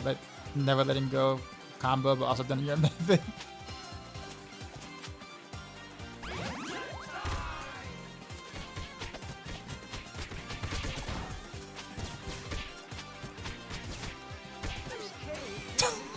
Whoops.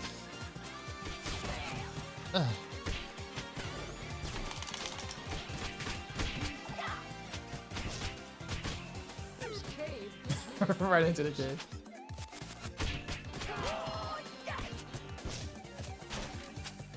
Good, you're following orders for once.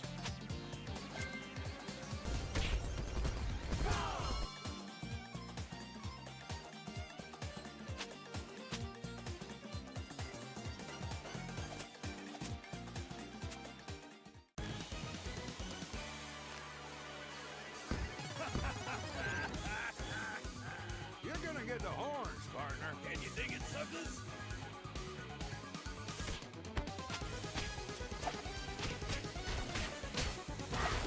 Yeah.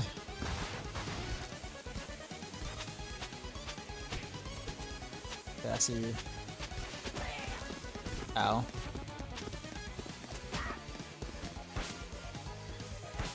Okay. Trying to learn what you guys do. I am one tired squirrel.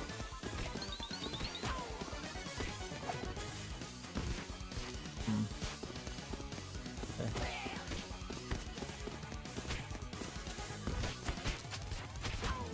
Yeah. Oops.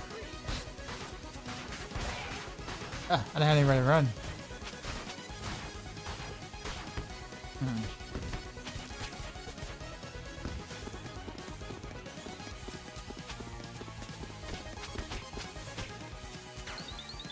Oh, man. Ugh. Oh, they can hit each other. Okay, that's nice to know.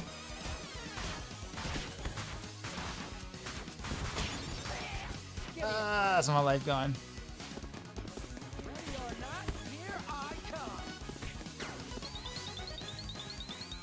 Ugh.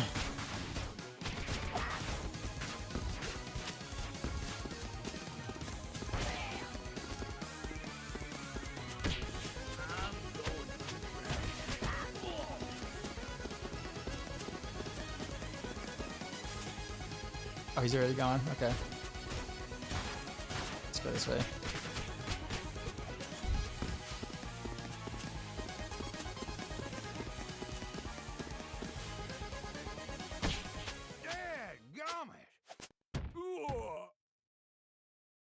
Easy peasy.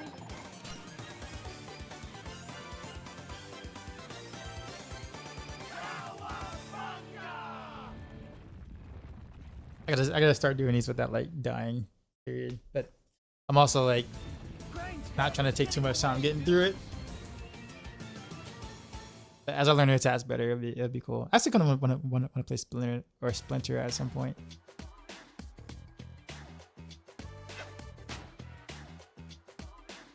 See, I got none of the challenges. We got 3 out of 4 collectibles.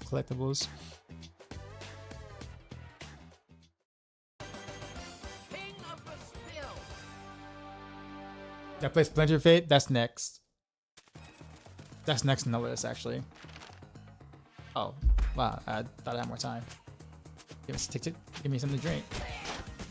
I said no.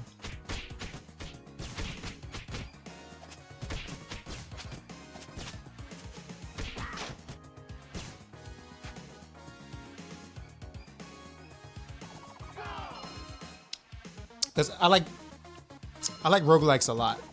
So Splinter Face is definitely on my list to play. But this was sparked my interest the most currently so far, just because I love Turtles in Time, and this is like the spiritual successor, and like it had a lot of positive reviews.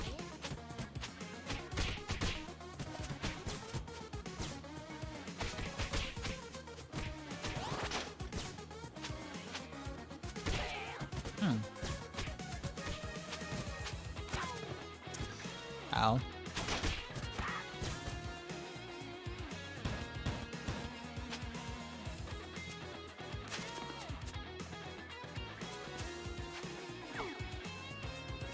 I want to start getting better at throwing. Oh, I didn't know I could fall down here.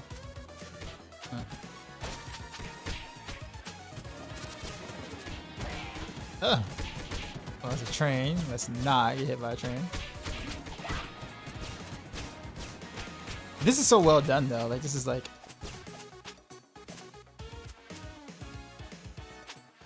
it really gets you back in the fields.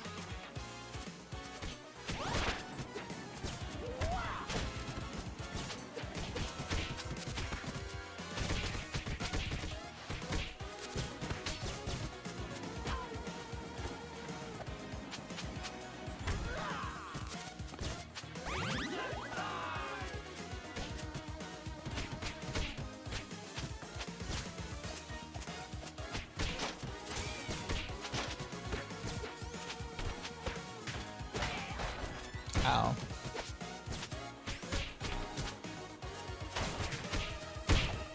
Oh, I got hit by it too. Oops.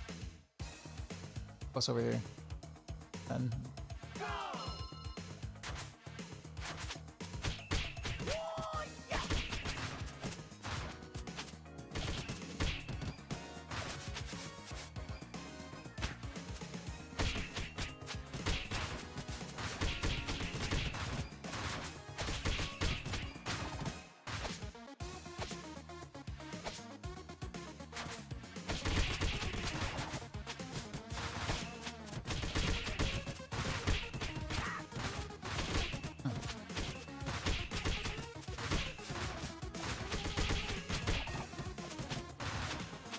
What's up, Leonardo? This is Raphael, sir. I'm actually anti-Leonardo, but that's because my brother used to always play Leonardo, and the unspoken rule when playing beat 'em ups like this with your brother is never play the character he plays. Especially since he's the older brother, so he gets to pick the character he wants to pick. So I never could play Leonardo. Yep. So I've always been anti-Leonardo because that was my brother's favorite character. That's how it works.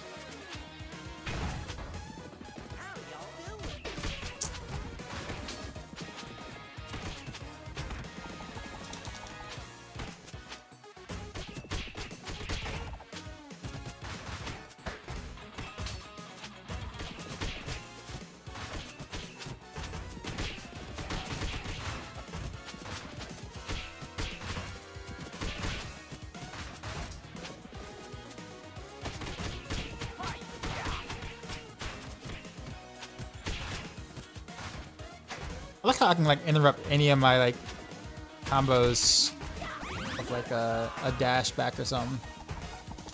Even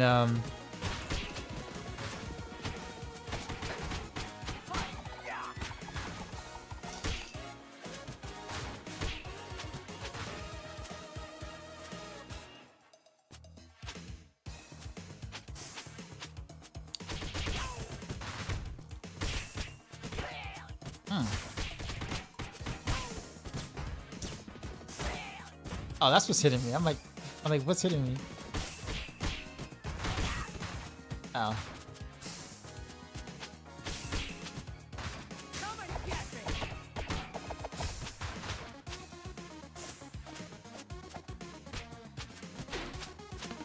Delicious. I should offer you some.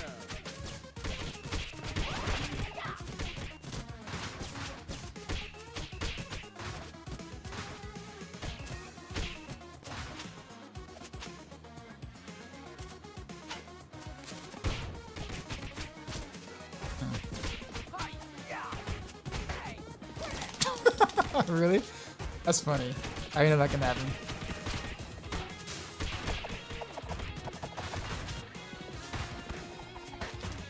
Huh.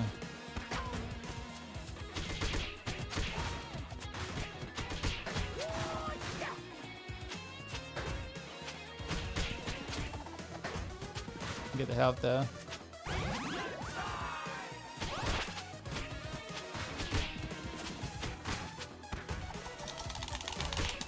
Try Cyclone.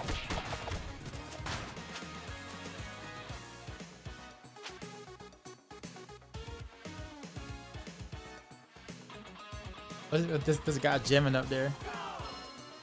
Oh, okay. I am the Rat King. You trespass on my wood. Oh, the Rat King. I remember you.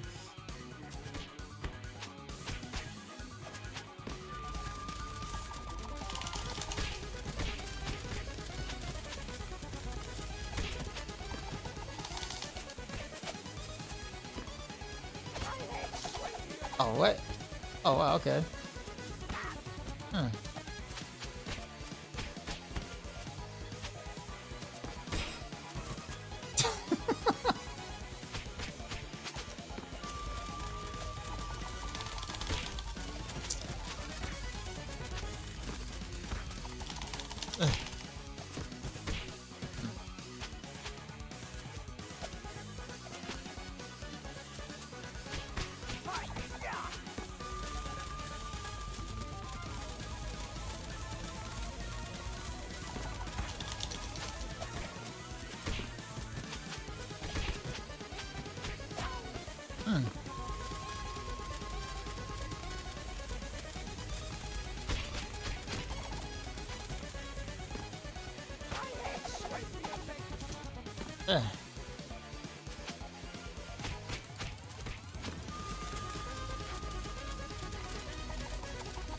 I messed that up.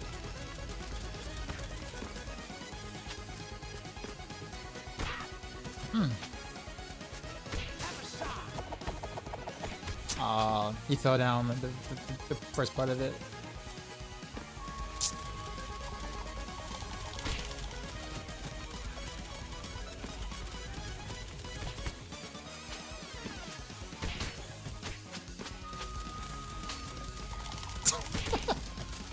Every time. This isn't befitting. Oh, that worked. Okay. Easy peasy. Now we know why Splinter Acid was one of the strongest.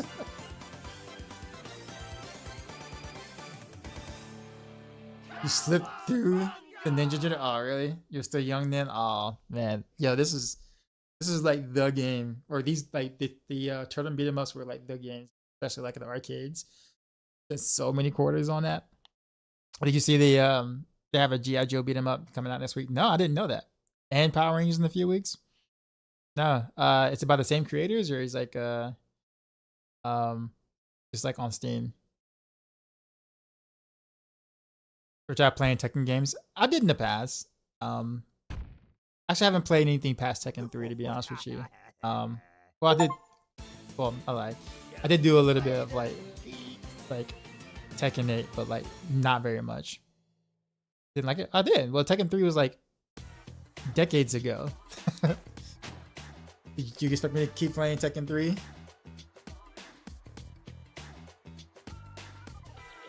But I do like Tekken 8, but just that I don't have the time to invest to like get like really good, if that makes sense.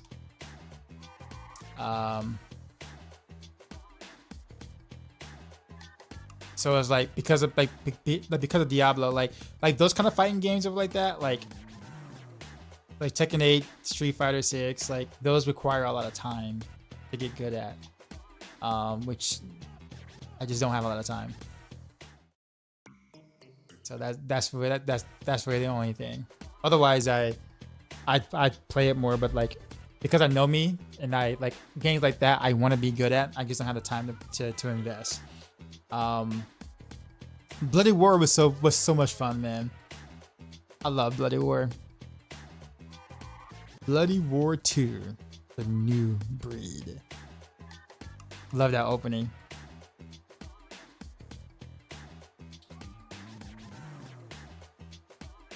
That's why I don't want to play RTS games again. Yeah, you're right. You're right. I just simply don't have enough time to invest the way I would like to.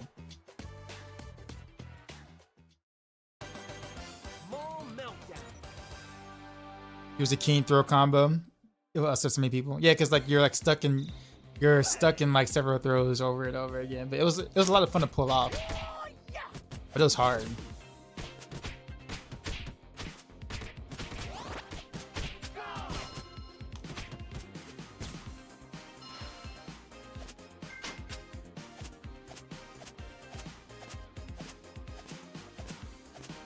Diablo Joe Raptor Cobra's Steam. Maple Power Games is his developer. I might check that out.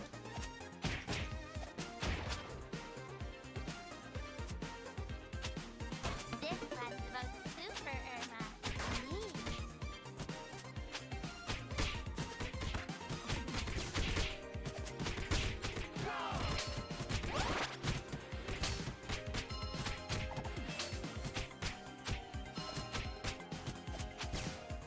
Wow, I was juggling.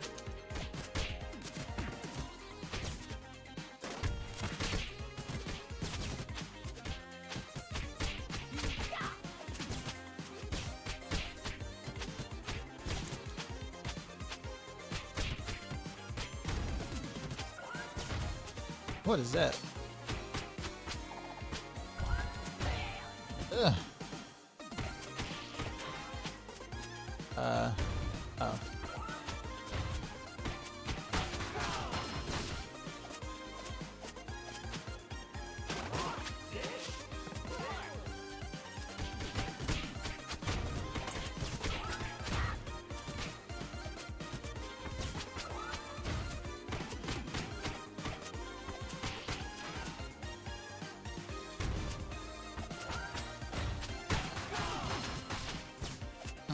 Take that. Hey, can I get a... Oh, never mind. Okay. How about you? Can I get like a large pepperoni? Okay. Ow. Hey, shopping cart.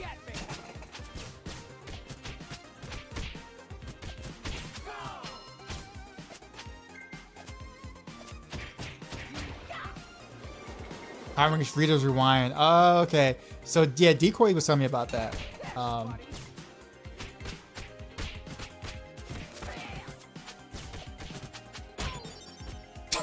he just jabbed me right in my face.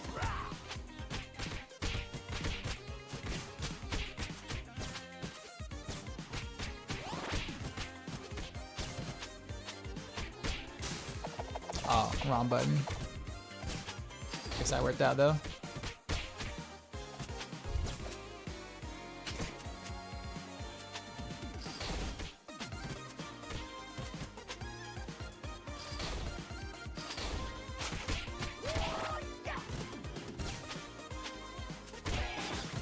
That's how you know this game is though. Look at those CRT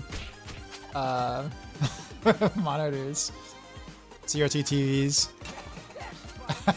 The TVs with the back, right? I bet people who bought the game on Steam, not like playing this before, like, you know, game. Oh, a VHS, same thing. Payphones. It's like, yo, what is all this antique stuff? It's like, I don't understand.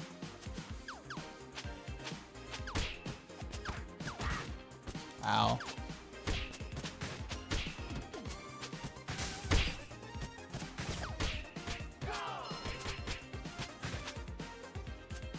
What up, dude?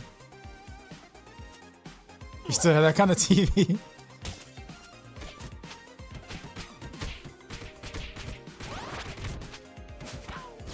Ow. Take that. Yeah, this is like strangely addicting. When's the patch coming for Diablo 4? Tuesday. Ow.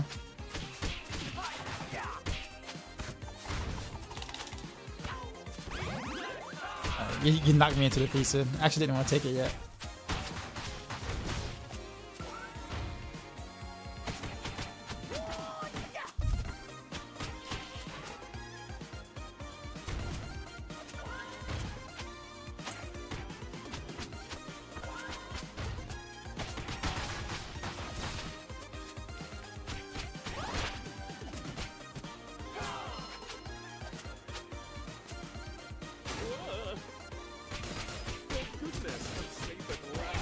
Ugh.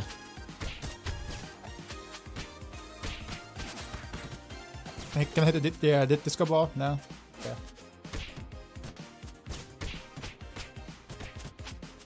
I keep juggling you. Ow.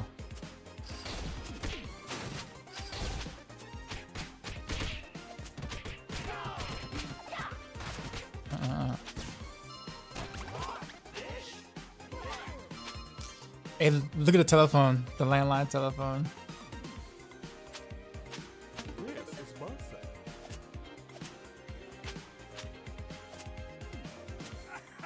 Shredder.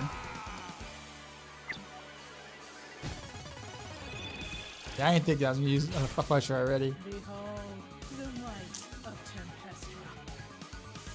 Am I waiting? Yeah, I'm waiting.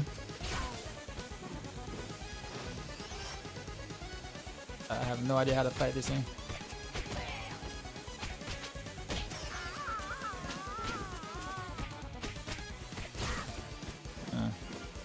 Guess I can't be too greedy. There's 3 attacks, 4 attacks. Okay, he has that attack. Okay.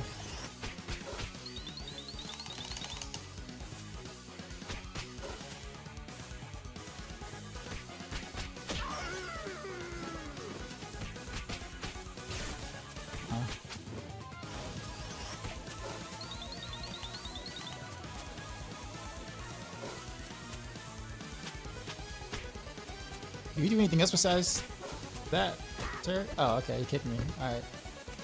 Spoke too soon.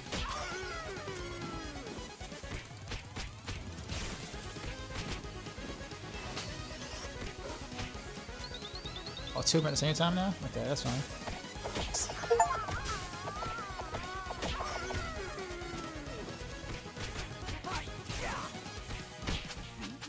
By turtles. She was easy to figure out in terms of the mechanics. Easy peasy. What was my first console? Atari.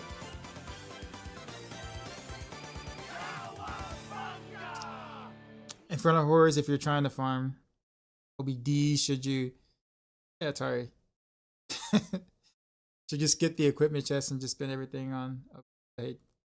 Risky, everything is like I might give me more massive a spin. Yeah, technically you can do that, but... Yeah, you can if you want. That chest actually does give quite a few GA items though, so it's kind of hard to want to skip. But if you got your gear set up and you're pretty much mostly like got the GAs you want basically everywhere, you just need the Maxroll, then yeah, you can just do just is the Atari. Well, I mean, yeah, I mean, obviously Nintendo was pretty kind of right after that. Robot piece? What a shocker.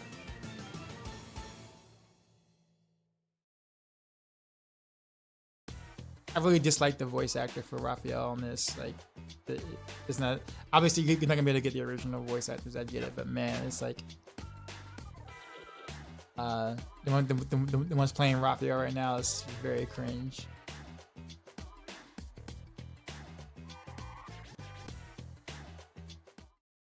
collect VH tapes. To find my VHS tapes.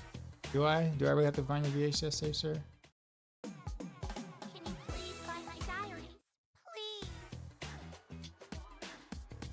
ColecoVision? Oh man. What? Finally, my complete collection of headlines.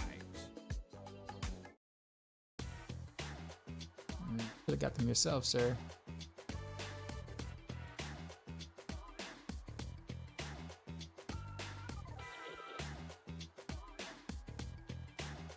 I like the little animation with the van though. Like that's kind of funny.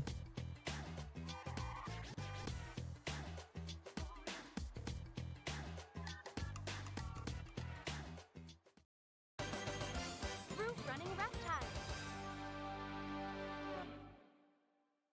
SNES here in 94, but grown with 86, 88. Ow. Ow. Ow.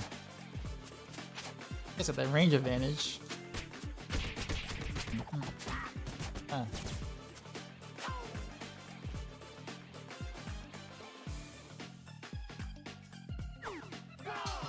I don't know why I like that so much.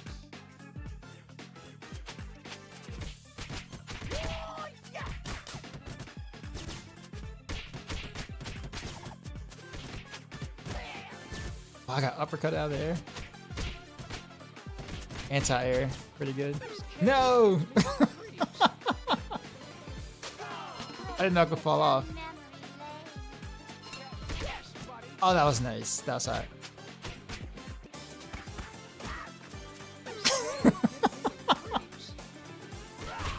Okay, well, let me just let me get good real quick. Ugh. I'm getting beat up right now.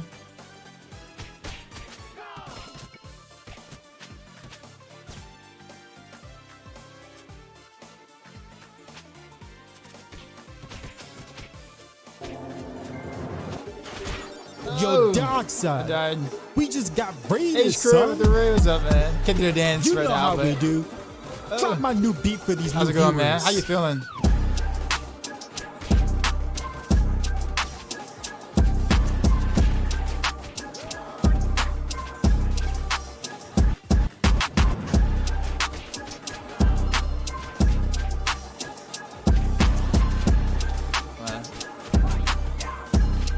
Took my frustration on you. Sheezy. Ow. It's a slow process. It is a very Quick slow rated my process. stream with 27 views. I'm just getting jabbed in the mouth right now. I'm doing some nostalgia gaming right now.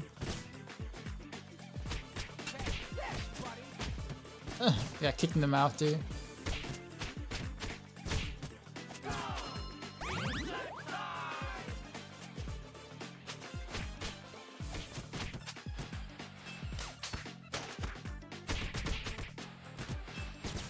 Do something. Do something.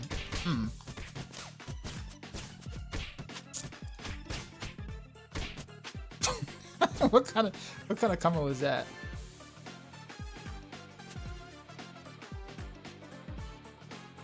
That's that's like specialty pizza right there. That's got all the toppings on it. You can see it.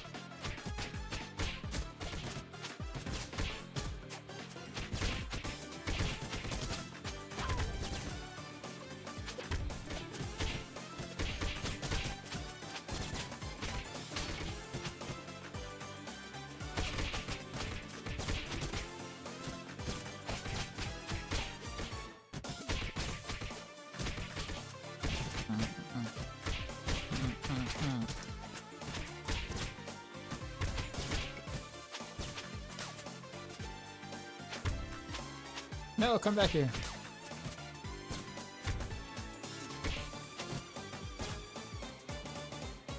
I gotta have to try to end that. Up in Bannock. Oh, he's playing again? Okay, cool. I haven't seen him stream in a long time. He does he not stream anymore? Or?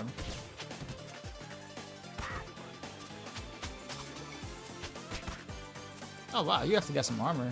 Like you're a fighter. I'm sure I get that.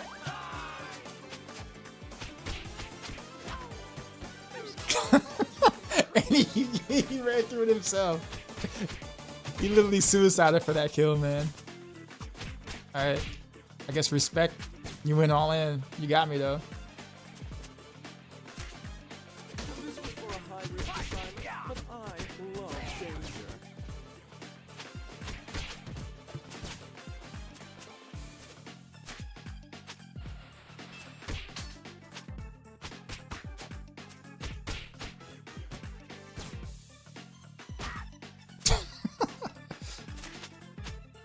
I'm trying to learn his attacks because he can like super armor through like some of my attacks.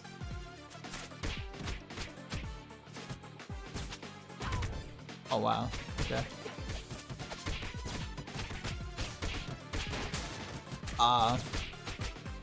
Bet that can happen. Huh?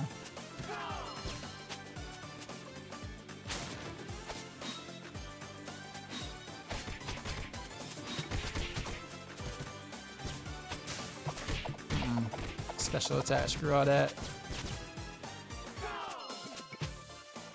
He goes on early for us? Oh, okay.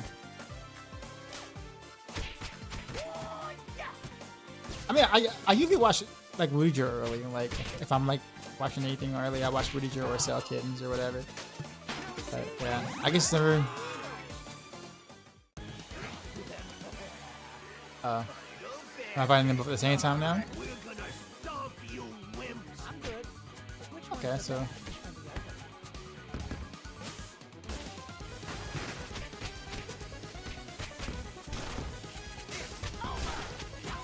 Ow.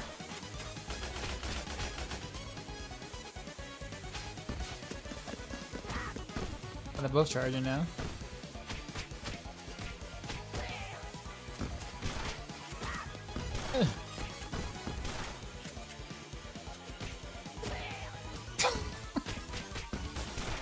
Getting jabbed in the mouth.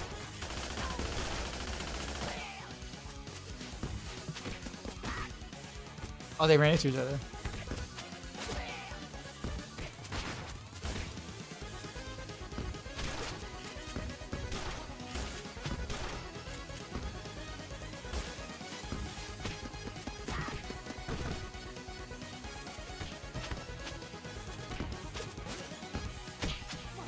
Out, buddy.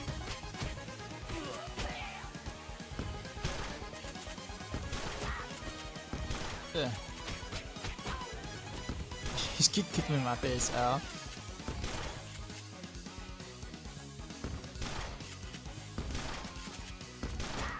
Aw, I backflipped into that.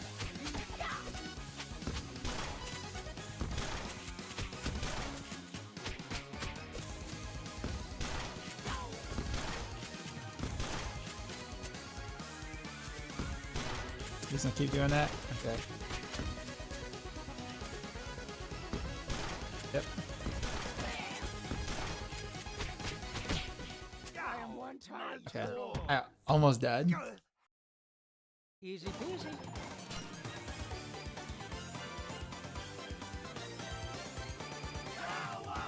Yeah. Hope you're welcome, man. Hope remains. One hit, I know.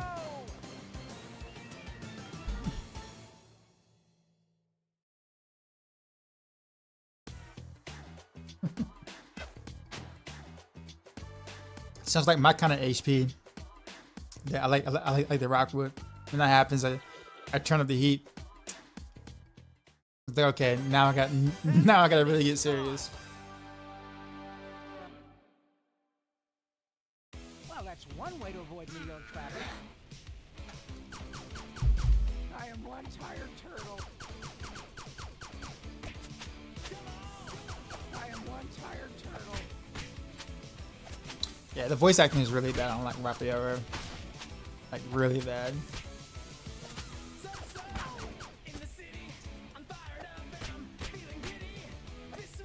Like the voice actor sounds like can't really explain. But definitely like some like 50-something-year-old guy that just woke up after like ow.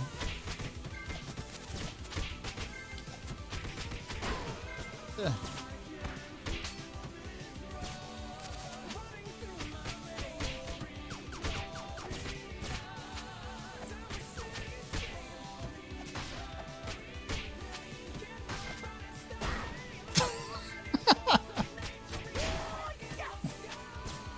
I missed. Ow.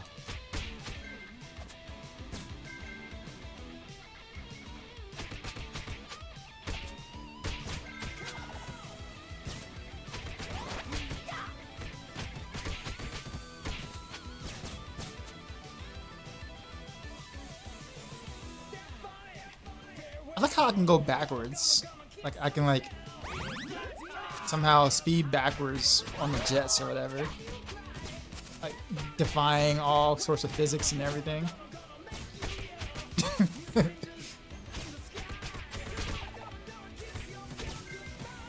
at that, see?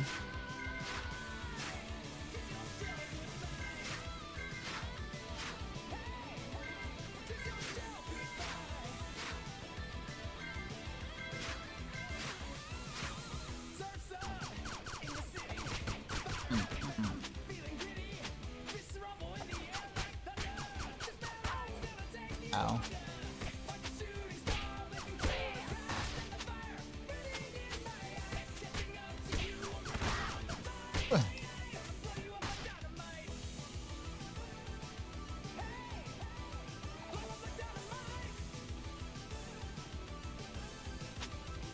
No, no! I missed the pizza. Really? That was bad.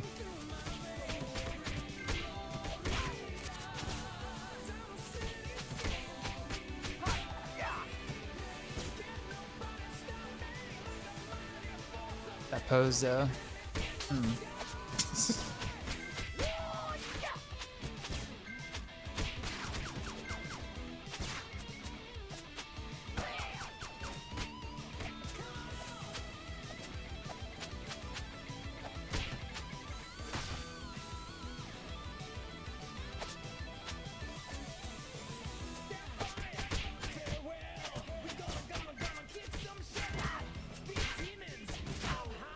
Yeah.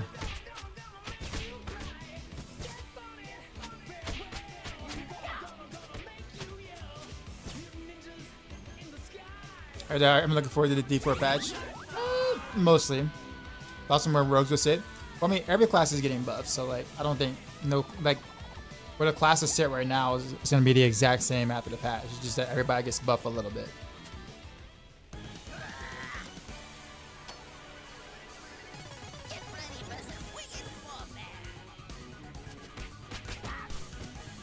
Okay. Oh wow, okay, I did not know that. Oh, okay. I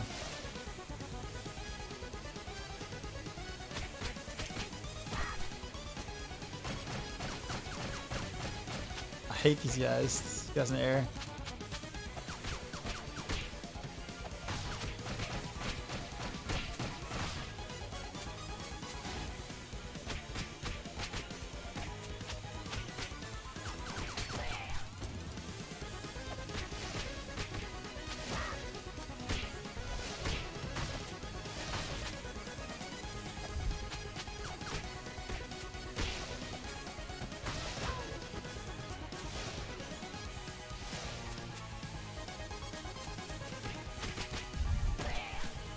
Okay, so that's how he does. He does that attack after.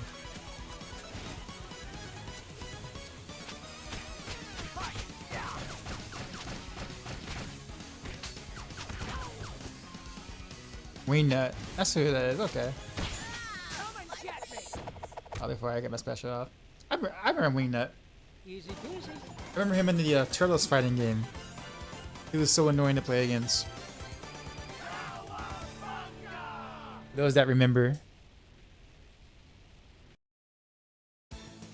Because I got Double Dragon. Yo, Double Dragon was like so good.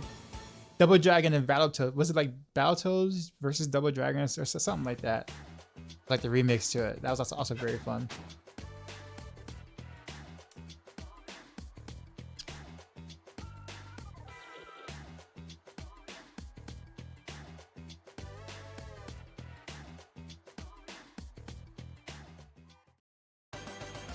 Crisis at Coney Island. Oh, who's that?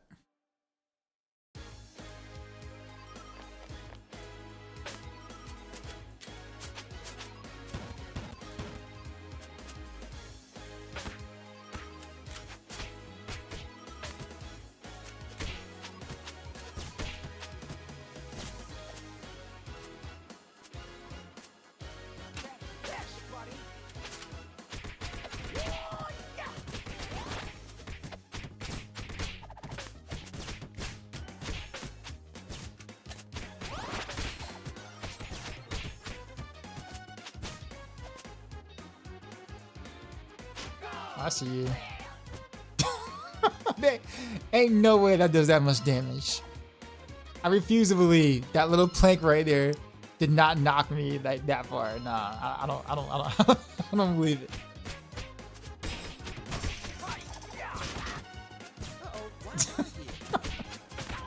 Ugh.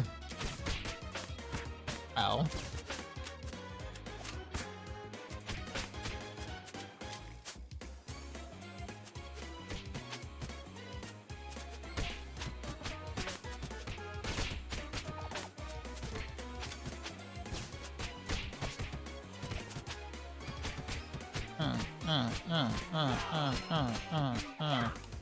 I'm not done. I'm not done with you yet. I dropped my juggle combo.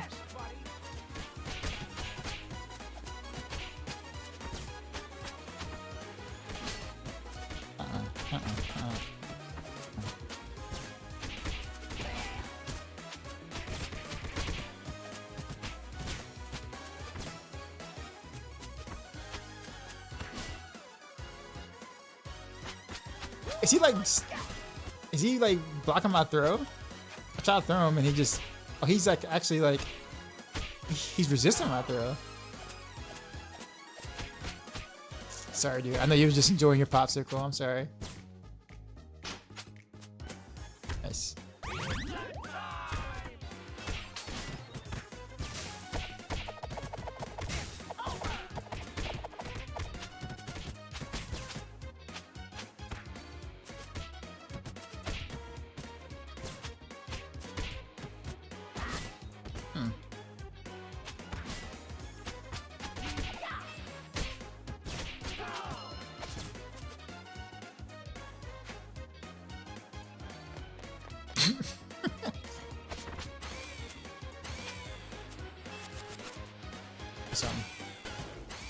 Oh, they like waited for me to finish my attack.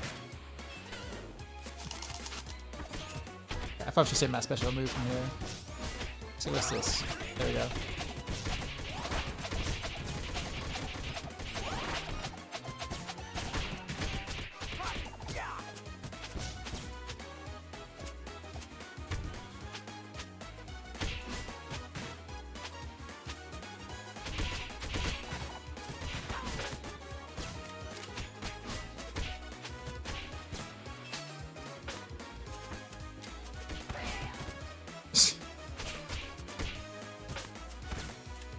Ow.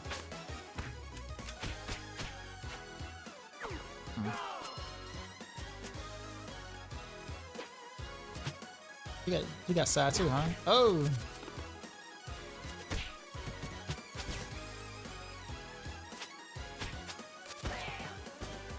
I hurt. Oh. Okay. You got some moves, right? Ow.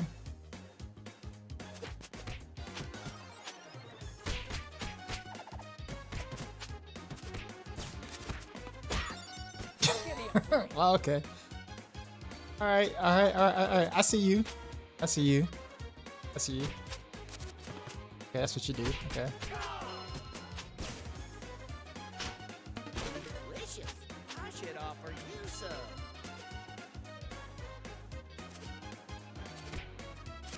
Yeah. All right. I got your MO on. I got your MO now.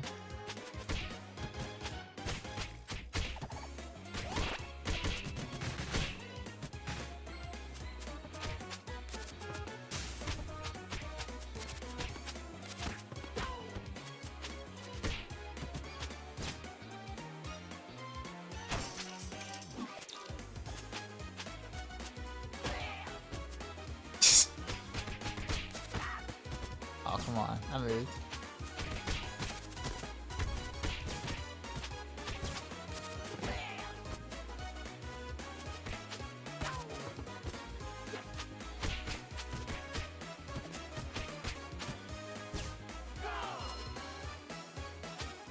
Okay, so I can dragon punch out of this right after that.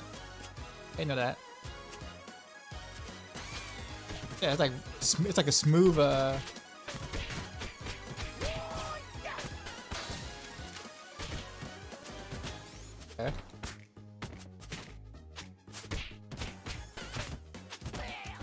It's like no end lag on it either. It's just like right into it.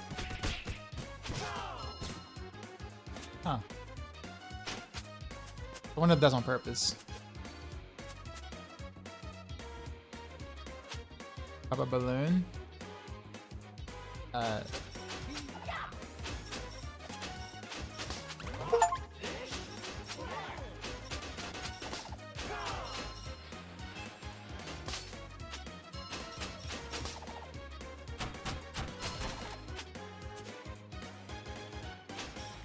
There we go.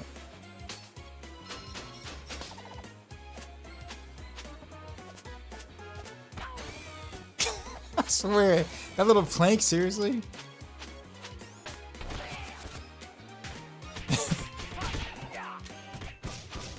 It's like the end boss, I swear. Yeah, this thing has like such a quick startup.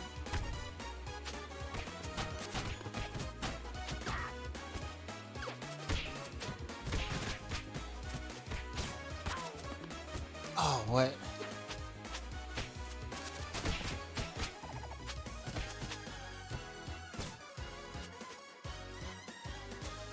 I have no health either. I have like half health. I remember you, Leatherhead.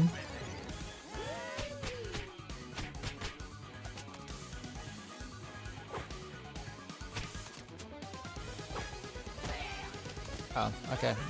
Maybe I shouldn't do that. Ow.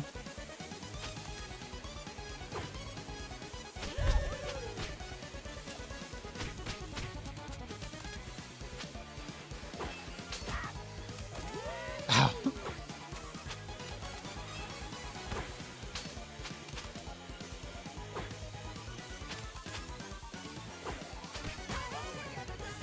So I can't really meet him in the air.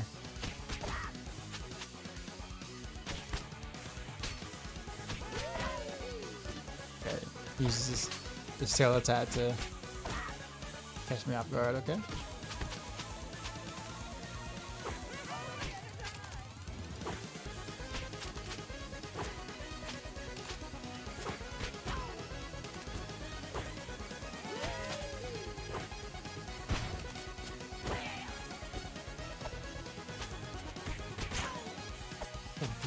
Chomp me.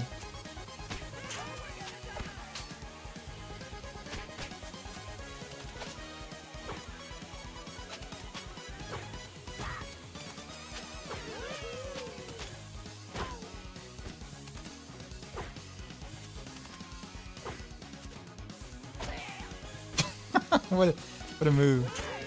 Oh.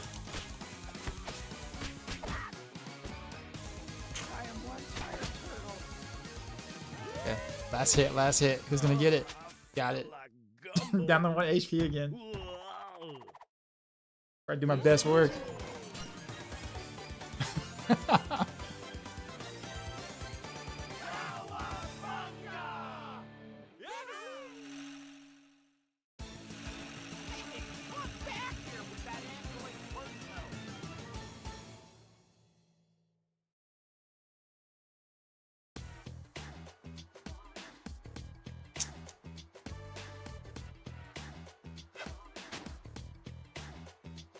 Wait, so I unlocked what now? Kinda need your help.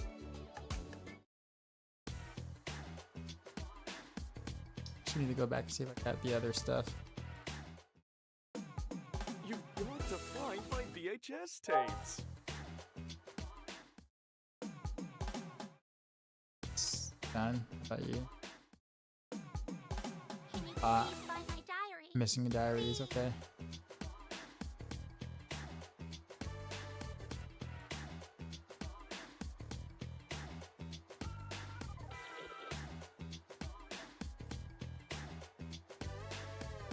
It's just here.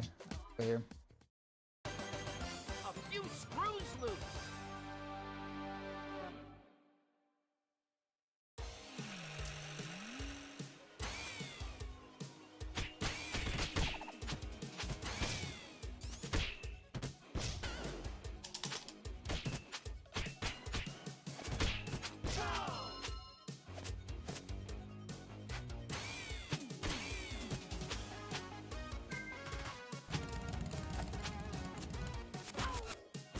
Oh, you got that kind of attack. I didn't know they had that.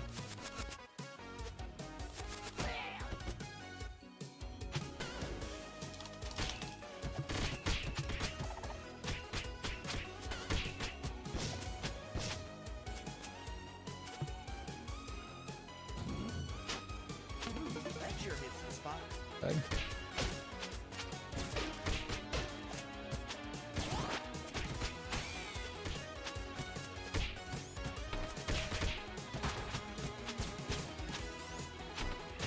DJ, what's going on?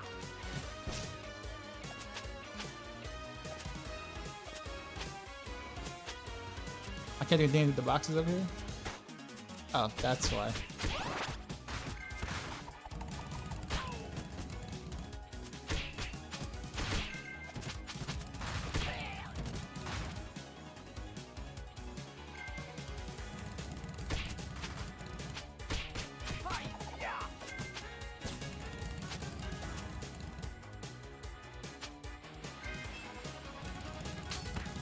Oh wow, I totally mistimed that. Okay, we're gonna do it again. There you go.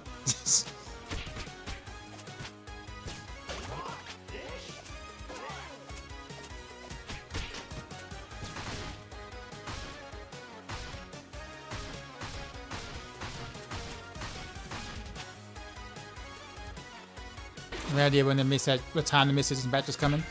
So any patch that Blizzard drops is always around the same time frame. It's like usually like right before their lunch or right after. So I would say between 10 a.m. PST and 2 p.m. PST.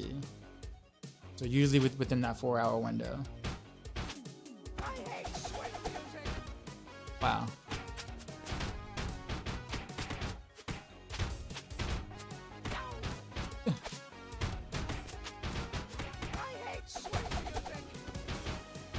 Kind of hard to beat. It's alright, we'll do this.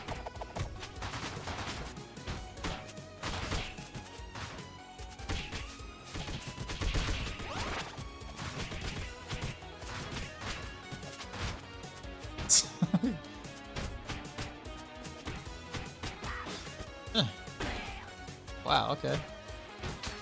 Put a whole story at me, why don't you?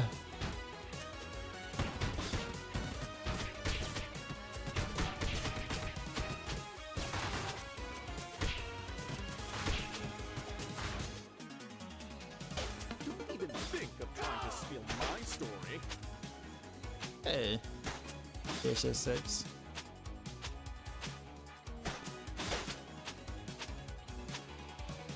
Oh, it's a piece of thing up here. Very nice.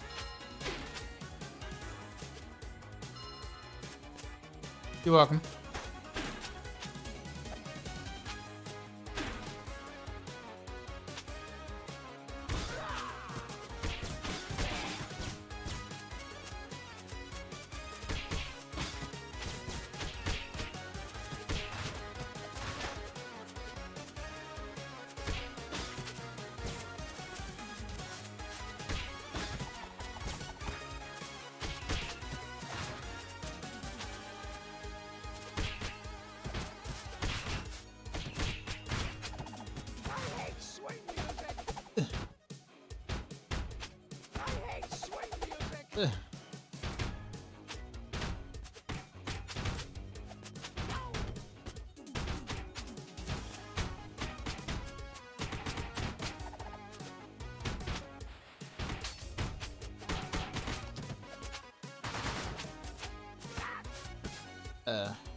So I haven't really learned that big robot's attacks yet.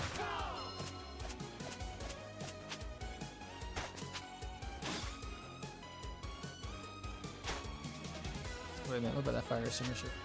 Oh.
Poor guy.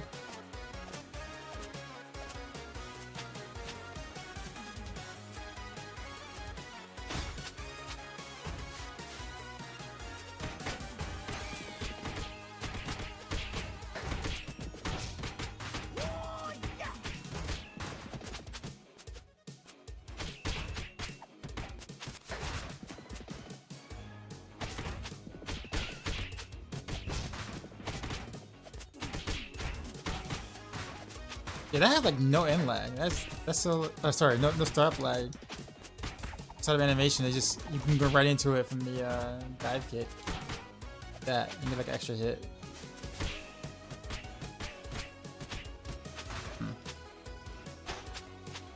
I won't do that every time, but like it's just so effective.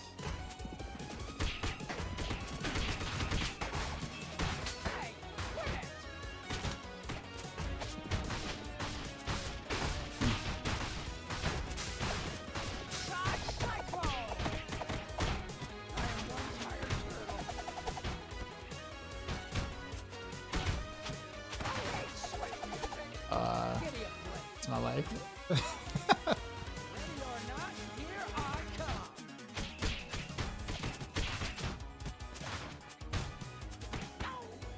Ow.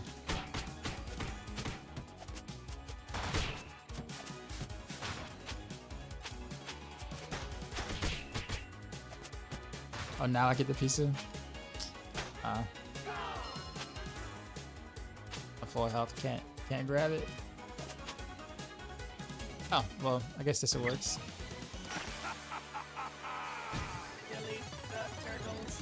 Go ahead.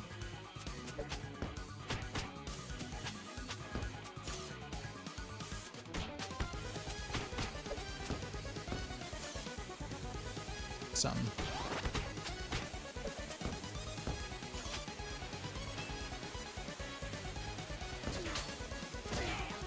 Oh, okay.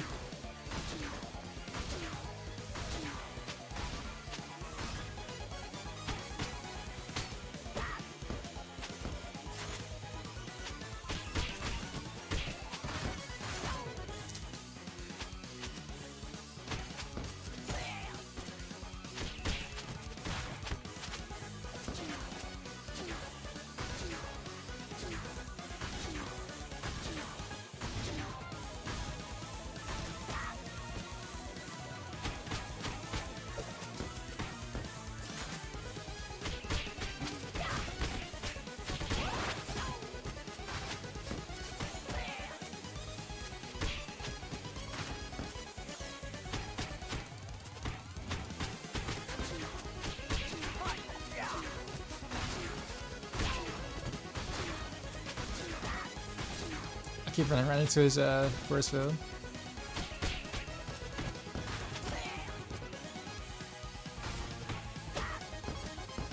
Just kick him. Oh!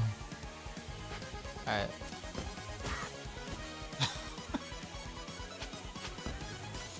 Yeah. Oh, it hits me on the way back too? Huh. Okay. Oh, I know.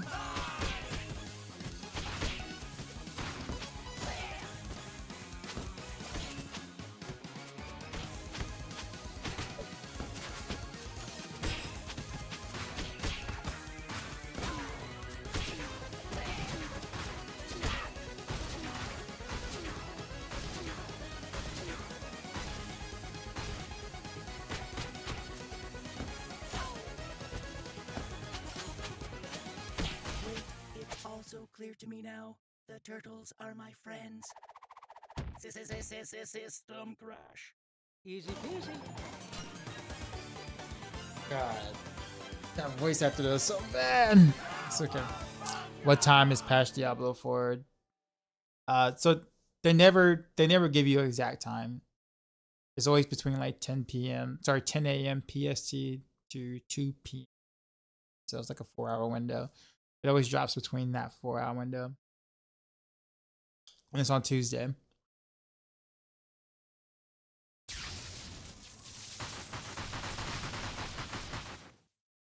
That's all patches, by the way. So like not just this one, but all patches are like that. Tonight, I dine on turtle soup.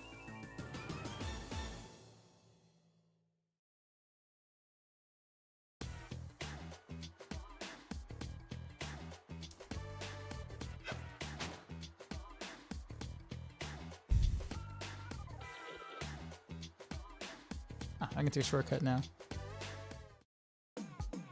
You've got to find my VHS tapes.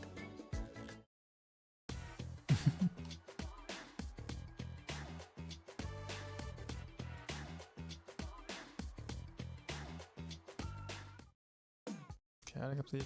Ready? Do I have all your stuff? Can you please find my diary? Please. Oh.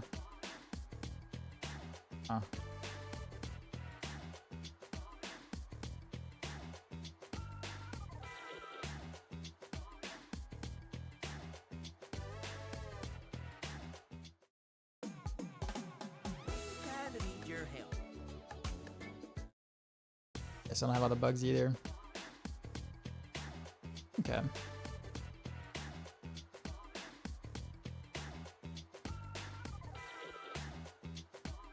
Oops. Alright.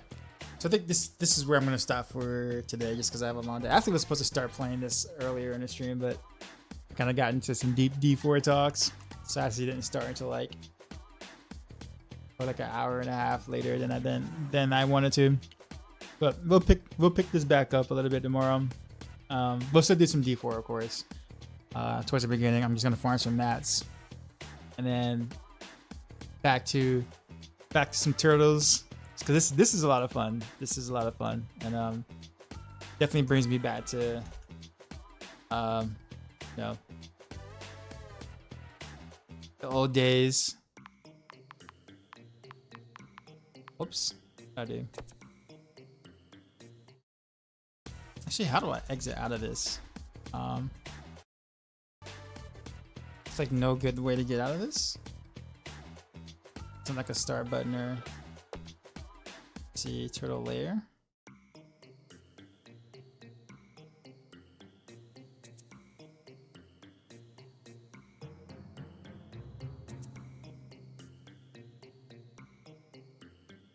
Just level unharmed, no happening that. So I'm episode. Okay, that's what all this stuff is.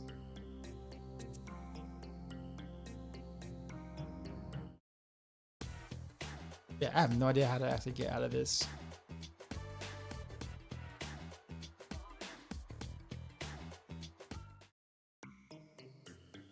What just happened? Yeah, I have no idea what I just did. Wait, what did I do?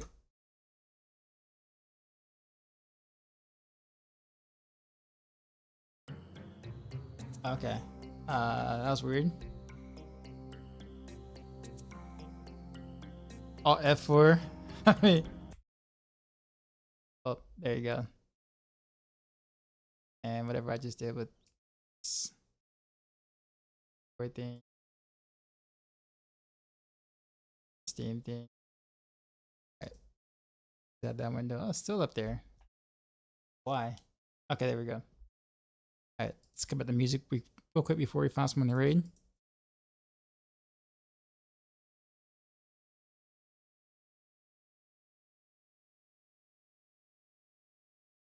Oh, Tailkitten's is streaming Cuphead. We'll go to her.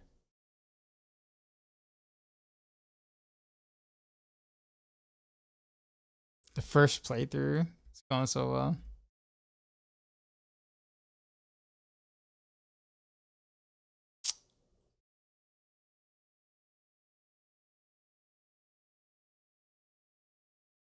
I do got to figure out what I'm gonna do, like what build I'm gonna start first, like a new patch.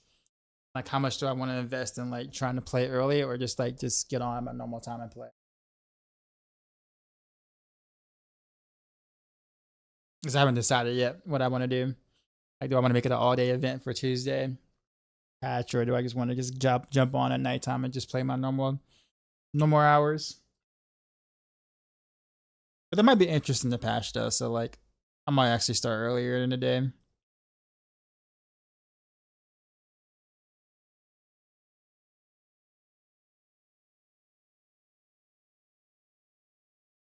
But all right, we're gonna go to sale.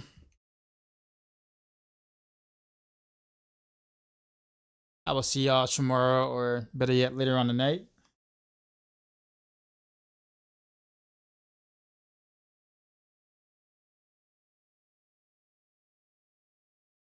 And of course, as always, till next time.